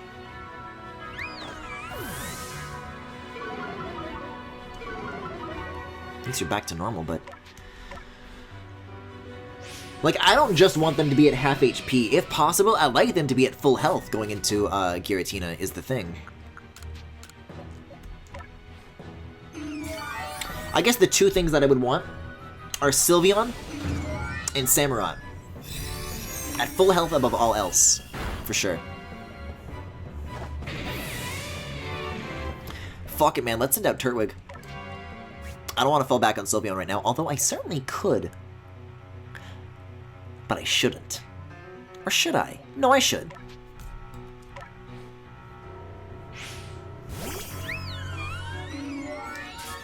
Oh yeah, and because it just used a strong move, I get to use 2 of these either way. So we'll use... I guess I could just use whatever 2 items I want. So we'll use a revive first. On... Yes, on Samurott. And then I'll use a max revive on Sylveon. I think this is what I want.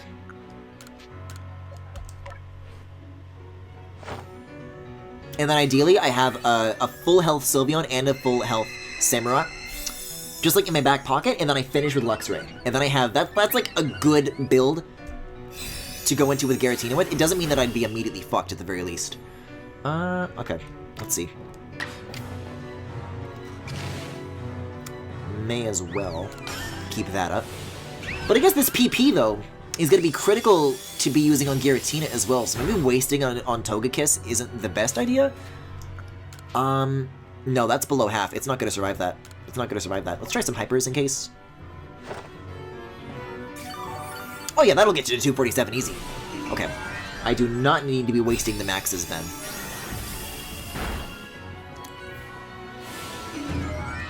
Ooh, agile into as strong as rough, though. That's probably not survivable. Nope.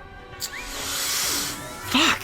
I'm doing my best to, like, claw myself out of this position with as many items as I can, but it's just not happening.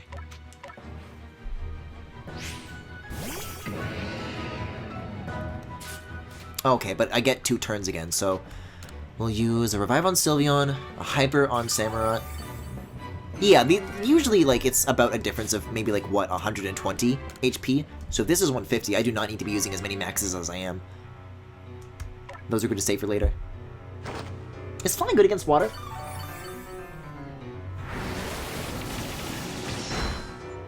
There's your answer.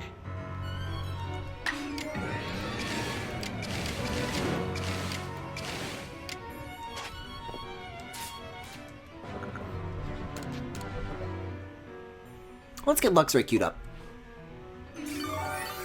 Because it doesn't have the stat up, so it might waste its turn on that. No, it wants an Air Slash. Fuck, man.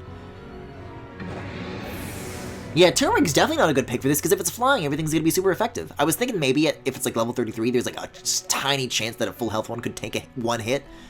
That's not happening. Luxray can tank, though.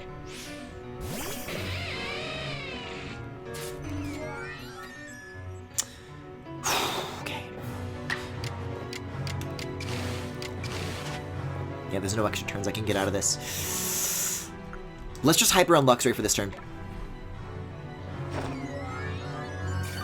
I don't know, is there such a thing as, like, item strategy? It's all about EVs and IVs and shinies. I don't know anything about that. But I feel like if there was, like, Pokemon competitive healing, I would have heard about it.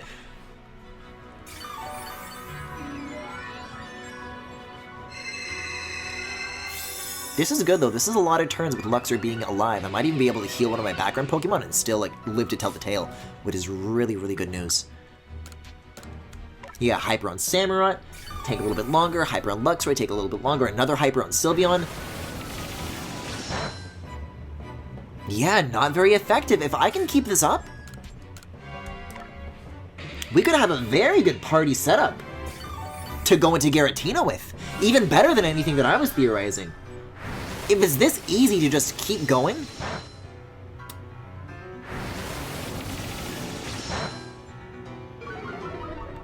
and Sylveon is just gonna be, like, fine, I could have, like a good, like, full party. Now, this is gonna be a gamble, though, because I am going to heal Sylveon instead of Luxray. No. I'm gonna want to heal Luxray first, I think. It ran out of PP for Moonblast? The classic Griffin strategy. You won't see this kind of high-level gameplay anywhere else. It's just that simple. Bingo. 3 fully healed Pokemon. And a Turtwig. And a Turtwig, of course.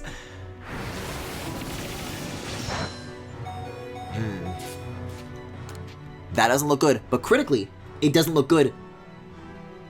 But we also have a fully healed Sylveon and Samurott. And in that context, it's amazing. Oh, that probably should have been a full heal, though. Yeah. That's fine. We'll just use another. We'll just use another.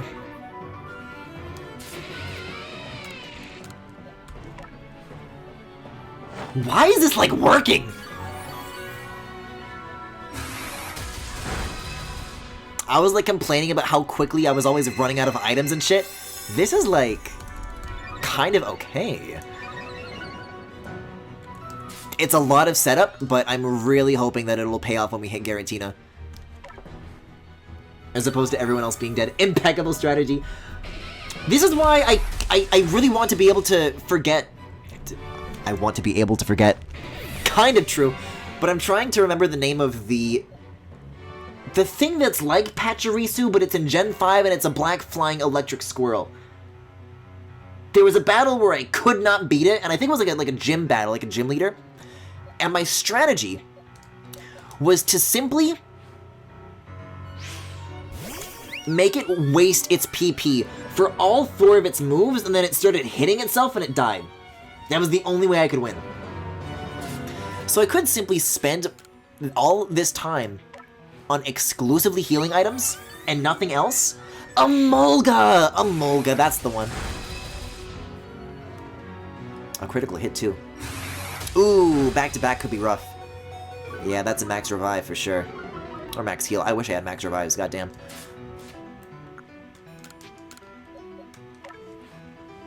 What it'd be nice if is it, for once, used a strong move.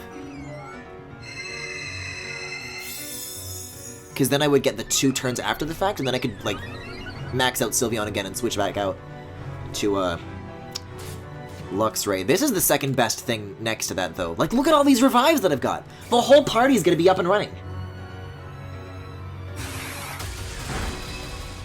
Yeah, you may be able to use Extra Sensory right now, but how about in a few more turns? How about a few more turns after that? Can you guarantee your strength then?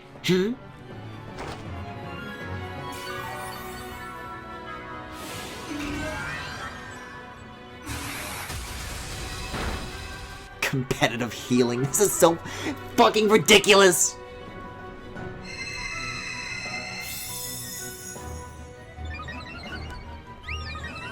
Not a fan of how it's always getting 2 turns though, so...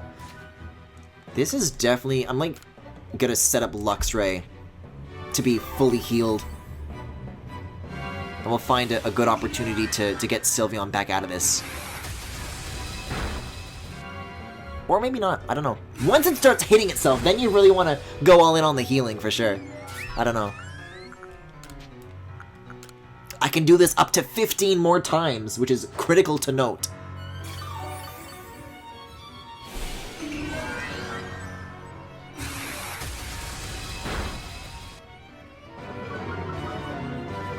Nice. Nice. See, when it's like that, then it's not a big deal. So this is a great opportunity to use a Hyper Potion on... Like we were saying earlier, Zoroark is made of paper, so this is definitely going to Staraptor instead. Zoroark is like a bonus heal, but I don't need it. I could get away with not using it.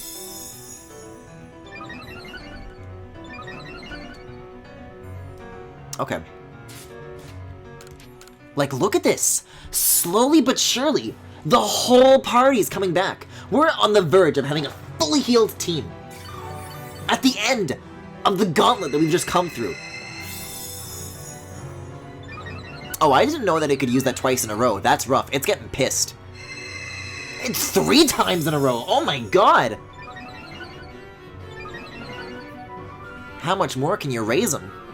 Okay.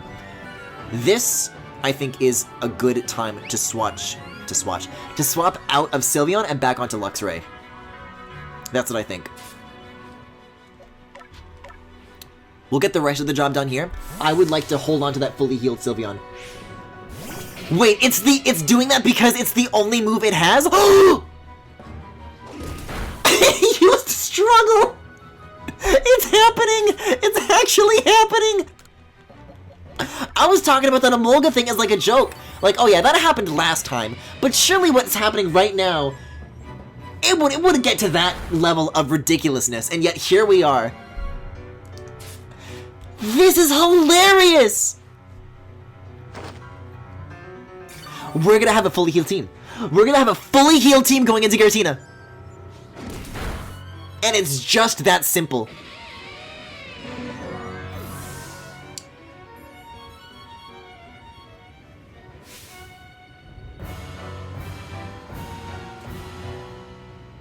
This is so funny. Well, if I was looking to be well prepared going into Giratina, this is the best opportunity I'll ever have. So, if I fuck this up, you have every right to be mad at me for wasting all that time.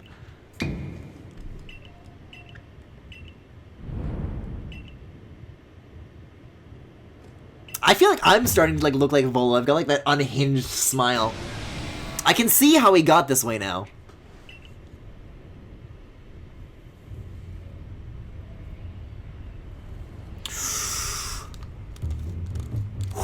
I gotta like re-grip my Joy-Con grip. This is like the only real attempt I'll ever have.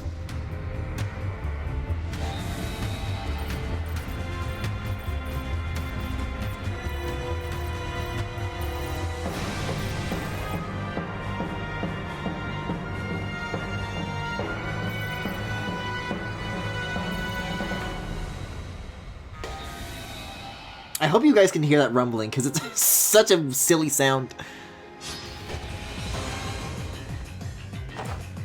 Staraptor's my first pick, why? Whatever you say, dude.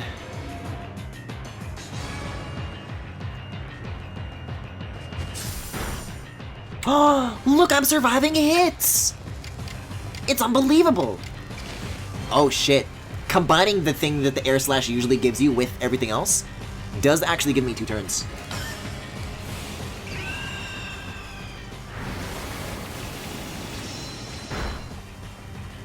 But do I want them is the question. I guess I could use another potion. I'll just use the same strategy with Giratina. It's so simple.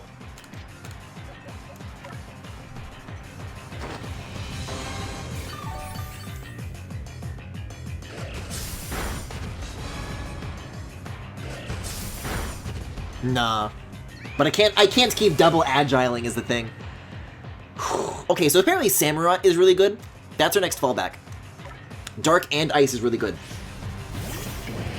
Now, which one is better is the question, because using Dark beats the Ghost part, and using Ice beats the Dragon part.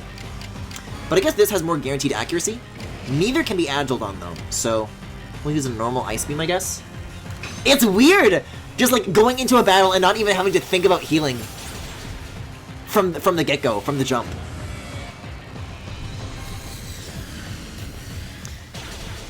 Wow, even at full health, though, the strong move's one-shot. Use Dark Pulse for stab? Oh, that's right, because I'm Water Dark. I guess I thought Ice was closer to Water than that, but...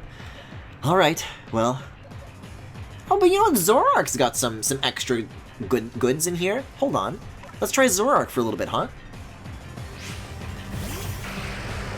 If I can't use one Dark Pulse, I guess I'll use another. In fact, well, okay. It's not a Dark Pulse, but, you know. I get to use 2 of them either way, and this will undo 2 turns in the future, so I'll use the weaker move for the 150%, but I guess I'll get 200% if I don't use it, then I suffer more later. I'll go for more damage. I think if I drag this out, I will not be able to do the same thing that I did last time. I was only able to use that many heals with Togekiss because I wasn't getting one-shotted every time. Now that we're back into a Lucario-Giratina situation, things have changed. So, I think I'm Ghost type, so I think this has the stab bonus. Either is super effective, so I'll use Shadow Ball. Oh, that does good damage. And I get to use it twice? Yo, Zora might actually just like clutch this! I'm like doing all this overthinking! Oh! My paper idiot did it! He did it! Laundry sauce! Oh no, is this gonna turn into an alpha battle? Wait, it's like a worm! When I said I wanted, like, an extra final phase piece of music, this isn't what I meant! Uh-oh. Oh no, it's even stronger now! I'm, like, literally trembling in fear!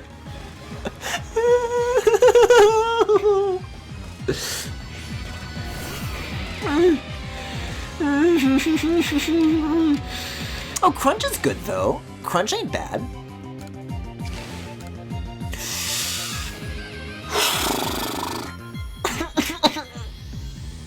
I'm like crumpling up into a ball. I'm like recoiling. I can't win this! I mean, it's not bad damage, but it's just gonna keep one-shotting. It's just gonna keep one-shotting!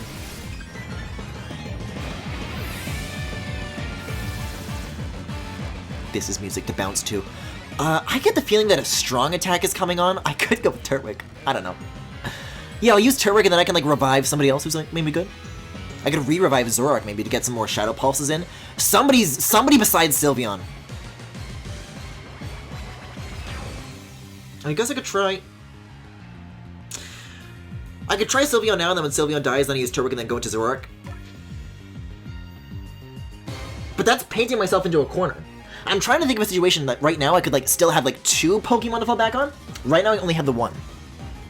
Which is why I think the Turtwig swap technique may be desirable.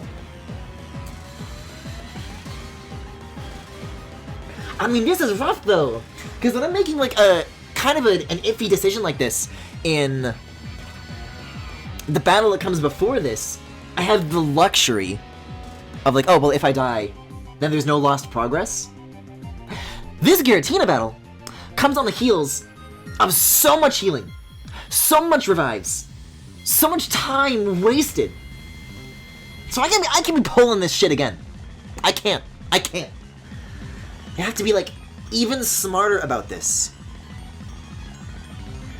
Okay, so what benefit does Turtwig dying now get you? It gets you a Sylveon and a Samurott, or a Sylveon and a Zoroark. If I don't do that, then I only have a Sylveon. No, okay, so the Turtwig strategy is effectively better. I can obliterate Turtwig now to replace Turtwig with a Pokemon that can actually kill. So we will swap Turtwig.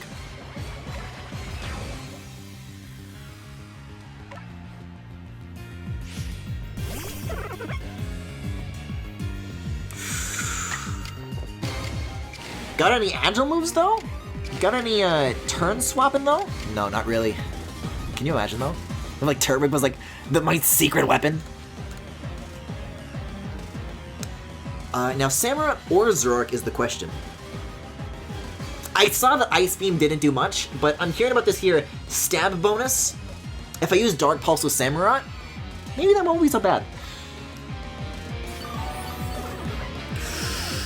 It could miss. It could simply choose to miss. Anytime now. Oh!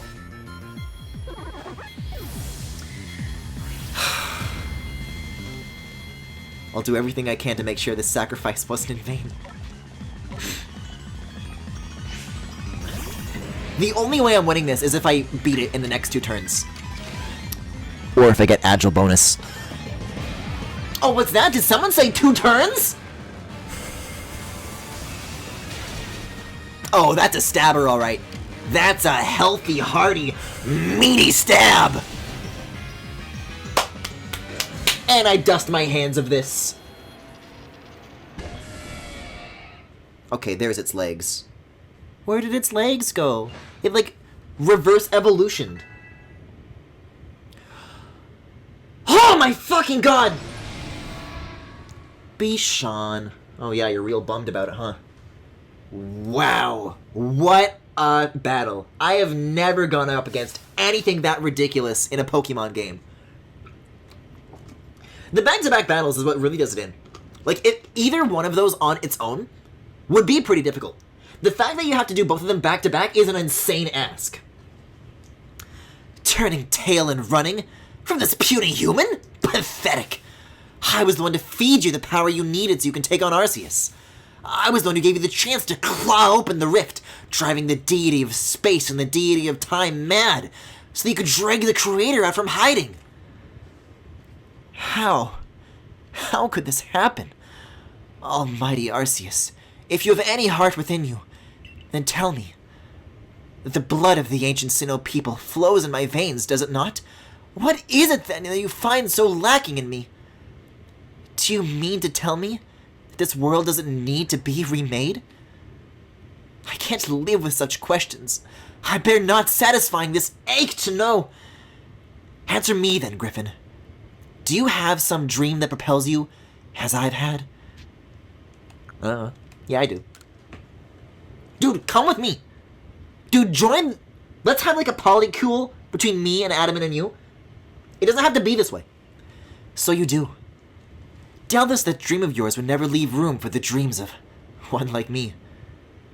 I'm the great wielder of Pokemon, and you battle alongside your Pokemon. In the end, I was alone, but not you. You'll fight together with your Pokemon, to seize whatever dreams you have. Here. Take it. Take the plate that started me on this path. The plate I once received from Giratina. My journey is over. My story ended when I lost to you. Yeah, should have packed more hyper potions. This spooky plate, that's a silly name. The power of the ghost type.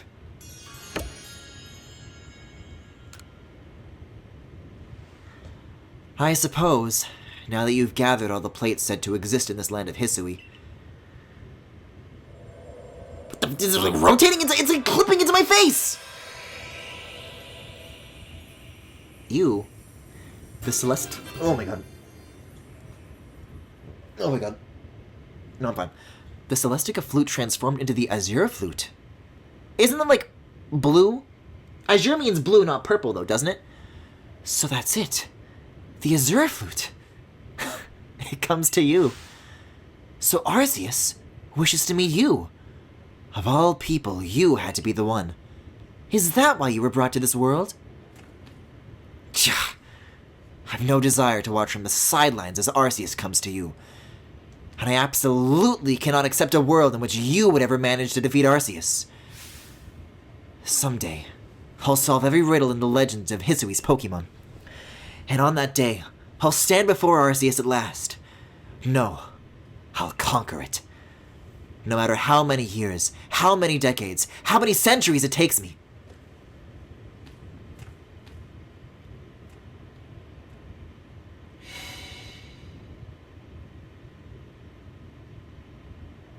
Can we like do this later? Can we like not do this right now?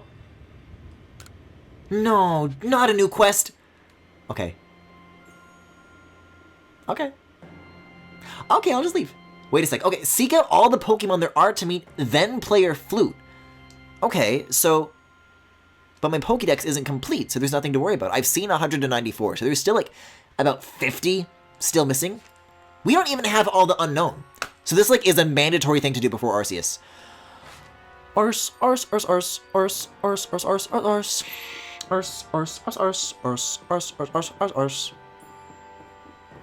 I'm getting the fuck out of here. That was the stream for tonight. Thank you very much for watching. Thank you for believing in me. Thank you for giving me all this advice. Thank you for sticking out through this 7 hours of uptime we've now just hit. If you enjoyed the stream, you can follow me here on Twitch or on YouTube at The Full Galaxy, where all the VODs are, plus highlights and more. You can also subscribe to me here on Twitch if you particularly enjoyed the stream. You can also follow me on Twitter, Tumblr, Pillowfort, and Discord. There is a Discord server where there are all sorts of channels for you guys to hang out, both on and off stream. And if any of what I just mentioned happens to interest you, you can check out the links to all that in the Twitch cards below if you are watching this live, or in the YouTube description if you are watching the VOD. Let's see. There's no art for tonight. Here's what I'll say, though. Here's what I'll say. I don't think there's any other way that I would have rather spent like a really long Valentine's stream than some crazy shit that goes down with Vola like that. What a ridiculous surprise, you know? I can't believe it. Let's see. There should be a camp off in this direction, lest I go to where that... I keep thinking that Wisp is, and get myself all caught up in that mess all over again. It should be right down here.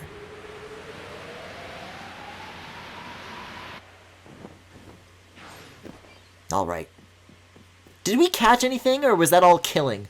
I forget. Can I check anything in? Apparently there are findings to report, but I will do this first.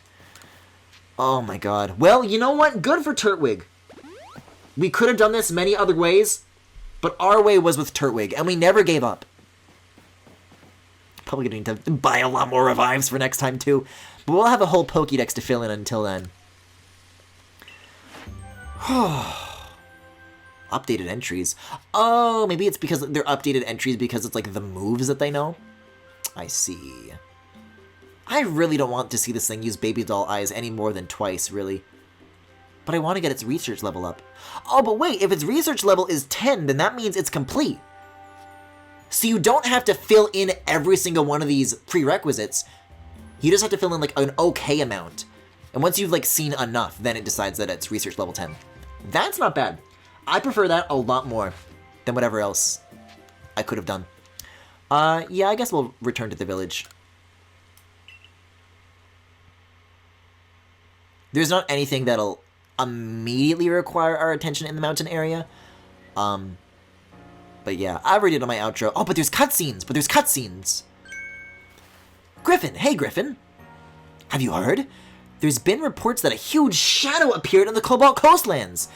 And then just vanished without a trace. Oh, is it gonna be Darkrai? We're gonna get Darkrai? Darkrai and Arceus are both like such cool Pokemon. And I was so, like, of all the Pokemon to like hide behind that stupid fucking Toys R Us shit. They were, like, I liked both of those designs a lot, and I wanted them really bad, but I couldn't have them.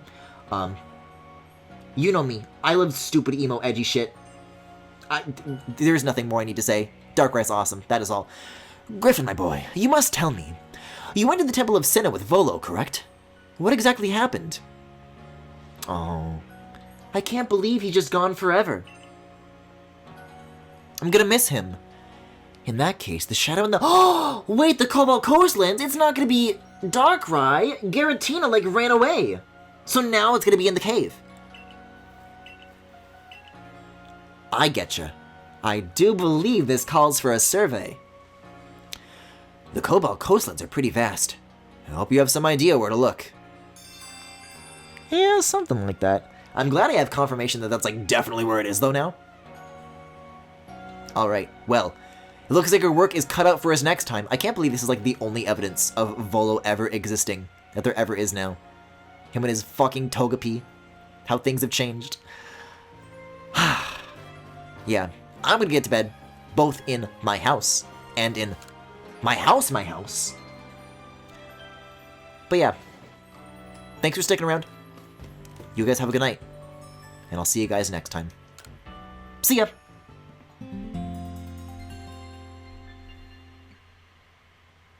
You need a BDSP safe valve to catch Darkrai!